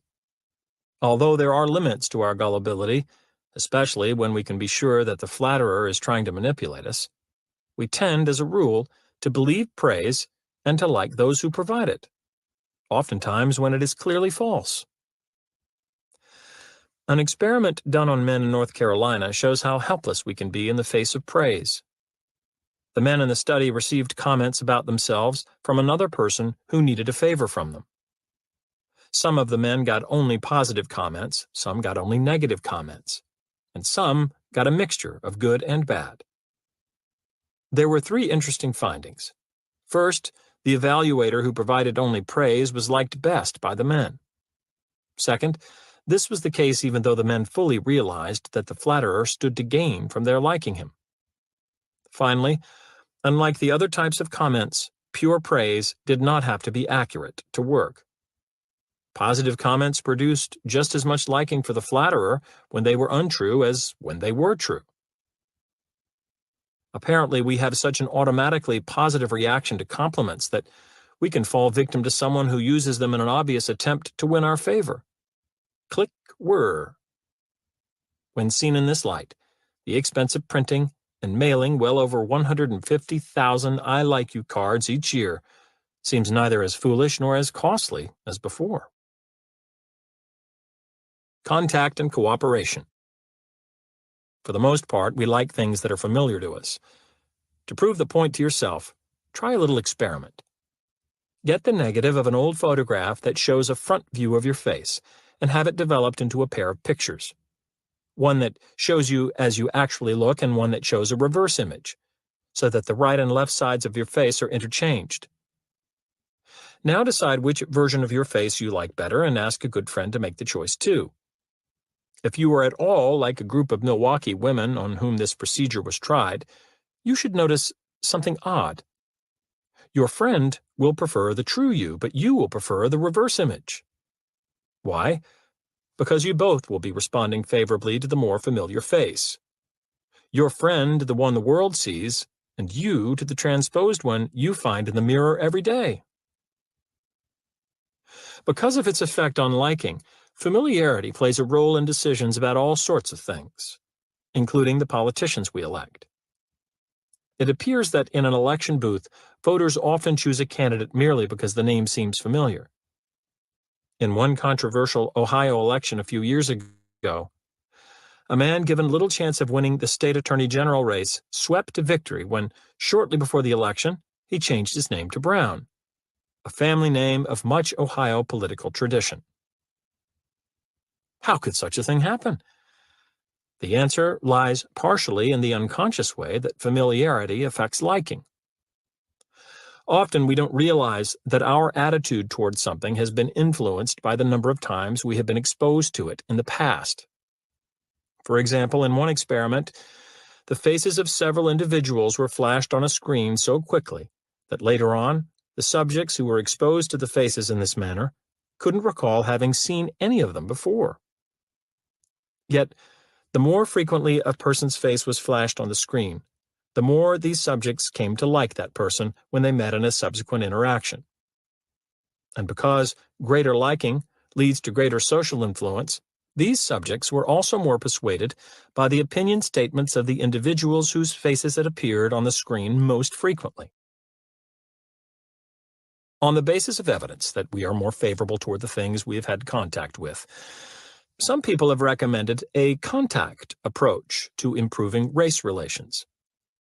They argue that simply by providing individuals of different ethnic background with more exposure to one another as equals, those individuals will naturally come to like each other better. However, when scientists have examined school integration, the area offering the single best test of the contact approach, they have discovered quite the opposite pattern. School desegregation is more likely to increase prejudice between blacks and whites than to decrease it. Let's stay with the issue of school desegregation for a while. However well-intentioned the proponents of interracial harmony through simple contact, their approach is unlikely to bear fruit because the argument on which it is based is terribly misinformed. First of all, the school setting is no melting pot where children interact as readily with members of other ethnic groups as they do with their own. Years after formal school integration, there is little social integration. The students clot together ethnically, separating themselves for the most part from other groups. Second, even if there were much more inter-ethnic interaction, research shows that becoming familiar with something through repeated contact doesn't necessarily cause greater liking. In fact, continued exposure to a person or object under unpleasant conditions, such as frustration, conflict, or competition, leads to less liking. And the typical American classroom fosters precisely these unpleasant conditions.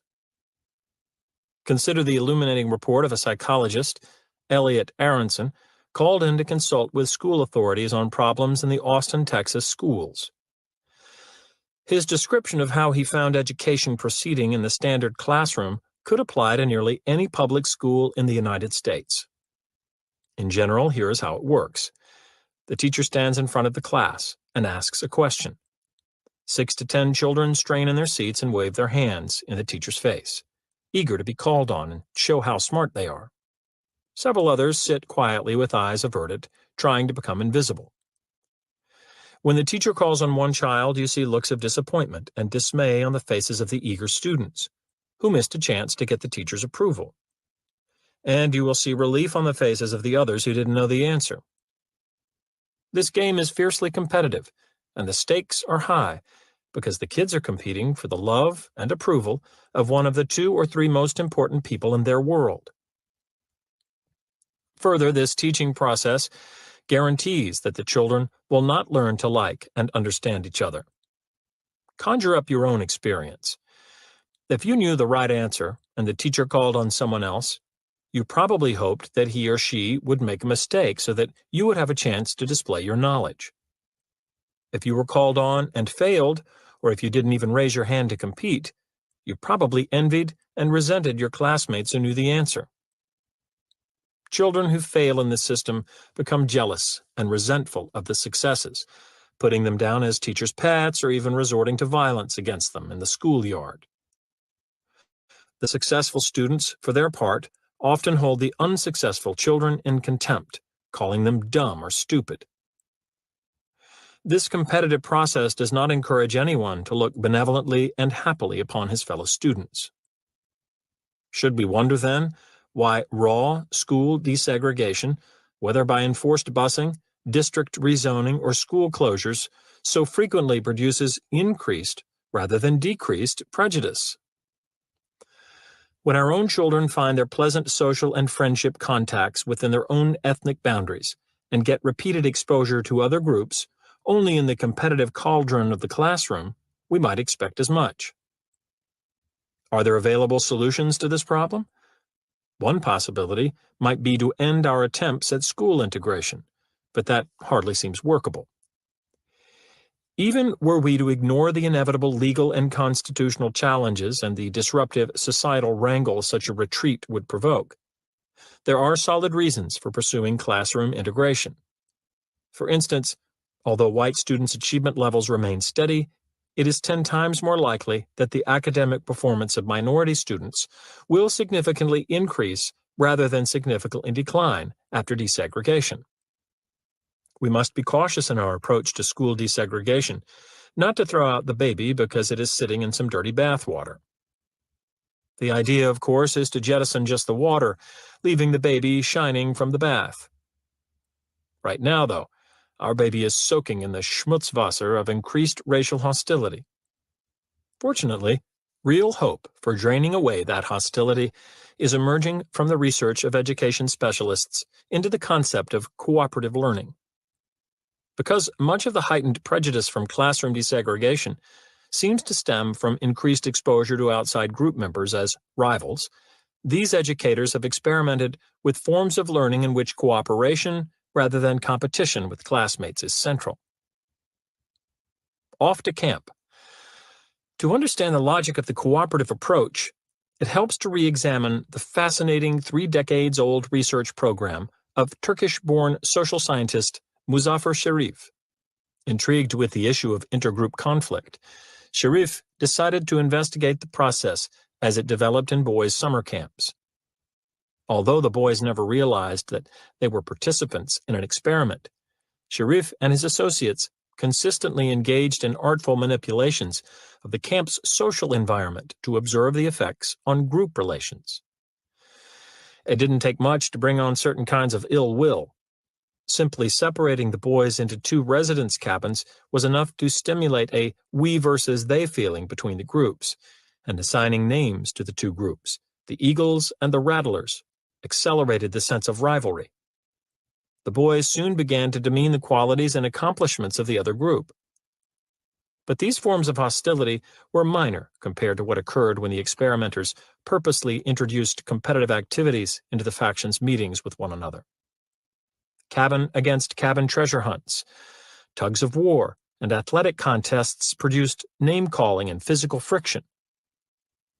During the competitions, members of the opposing team were labeled cheaters, sneaks, and stinkers. Afterward, cabins were raided, rival banners were stolen and burned, threatening signs were posted, and lunchroom scuffles were commonplace. At this point, it was evident to Sherif that the recipe for disharmony was quick and easy. Just separate the participants into groups and let sit for a while in their own juices.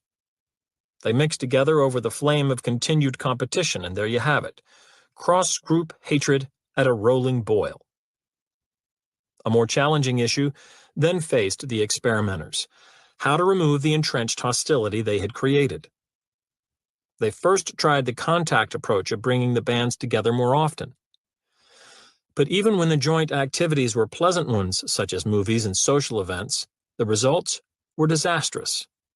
Picnics produced food fights. Entertainment programs gave way to shouting contests. Dining hall lines degenerated into shoving matches.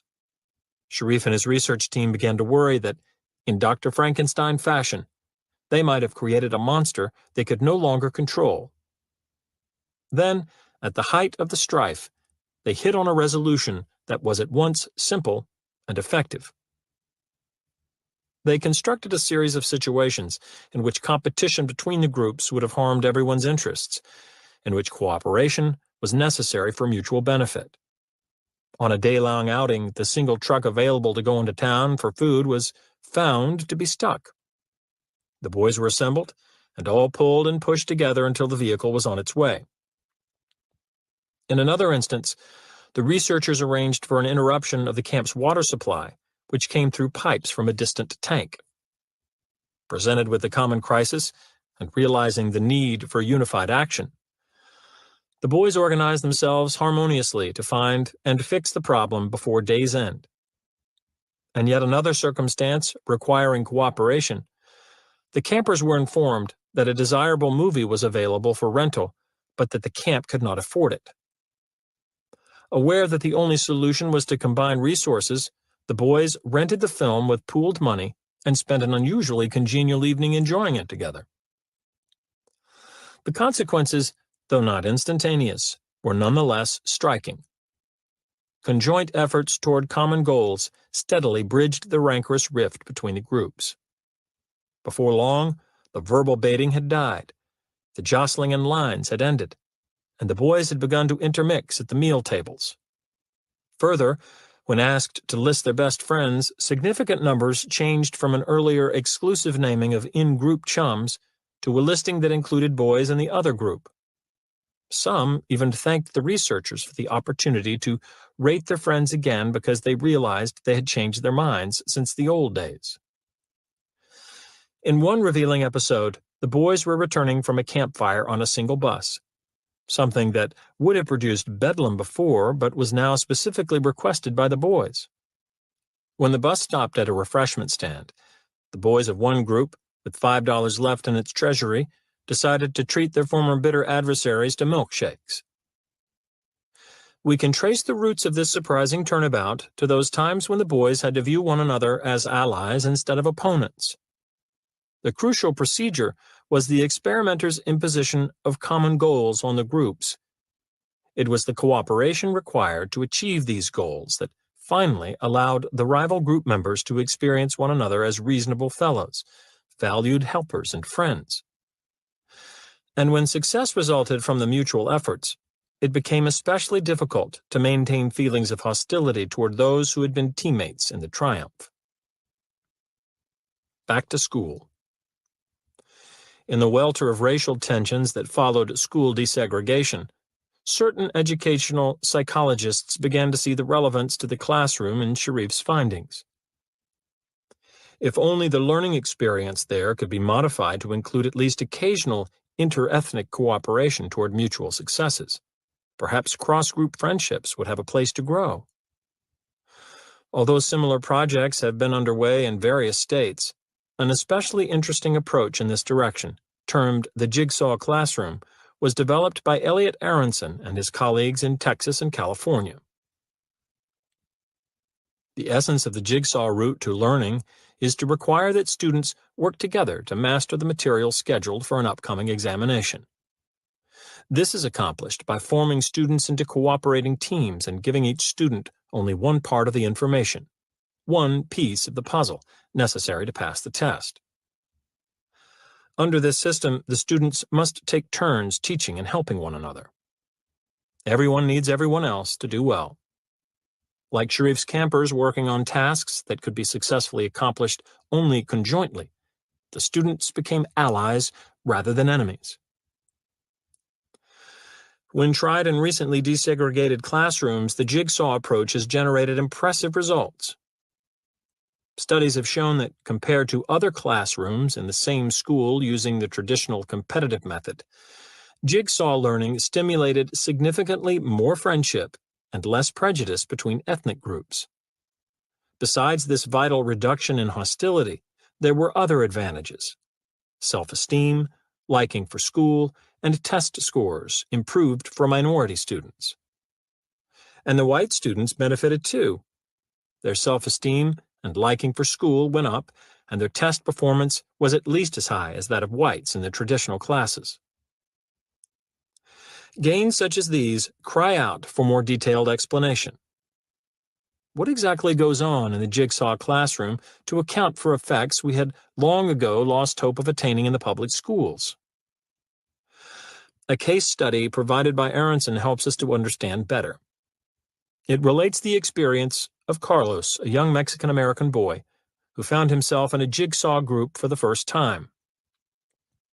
Carlos's job was to learn and then convey to his team information on the middle years of Joseph Pulitzer.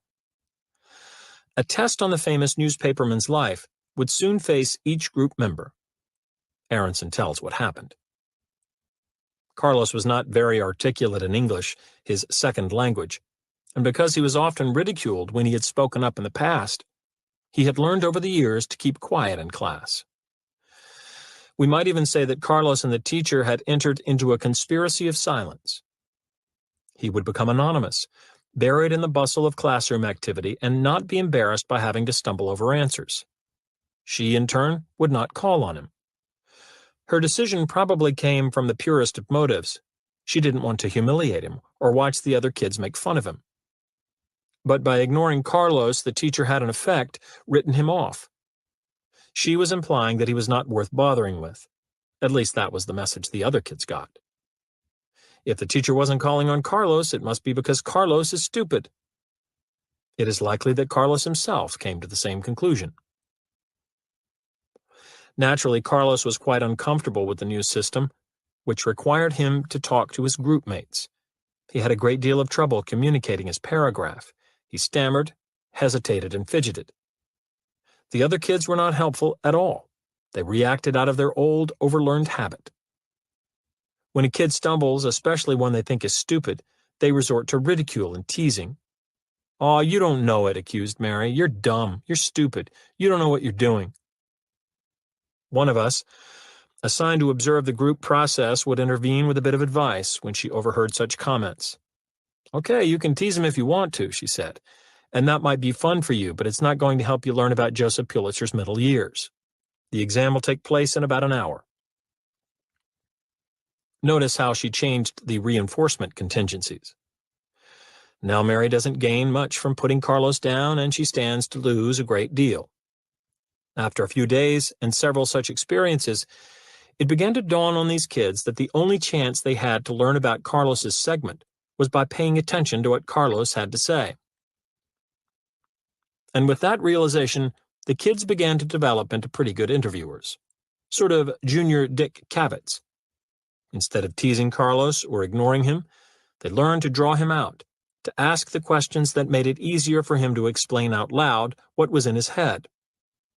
Carlos, in turn, relaxed more, and this improved his ability to communicate. After a couple of weeks, the children concluded that Carlos wasn't nearly as dumb as they thought he was. They saw things in him they hadn't seen before.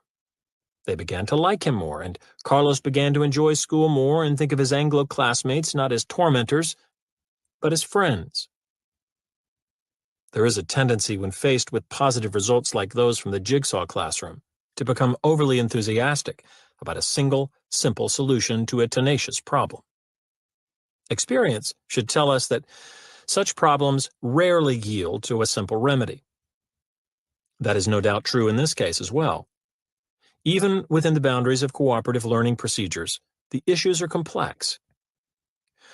Before we can feel truly comfortable with the jigsaw or any similar approach to learning and liking, much more research is needed to determine how frequently, in what size doses, at which ages, and in which sorts of groups cooperative strategies will work. We also need to know the best way for teachers to institute new methods, provided they will institute them at all. After all, not only are cooperative learning techniques a radical departure from the traditional familiar routine of most teachers, they may also threaten the teacher's sense of importance in the classroom by turning over much of the instruction to the students. Finally, we must realize that competition has its place too. It can serve as a valuable motivator of desirable action and an important builder of self-concept. The task then is not to eliminate academic competition, but to break its monopoly in the classroom by introducing regular cooperative successes that include members of all ethnic groups. Despite these qualifications, I cannot help but be encouraged by the evidence to date. When I talk to my students or even my neighbors and friends about the prospects for cooperative learning approaches, I can feel optimism rise in me. The public schools have for so long been the source of discouraging news, sinking test scores, teacher burnout, increasing crime, and, of course, racial conflict. Now there is at least one crack in the gloom, and I find myself genuinely excited about it. What's the point of this digression into the effects of school desegregation on race relations? The point is to make 2 points. First, although the familiarity produced by contact usually leads to greater liking, the opposite occurs if the contact carries distasteful experiences with it.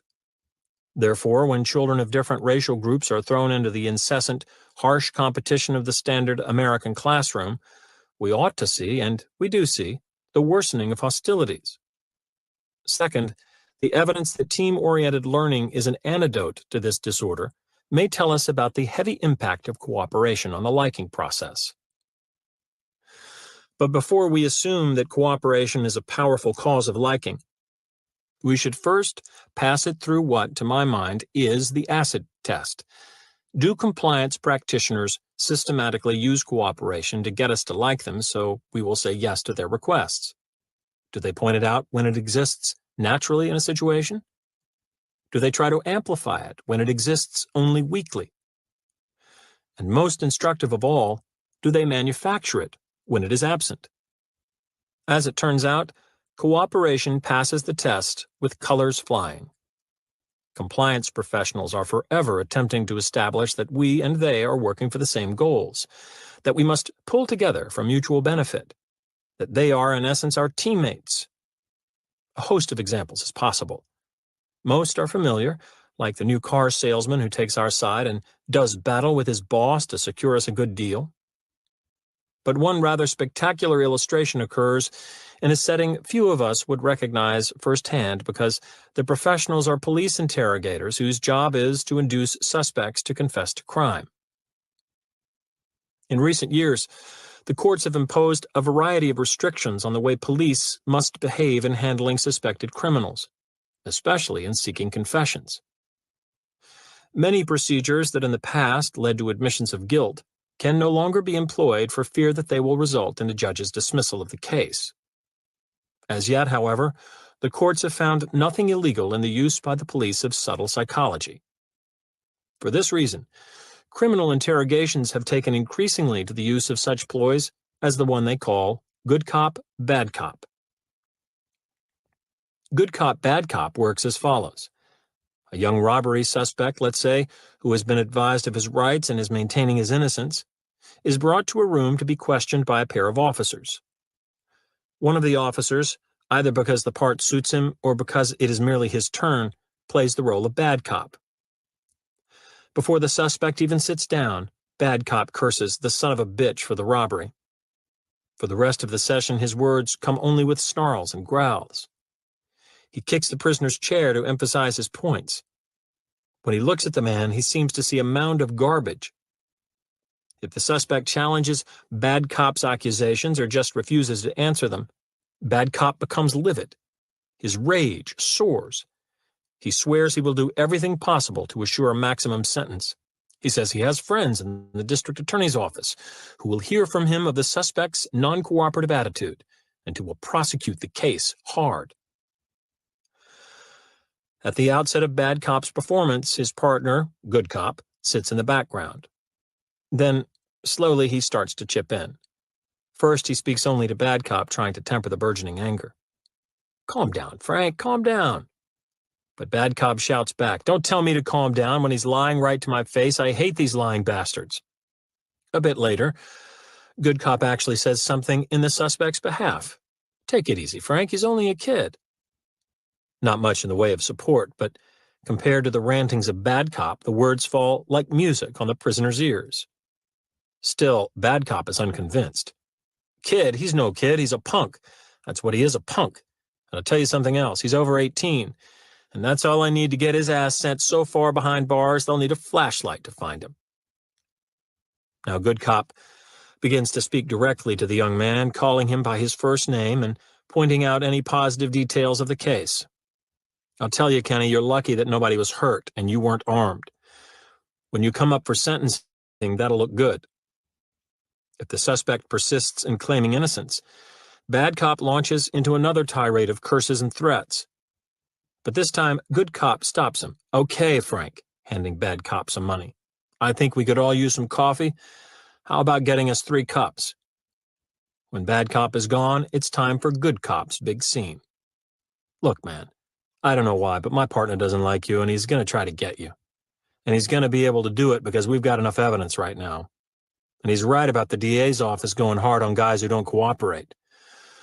You're looking at 5 years, man, 5 years. Now, I don't want to see that happen to you, so if you admit you robbed that place right now before he gets back, I'll take charge of your case and put in a good word for you to the DA. If we work together on this, we can cut that 5 years down to 2, maybe 1. Do us both a favor, Kenny. Just tell me how you did it, and then let's start working on getting you through this." A full confession frequently follows. Good cop, bad cop works as well as it does for several reasons. The fear of long incarceration is quickly instilled by bad cop's threats. The perceptual contrast principle ensures that, compared to the raving, venomous bad cop, the interrogator playing good cop will seem like an especially reasonable and kind man. And because good cop has intervened repeatedly on the suspect's behalf, has even spent his own money for a cup of coffee, the reciprocity rule pressures for a return favor.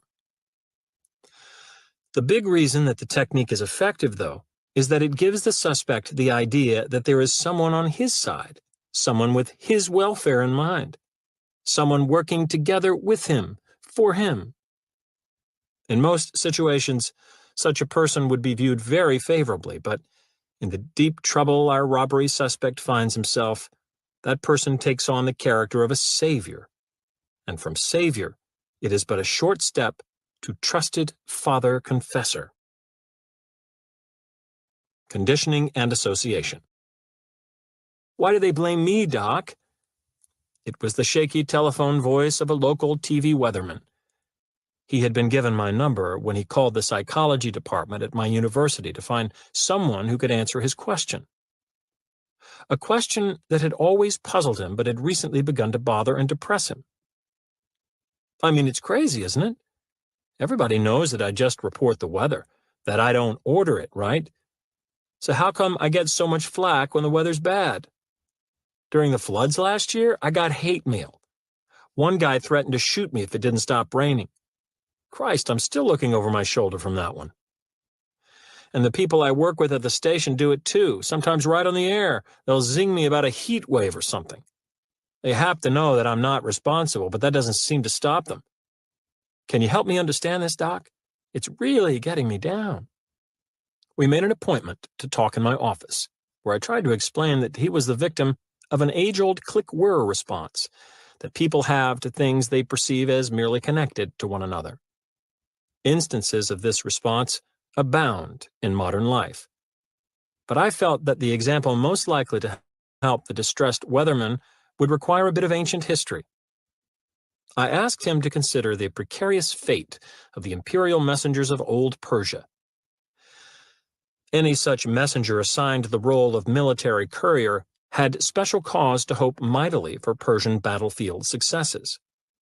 With news of victory in his pouch, he would be treated as a hero upon his arrival at the palace.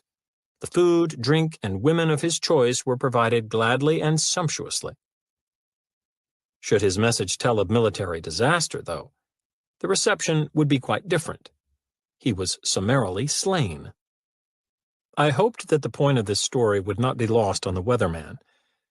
I wanted him to be aware of a fact that is as true today as it was in the time of ancient Persia, or, for that matter, in the time of Shakespeare, who captured the essence of it with one vivid line. The nature of bad news, he said, infects the teller. There is a natural human tendency to dislike a person who brings us unpleasant information, even when that person did not cause the bad news.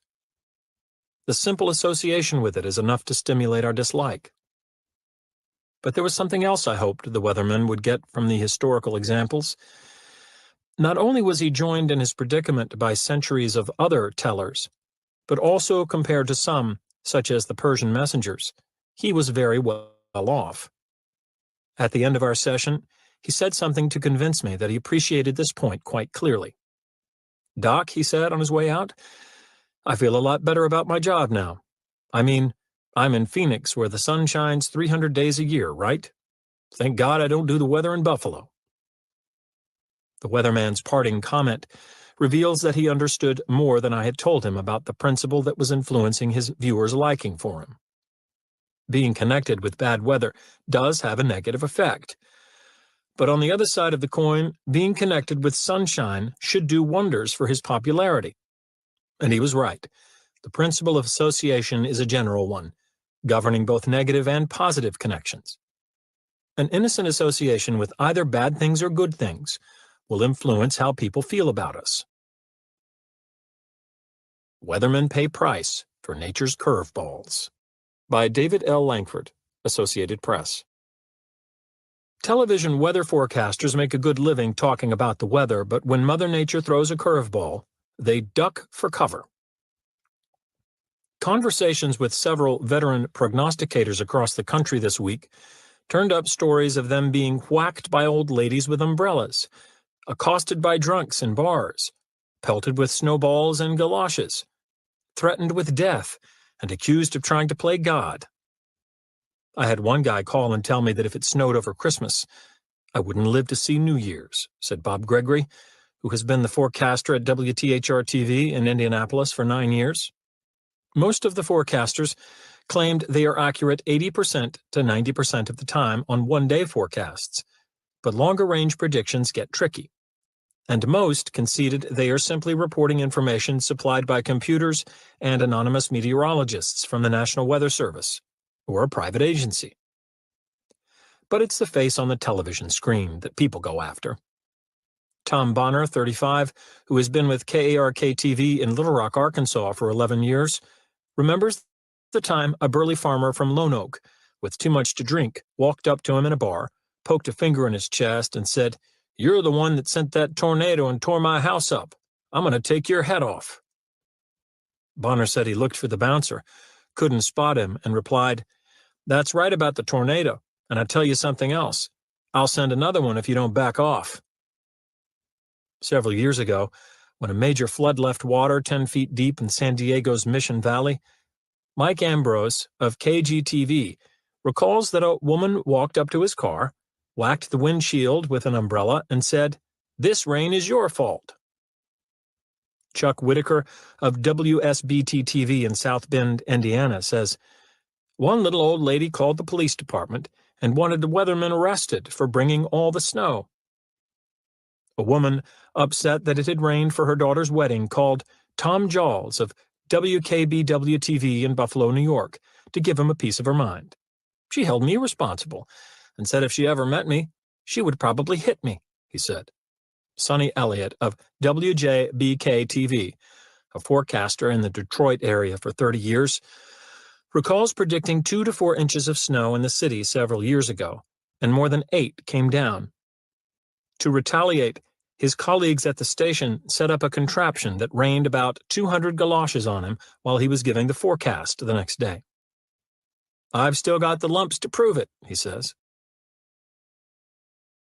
Our instruction in how the negative association works seems to have been primarily undertaken by the mothers of our society. Remember how they were always warning us against playing with the bad kids down the street? Remember how they said it didn't matter if we did nothing bad ourselves because, in the eyes of the neighborhood, we would be known by the company we kept. Our mothers were teaching us about guilt by association. They were giving us a lesson in the negative side of the principle of association, and they were right. People do assume that we have the same personality traits as our friends.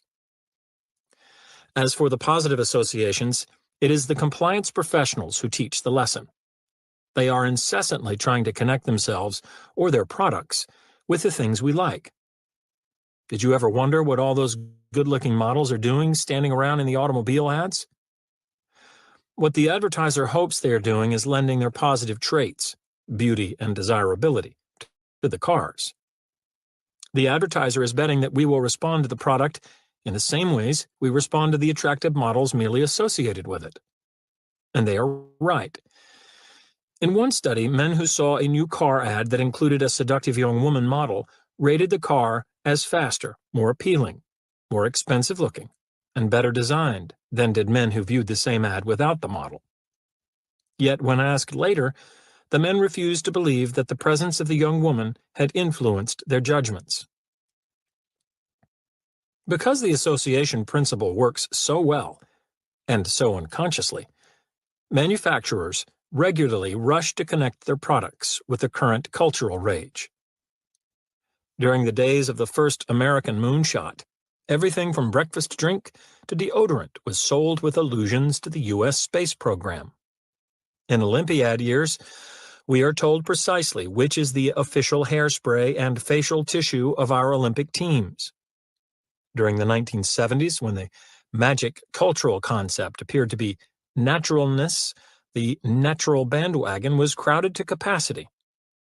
Sometimes the connections to naturalness didn't even make sense. "Change your hair color naturally," urged one popular TV commercial. The linking of celebrities to products is another way advertisers cash in on the association principle.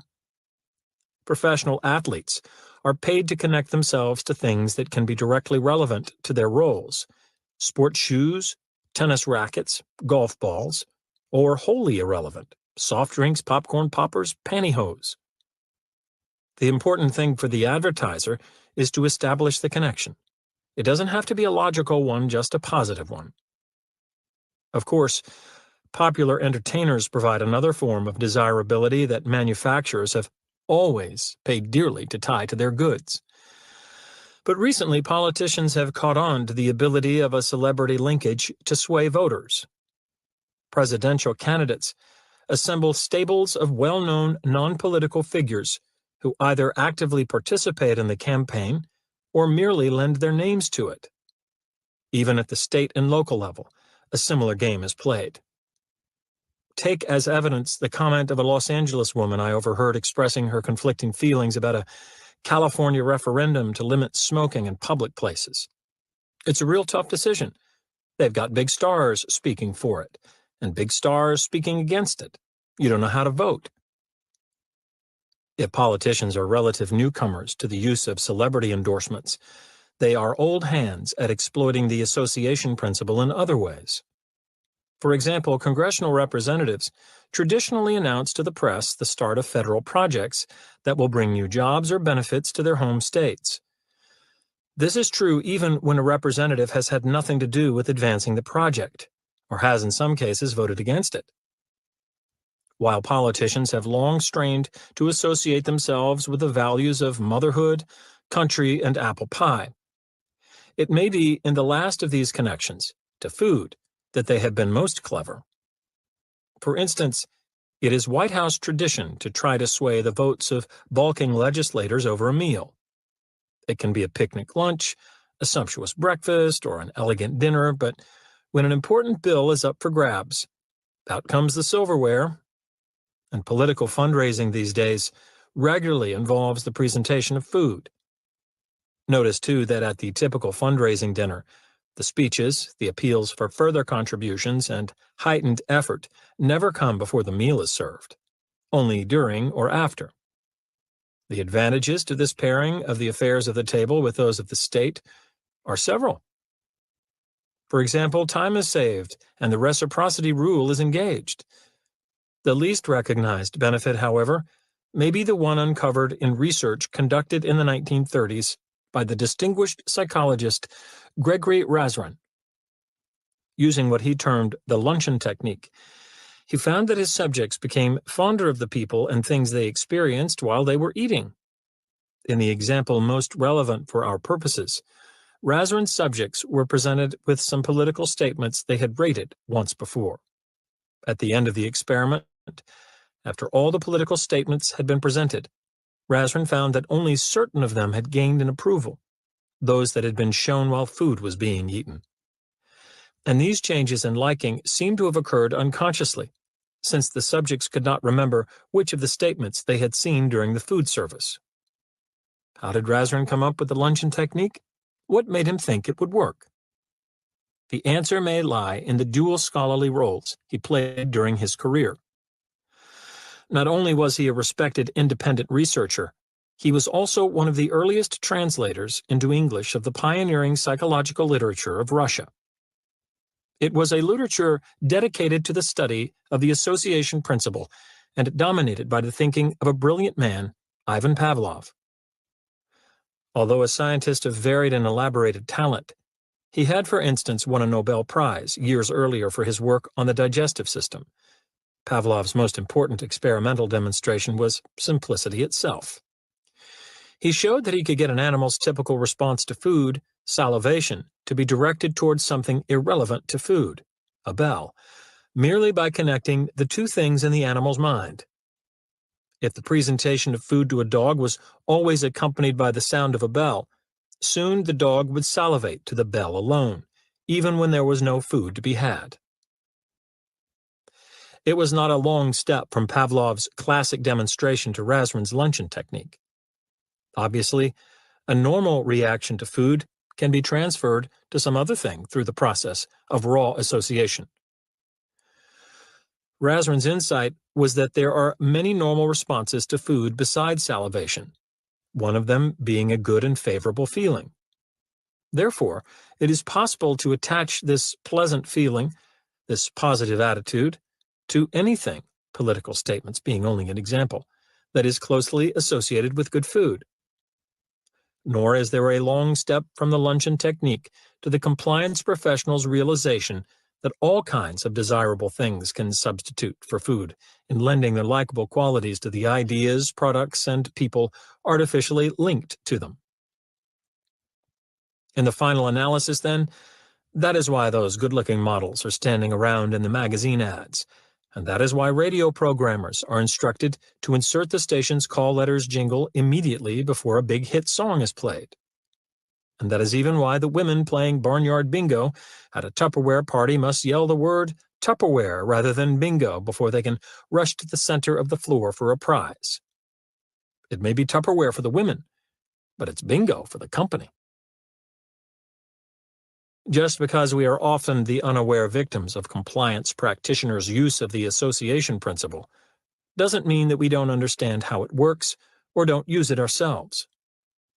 There is ample evidence, for instance, that we understand fully the predicament of a Persian imperial messenger or modern-day weatherman announcing bad news. In fact, we can be counted on to take steps to avoid putting ourselves in any similar positions. Research done at the University of Georgia shows just how we operate when faced with the task of communicating good or bad news. Students waiting for an experiment to begin were given the job of informing a fellow student that an important phone call had come in for him. Half the time the call was supposed to bring good news and half the time bad news. The researchers found that the students conveyed the information very differently depending on its quality. When the news was positive, the tellers were sure to mention that feature. You just got a phone call with great news.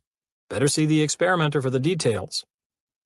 But when the news was unfavorable, they kept themselves apart from it.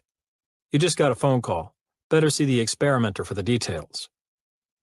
Obviously, the students had previously learned that to be liked, they should connect themselves to good news, but not bad news. A lot of strange behavior can be explained by the fact that people understand the association principle well enough to strive to link themselves to positive events and separate themselves from negative events, even when they have not caused the events. Some of the strangest of such behavior takes place in the great arena of sports. The actions of the athletes are not the issue here, though. After all, in the heated contact of the game, they are entitled to an occasional eccentric outburst. Instead, it is the often raging, irrational, boundless fervor of the sports fan that seems on its face so puzzling. How can we account for wild sports riots in Europe, or the murder of players and referees by South American soccer crowds gone berserk, or the unnecessary lavishness of the gifts provided by local fans to already wealthy American ball players on the special day set aside to honor them? Rationally, none of this makes sense. It's just a game, isn't it? Hardly. The relationship between sport and the earnest fan is anything but game-like. It is serious, intense, and highly personal. An apt illustration comes from one of my favorite anecdotes. It concerns a World War II soldier who returned to his home in the Balkans after the war and shortly thereafter stopped speaking. Medical examinations could find no physical cause for the problem. There was no wound, no brain damage, no vocal impairment. He could read, write, understand a conversation, and follow orders, yet he would not talk. Not for his doctors, not for his friends, not even for his pleading family. Perplexed and exasperated, his doctors moved him to another city and placed him in a veterans' hospital, where he remained for 30 years, never breaking his self-imposed silence and sinking into a life of social isolation. Then one day, a radio in his ward happened to be tuned to a soccer match between his hometown team and a traditional rival.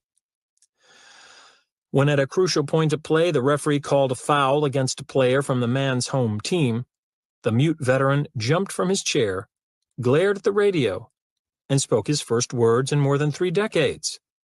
"You dumbass," he cried. "Are you trying to give them the match?" With that, he returned to his chair, and to a silence he never again violated. There are 2 important lessons to be derived from this true story.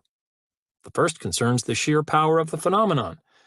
The veteran's desire to have his hometown team succeed was so strong that it alone produced a deviation from his solidly entrenched way of life. Similar effects of sports events on the long-standing habits of fans are far from unique to the back wards of veterans' hospitals. During the 1980 Winter Olympics, after the U.S. hockey team had upset the vastly favored Soviet team, the teetotaling father of the American goaltender, Jim Craig, was offered a flask. "I've never had a drink in my life," he reported later, "but someone behind me handed me cognac. I drank it. Yes, I did." Nor was such unusual behavior unique to parents of the players. Fans outside the hockey arena were described in news accounts as delirious. They hugged, sang, and turned somersaults in the snow. Even those fans not present at Lake Placid exulted in the victory and displayed their pride with bizarre behavior.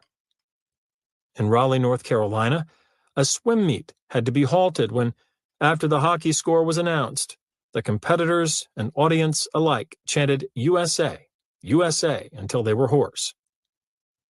In Cambridge, Massachusetts, a quiet supermarket erupted at the news into a riot of flying toilet tissue and paper towel streamers. The customers were joined in their spree and soon led by the market employees and manager. Without question, the force is deep and sweeping. But if we return to the account of the silent veteran, we can see that something else is revealed about the nature of the union of sports and sports fan, something crucial to its basic character. It is a personal thing. Whatever fragment of an identity that ravaged mute man still possessed was engaged by soccer play. No matter how weakened his ego may have become after 30 years of wordless stagnation in a hospital ward, it was involved in the outcome of the match. Why? Because he personally would be diminished by a hometown defeat. How? Through the principle of association. The mere connection of birthplace hooked him, wrapped him, tied him to the approaching triumph or failure. As distinguished author Isaac Asimov put it in describing our reactions to the contests we view, all things being equal, you root for your own sex, your own culture, your own locality. And what you want to prove is that you are better than the other person. Whomever you root for represents you, and when he wins, you win. When viewed in this light, the passion of the sports fan begins to make sense. The game is no light diversion to be enjoyed for its inherent form or artistry. The self is at stake. That is why hometown crowds are so adoring and, more tellingly, so grateful toward those regularly responsible for home team victories. That is also why the same crowds are often ferocious in their treatment of players, coaches, and officials implicated in athletic failures. Fans' intolerance of defeat can shorten the careers of even successful players and coaches. Take the case of Frank Layden, who abruptly quit as coach of the NBA's Utah Jazz while the team was leading the league's Midwest Division. Layden's relative success, warm humor, and widely known charitable activities in the Salt Lake City area were not enough to shield him from the ire of some Jazz supporters after team losses. Citing a brace of incidents with abusive fans, including one in which people waited around for an hour to curse at him following a defeat, Layden explained his decision. "Sometimes in the NBA you feel like a dog. I've had people spit on me. I had a guy come up to me and say, 'I'm a lawyer. Hit me so I can sue you.' I think America takes all sports too seriously." So we want our affiliated sports teams to win to prove our own superiority. But to whom are we trying to prove it? Ourselves, certainly, but to everyone else, too. According to the association principle, if we can surround ourselves with success that we are connected with in even a superficial way, for example, place of residence, our public prestige will rise. Are sports fans right to think that without ever throwing a block, catching a ball, scoring a goal, or perhaps even attending a game, they will receive some of the glory from a hometown championship? I believe so. The evidence is in their favor. Recall that Persia's messengers did not have to cause the news. My weatherman did not have to cause the weather. And Pavlov's bell did not have to cause the food for powerful effects to occur. The association was enough. It is for this reason that, were the University of Southern California to win the Rose Bowl, we could expect people with a Southern Cal connection to try to increase the visibility of that connection in any of a variety of ways. In one experiment showing how wearing apparel can serve to proclaim such an association, researchers counted the number of school sweatshirts worn on Monday mornings by students on the campuses of 7 prominent football universities: Arizona State, Louisiana State, Notre Dame, Michigan, Ohio State, Pittsburgh, and Southern California. The results showed that many more home school shirts were worn if the football team had won its game on the prior Saturday. What's more, the larger the margin of victory, the more such shirts appeared. It wasn't a close, hard-fought game that caused the students to dress themselves literally in success. Instead, it was a clear, crushing conquest, smacking of indisputable superiority. This tendency to try to bask in reflected glory by publicly trumpeting our connections to successful others has its mirror image in our attempt to avoid being darkened by the shadow of others' defeat. In an amazing display during the luckless 1980 season ticket-holding fans of the New Orleans Saints football team began to appear at the stadium wearing paper bags to conceal their faces. As their team suffered loss after loss, more and more fans donned the bags until TV cameras were regularly able to record the extraordinary image of gathered masses of people shrouded in brown paper, with nothing to identify them but the tips of their noses. I find it instructive that during a late-season contest, when it was clear that the Saints were at last going to win one, the fans discarded their bags and went public once more. All this tells me that we purposefully manipulate the visibility of our connections with winners and losers in order to make ourselves look good to anyone who could view these connections.